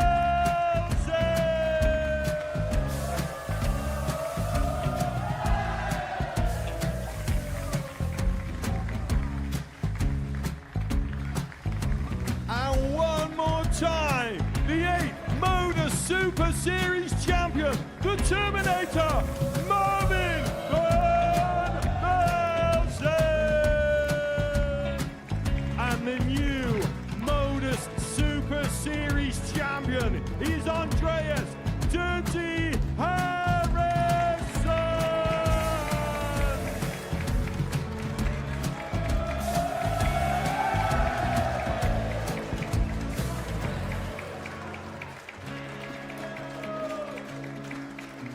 And one more time, the 7th Modus Super Series champion. Give it up for Andreas Dirty Harrison!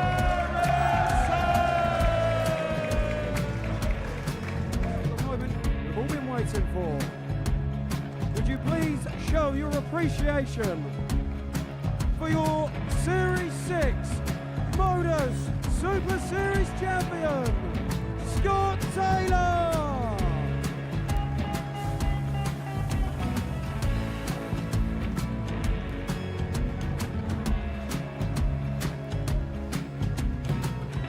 One more time, your new Modus Super Series champion.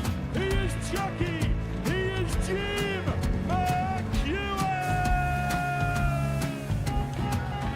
Ladies and gentlemen, your Modus Super Series champion, retaining his title, the Nuke, Luke Lidlow!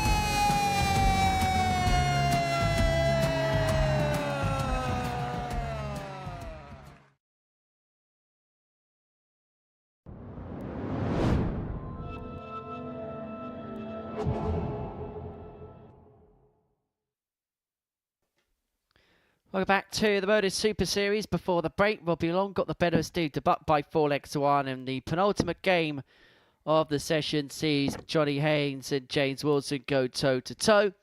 For Johnny, he can move on to 8 points overnight with victory here. He would have damaged the limitation following his loss to Richard McKee in a last leg decider last time out, where he had an opportunity to go on and win that match, was unable to take it. As for James Wilson, if he can finish the day with 4 points, well, he keeps himself in contention going into the last day's worth of action. But he would need a big, big Friday to make it through. But for Johnny Haynes, he could either put himself in a position where he'll feel like he's nice and comfortable-ish on 8 points. He would have taken that for a day's worth of work.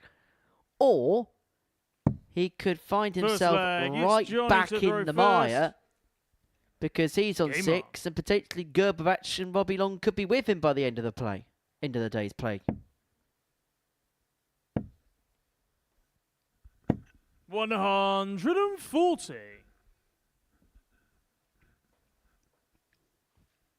Yeah, those are the whys and wherefores of this particular moment. 57. For me, I think James Wilson's been a little bit rusty. He looks a little bit not quite match prepared. So 7. There's a very good chance he could go through the card tomorrow. He has the ability and he has the talent.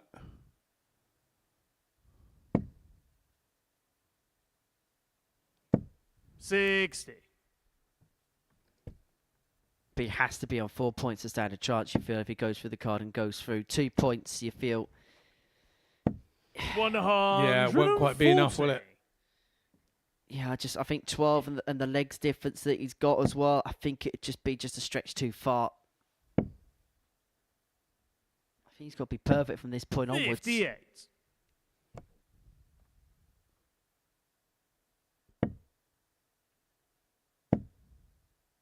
Squeaky bum time for the Jeremy Dodger. 98. Air of desperation, now or never.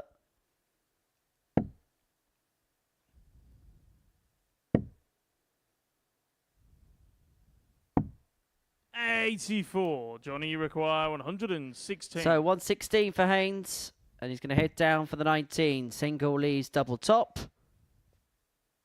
Again, just double checks to see the location of dart 1. No dispute in the location of dart 3. Johnny Haynes had the 160 earlier. He's now got the 116. Second leg, it's James to throw first. Game on. 9-ton plus checkouts of the session.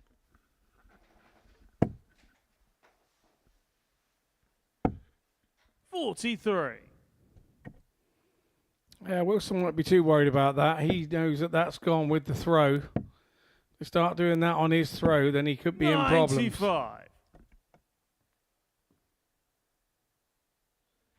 Does need to find a break at some point, does the Jamie Dodger to win this contest. 40.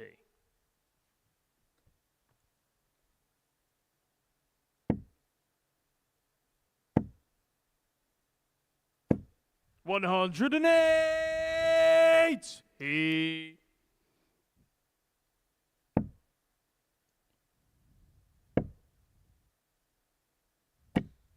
$21. The usual one dart on the floor for Wilson. Usually ends up being a couple per game so far today. 82. Well, at the moment, Johnny Haynes is having one of them games and James Wilson's having one of them games. 95. Johnny, you require 144. 144 for 2-0.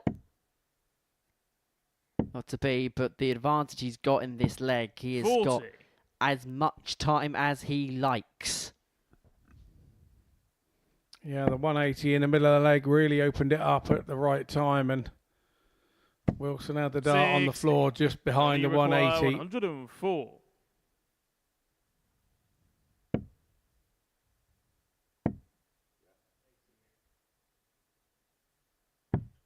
$92. Scared that double 12, didn't he, off the back of the 104? We'll return for double 6, although he's averaging 99, but you could tell he's not overly enamoured. Feels like he could be a little bit more clinical. And probably because he knows that his opponent is struggling as badly as he is. He doesn't want to pass this opportunity by. This is not the A-grade version of James Wilson. Johnny Haynes knows it, and he wants to take full advantage of it. He leads 2-0, averaging just under 97.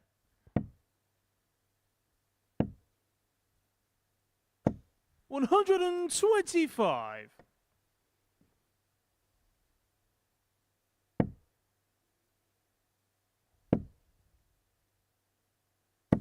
$60.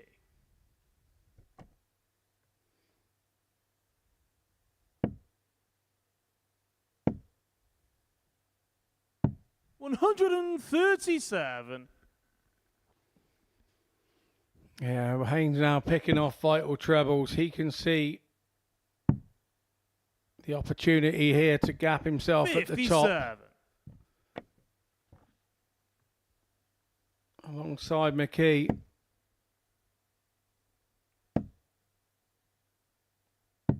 $137. Averaging here 105, Johnny Haynes. And there's a gulf between the two players' averages in this match. 45. There's been a gulf in this game altogether. Let's put facts right.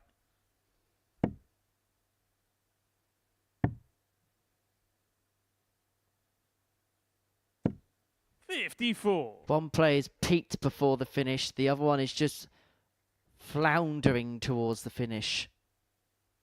The only good thing for James Wilson is the way Johnny Haynes is playing. He might be put out of his misery before too long. You require 48.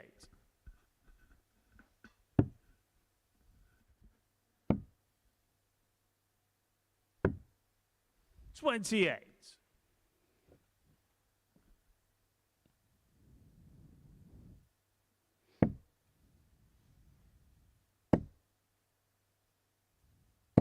$140. Johnny, you require 20. Game shot on the third leg. Johnny Haynes.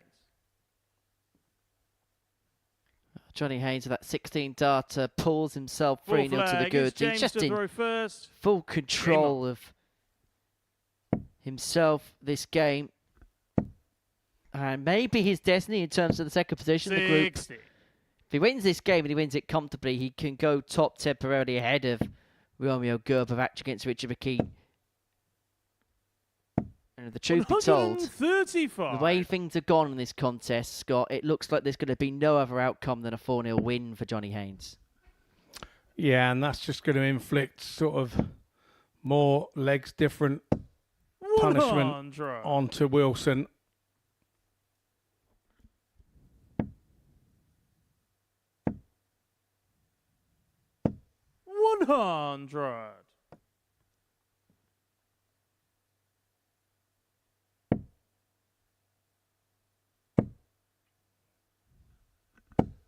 81.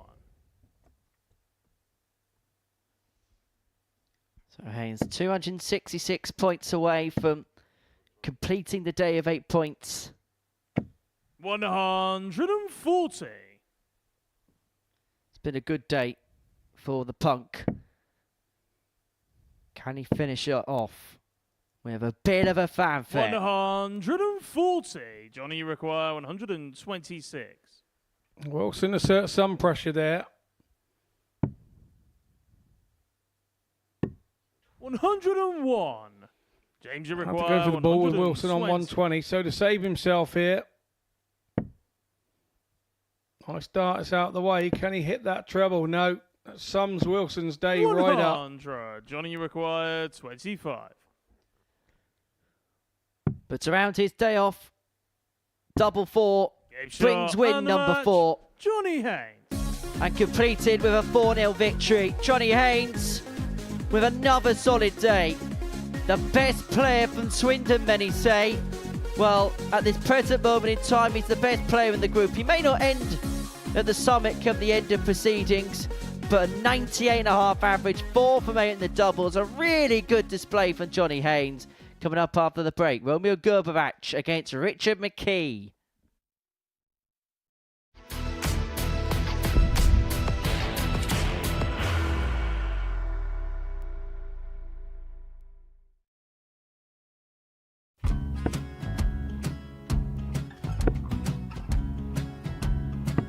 $54. Charlie McKee, 164.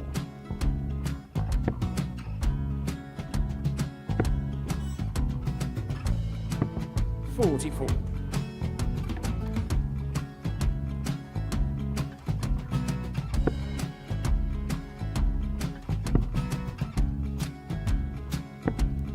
$32. Charlie McKee, 120.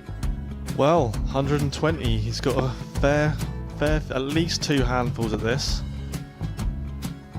Just needs to stay 60. there. That's a good shot. Halves his score. Leaves himself on a 2-darter.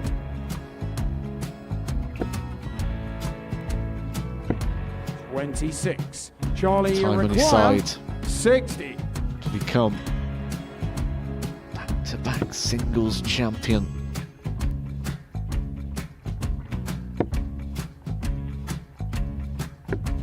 $40. Definitely a couple of nerves in those last 2 darts. But he'll be coming back. It's a moment he's been in before this situation. Standing at the back of the stage, Charlie approaching the required hockey with a 20. chance to win the title.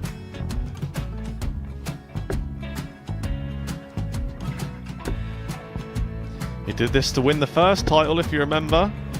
11. I think he's gone. Georgia I think he's gone to bust it, maybe. The first title he won, he wanted 20. He went 6-7-7 to win it. He had a chance to replicate it again. Yeah, I get the feeling that was for a bust, and 39. on that situation there, George Scaife wasn't even able to take it out going to the 18s on that switch. Yeah, I think he just panicked a bit, but he's done well to get that big one. Sometimes can be the hardest part. Georgia requires This is it. 79. It's got to be 19s. It's got to be 19s for this shot. Big 20 and a double. He's got the first one. He's going to get a match dart here.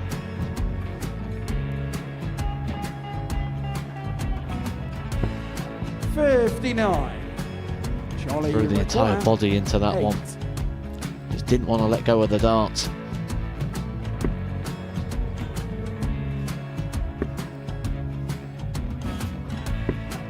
No score. He's given George a chance. Georgia require 20. I think George has been quite good on double 10 today. So many opportunities for Charlie Murphy. Go Couldn't get the job Got done. in the match! And the Red Dragon George Modus Scaife. Super Series Influencers Champion, George Scaife!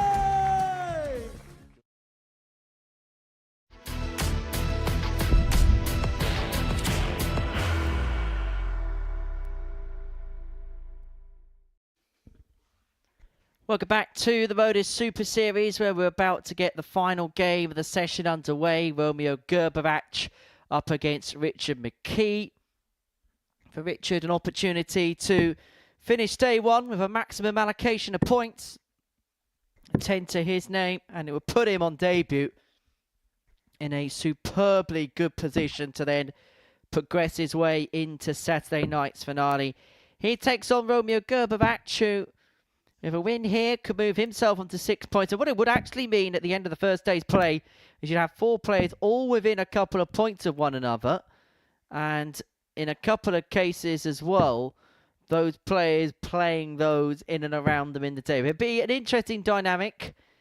The last game of today's session, also end up being the first game of tomorrow's proceedings as well. And so potentially this could be a big head-to-head, big personal head-to-head between the pair.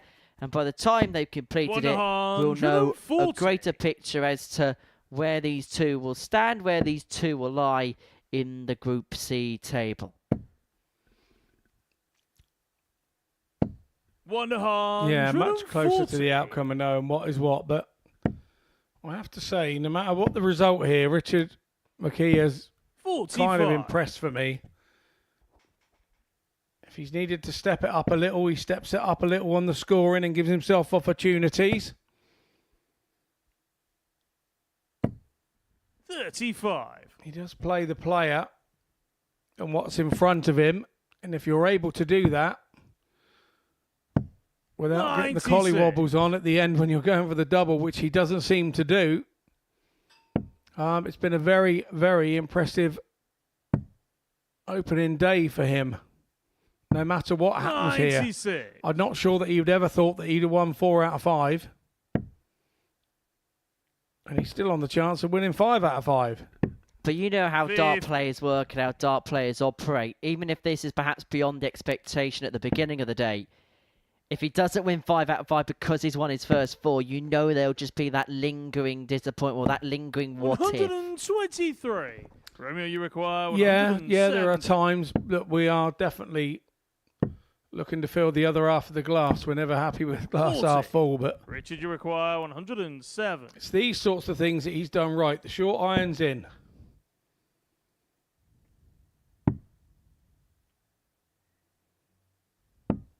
And although he hasn't shot that out, Romeo, he's done it right again. 130.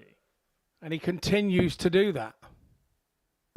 And luckily for him, he's going to get 3 more at double 10 because Gerber is unable Richard, to take out the 130. 20. So 2 10s for the break of throw and an early 1-0 lead. Double 5. Inside on that, just like he was the double 10. 16. Romeo, And so you Gerber require here, 75. outside opportunity, which perhaps he didn't expect. 72 remaining. Went double-double, unable to get. 51. Richard, you require 4. I think there was frustration there. Throws his arms in the It's on air the first as he leg. walks Richard back McKee. by McKee. And he goes from Second leg, it's Richard to throw first. happy to sad in Game on. 1.2 seconds. How the tungsten helter-skelter can change so quickly. McKee with a 1-0 lead, having got the break.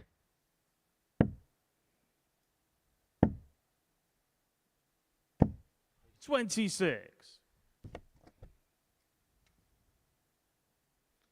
From if he finishes today with just 4 points to his name, he'll feel like once again this week, opportunity has passed him by.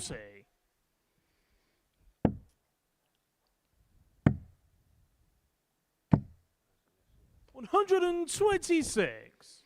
Yeah, I think I agree with that. I think he would feel that opportunities have passed him by, but kind of that falls at your own 91. feet, doesn't it? There's nobody else to blame. 81. Richard, you require 170.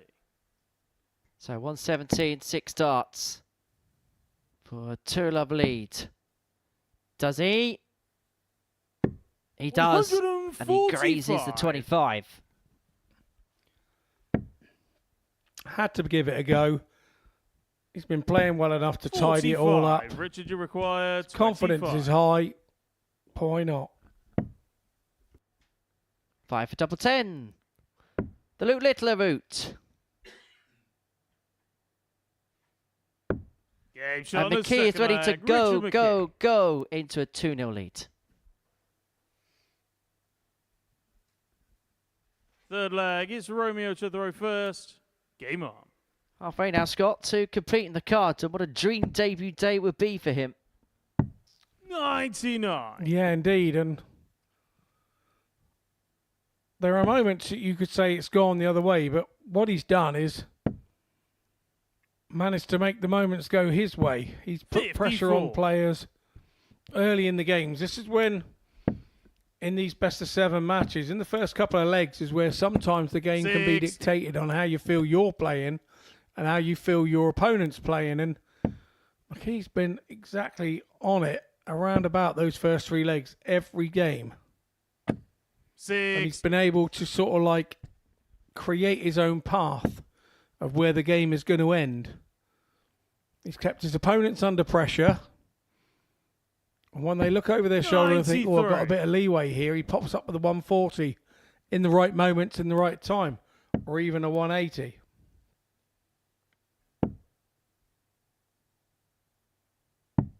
$99.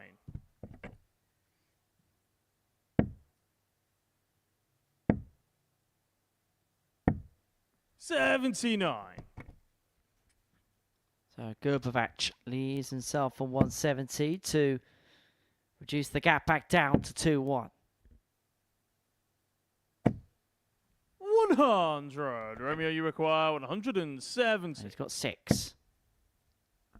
And we'll need the half dozen that he's got. 42. But he hasn't cleaned it up too nicely from the 170. And so McKee here could put pressure on. Just needs a treble to leave himself on a 2-darter if he stayed straight. 44. Romeo, you require 128.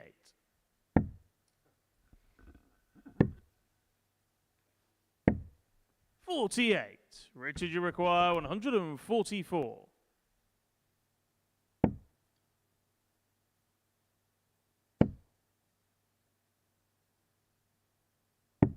$96. Romeo, you require 80. So Gerber looking at 80 to reduce the gap back down to 2-1. Looking at double top. Game Gets the shot on double the third top. leg. Romeo Clean Gerber execution from the Croat. And he just keeps Richard McKee guessing. Fourth flag, it's Richard to throw first. Game on. Keeps him on his toes. He's played nowhere near his best level. But just keeps himself competitive nonetheless. 100. McKee's got the dart, so you feel like this is the crucial leg in the game. 50. McKee can open up a 2-leg gap because of the way he's playing in comparison to the way Romeo's playing. It may just be too big a gap for Romeo to make up. But if we get back level at 2-2, this could be anyone's game. 108. But Richard McKee, to his credit, is doing everything in his power to try and stretch away from the Croatian. 77.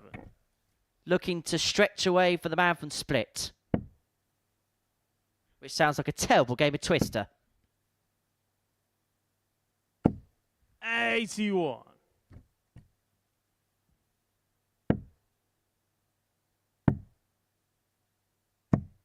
$80. Richard, you require 140. 6 darts, possibly, probably more.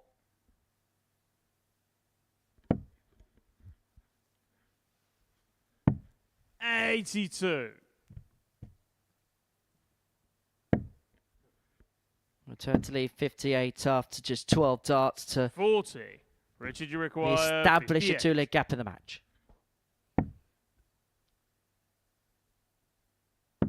Game shot on the fourth flag. Richard There was a McKee. resigned look on Gerbevac's face there on his last throw. Fifth flag. It's Romeo to Bit of throw head first. shaking as well from him. Game on. But McKee, he's just got his head down and doing his thing. 140. What I like about his throw is a very solid throw. He just stands there. There's no movement from the body. It's all above the elbow. 140.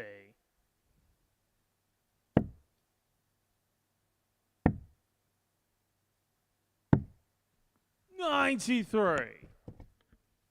Romeo's finding better legs on foe, but the problem is he's already been broken in this match. So, realistically, they're just irrelevant. 43. Yeah, they are, and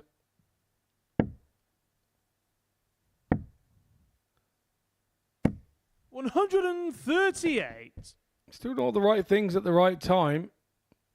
But if you've already been broken, you've got to try like Romeo is doing 40. and Romeo, you convince require your opponent that 130. you're not going anywhere on your own throw particularly.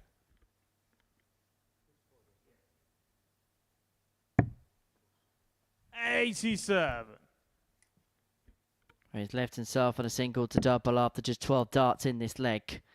McKee looking to hit big and just ask the question of his opponent.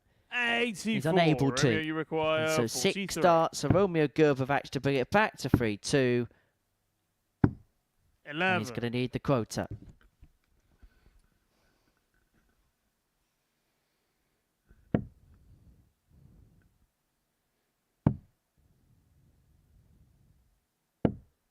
$82. Romeo, you require 32. Game shot on the 5th leg. Romeo Gerber.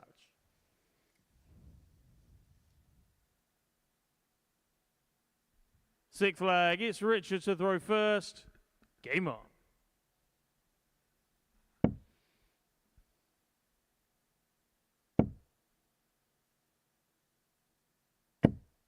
$100. So for Richard McKee, this is the leg. The leg he has the darts in to complete the card for the day. Wins this, then he's had the 56. dream debut. But if Romeo Gerber can take this back to 3-3, suddenly the nerves begin to twitch a little. 100. Possibly, but McKee has been so good on his own throw. 98. He's just got to keep hitting trebles and wait for Graverbach to make a mistake.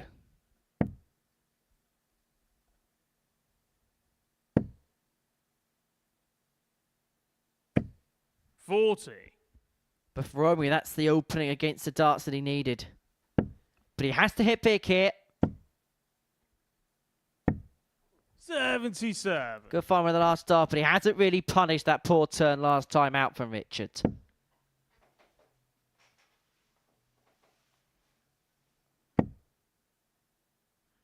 What do you give for another? 80. Oh, no. The worst possible time for one of them, and it doesn't even want to finish. 60. But luckily for him, neither has Romeo.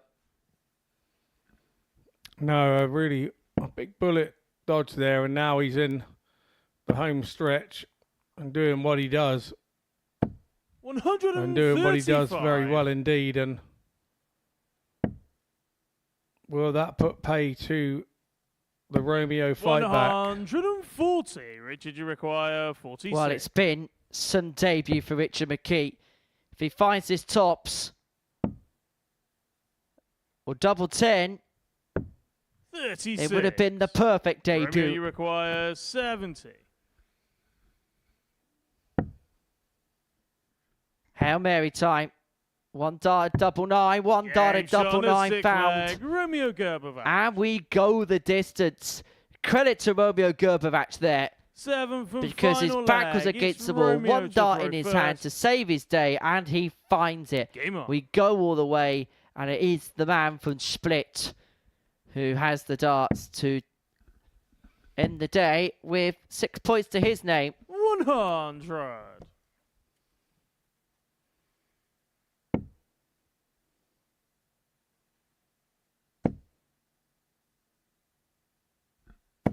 $140.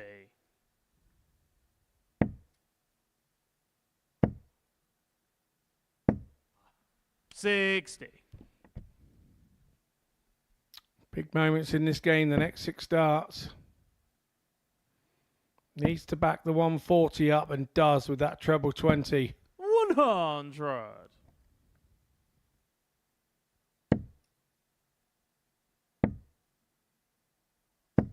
140. Yeah, good response from Gerber batch.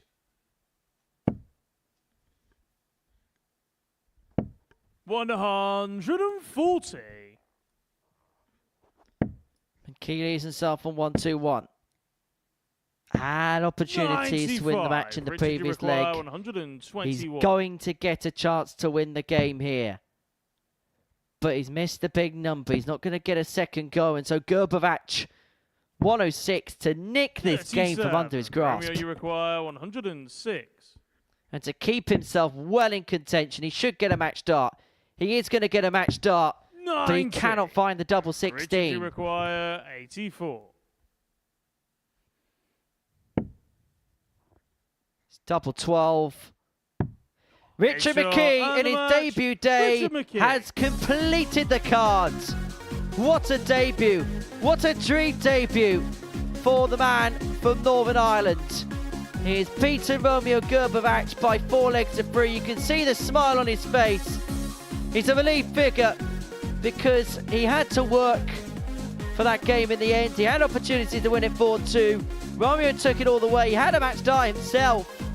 But it is Richard McKee that crosses the line. He wins 4-3. Studio analysis and reaction on Pluto TV to come after this short break.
Welcome back to the Modus Super Series, where the afternoon session here at the Live Lounge in Portsmouth has come to a close. And it was a perfect day for the debutant, Richard McKee, winning all 5 of his matches. And here's the player at the top of the table come the close of play. So 10 points to his name. The best of the rest, Johnny Haynes, he won 4 matches. A really good show, particularly towards the end of the session for the man from Swindon. Robbie Long, 6 points to his name.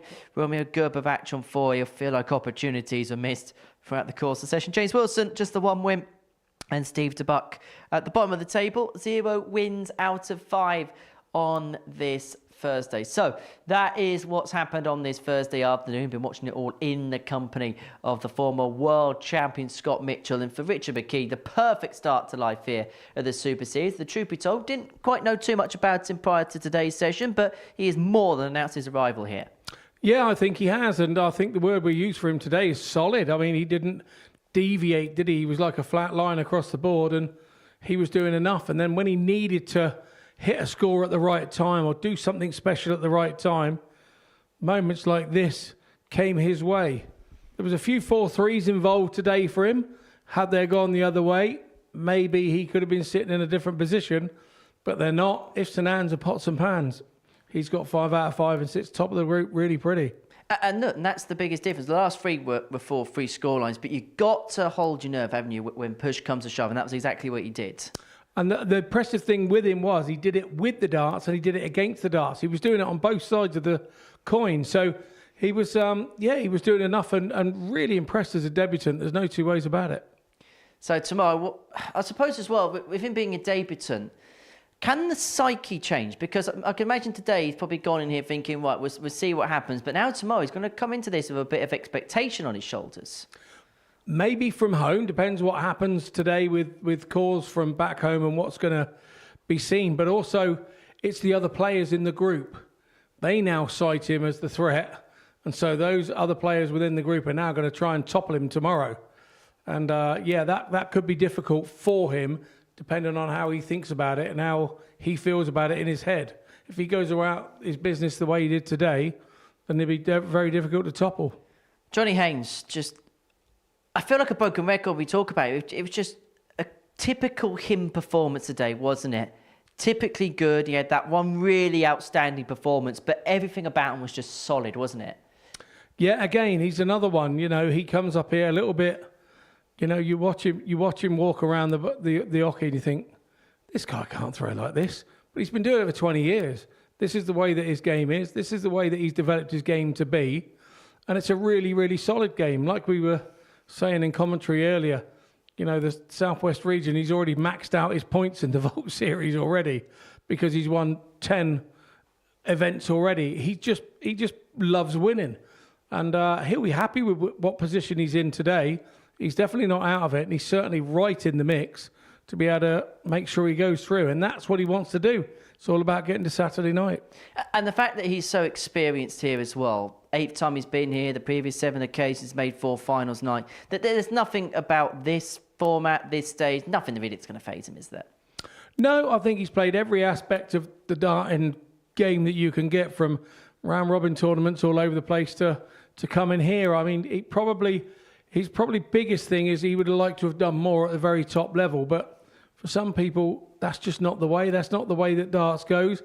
And he's happy whichever way it goes. He just loves throwing darts, and he'll throw darts anywhere. He'll drive miles to throw darts, Johnny will. So he's more than happy in the position he's in this group, and he knows that he'll know who to target tomorrow to make sure he goes through in that top 2. So going into tomorrow, in terms of him, will he have a rough points figure in his mind, or roughly what he feels like he needs to do to get himself in? I hope not. I hope he just goes through the day and plays. I think to complicate things in that way, I've been in that situation before myself and said, a couple of wins, I'm through. And then all of a sudden, you don't get those 2 wins early, then you're chasing 2 out of 3, and it can all get a little bit messy. I think you've got to let the others try and dictate what they want to do to you, and you go and play your game, and I think that will see you in good stead. Bobby Long, 6 points, but will he feel as if that slow start, he could have had so much more out of the day? Yes, possibly, but I think, again, it's not a disaster. You know, it would have been a disaster maybe if he'd come unstuck in that last game. He didn't. and he started to find a confidence towards the end of the day. We saw him improving as the day went on. He's going to kind of have to start tomorrow where he's left off today, and that will put him in with a shout in the first 2 games, I believe. You say find a confidence. What exactly do you mean by that? Well, the confidence of starting the day, he still feels like one of the new boys here. So the more games you play, the more confident you become with playing in the room. So it's not just about the confidence with how you're playing, it's the confidence in being here and feeling that you should be here. And he's done that today. You know, a lesser player could have folded and faded away at the end of the day. He didn't, and he came through at the end of the day to show that he has the minerals to go through this group. Romeo Gerber 4 points overnight, but if we're going to be brutally honest, he's had opportunities today, hasn't he? Yeah, now see, he's now had opportunities, and it's been the other way. He's stopped himself, in my opinion. He's had, okay, it's harsh, he's had the odd dart here and a couple of darts there, but in the games that he's lost, he's had chances to get on top of those games, and unfortunately, he hasn't owned the moment. The moment has owned him. So until he starts owning the moments in these games, had he done that today, he'd have been much better off than he is. In terms of Romeo as well, do you feel like there's now an expectation on his shoulders that perhaps hasn't been there before because of what he did towards the back end of last year?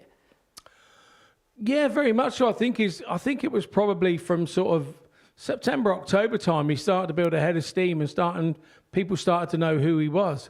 And I think that, yeah, maybe there's a point where you keep going forwards and forwards and forwards for 4 or 5 months, and at some point you put the pressure on yourself to stop that happening. Then you realise that you've done it and you stop doing it to yourself and you start to go back on the rise again. And I think that maybe he's looking around this group and because he's where he's from, probably won't know many of the other guys in the group and will feel, you know, if I play my game, I can get these. And maybe he's felt a little bit victim of that at times. James Wilson, lack of match practice kicking in today? Yeah, definitely. It's a bit of match rustiness. You know, the scoring's still there in patches, but he's not backing up the 180s. He hits a 140 and then he gets a dart fall out. And, you know, if he didn't have bad luck today, he'd had no luck at all. But, yeah, he looks rusty. The game's there. You can see the game's there. A couple of chances at the end of legs where he's had a couple of darts at a double to win a leg or whatever. And he just hasn't had that eye of the tiger to win it. Or, I could be wrong, and it could be the other way. He's trying so hard, he's trying to prove that he's still there. And he's trying too hard in those moments. So either way, the moments are still getting away from him, and he's just got more matches, and he'll find it. So that's Group C done and dusted. This is the tournament bracket. Group B gets underway tonight, and good luck piecing together 3 from 5 from that lot. Yeah, I mean, the guys that have gone into that group, it's just wow, isn't it? You just cannot dictate where that's going to go. Andreas is going to be there and thereabouts, mainly because he loves this place. That's going to be one of the toughest groups that he's been in. But we know that Andreas isn't one of those that worries about the other players in the group. He worries about himself and how he plays. And if he plays well, he knows he makes himself difficult to beat. Is he the favourite for you in that group? He probably is, yes. Yeah, he probably is because he's been here more times than most of the others in that group. And he's done things here that others dream of doing, even myself. I'd love to have had a record here that Andreas has. So, yeah, I think he will be favourite with the bookies for sure. And Devon Peterson's going to have to dust himself off from disappointment quite quickly, won't he? Yeah, it's unfortunate for Devon. I mean, it's a learning curve. Could that be part of him? Maybe, again, a little bit rustiness. Hasn't really been seen in a lot of places since the Global Championship. So, yeah, I think he'll fancy himself to be 3 from that 5 to go through, that's for sure. Should be good fun, but first things first, I think it's time for a bit of grub, isn't it, Scotty Dog? Yeah, let's go and find somewhere to have a little bite to eat. I think so. I shall see you downstairs with the coat and everything. We shall see you a little bit later on. But before that, plenty coming up across Pluto TV. Coming up next, the story of Michael van Gerwen, the three-time world champion, and plenty, of course, coming up on Pluto TV. Coming up later on, we'll have the Tungsten Talk with the three-time world champion, Bo Grease. And then tonight, 10 o'clock, Group B gets underway with the likes of Jim McKee and Andreas Harrison, former champions in the field. And then, of course, all eyes will be on Saturday night, week 8 finals night. Will get underway from 7:30 p.m. to head through to a Champions Week, which really is littered with opportunity. And look, we know that a former champion definitely isn't going to make it through because 2 of them are in the field tonight. But that is it from us here from the Live Lounge in Portsmouth. We're going to be back from 10 p.m. this evening to see how Group B gets underway, and I'm sure it's going to be quite the occasion. We'll see you then. Take care. Bye from us.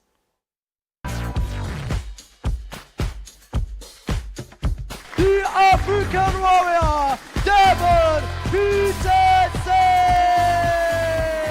is Chucky, he is Jim McKee. He's Andreas Dirty Harrison.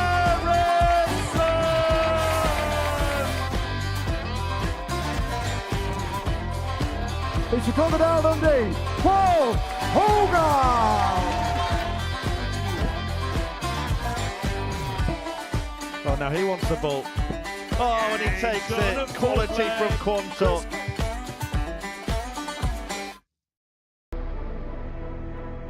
What a finish. What a man. The drum roll finishes. And the target is hit.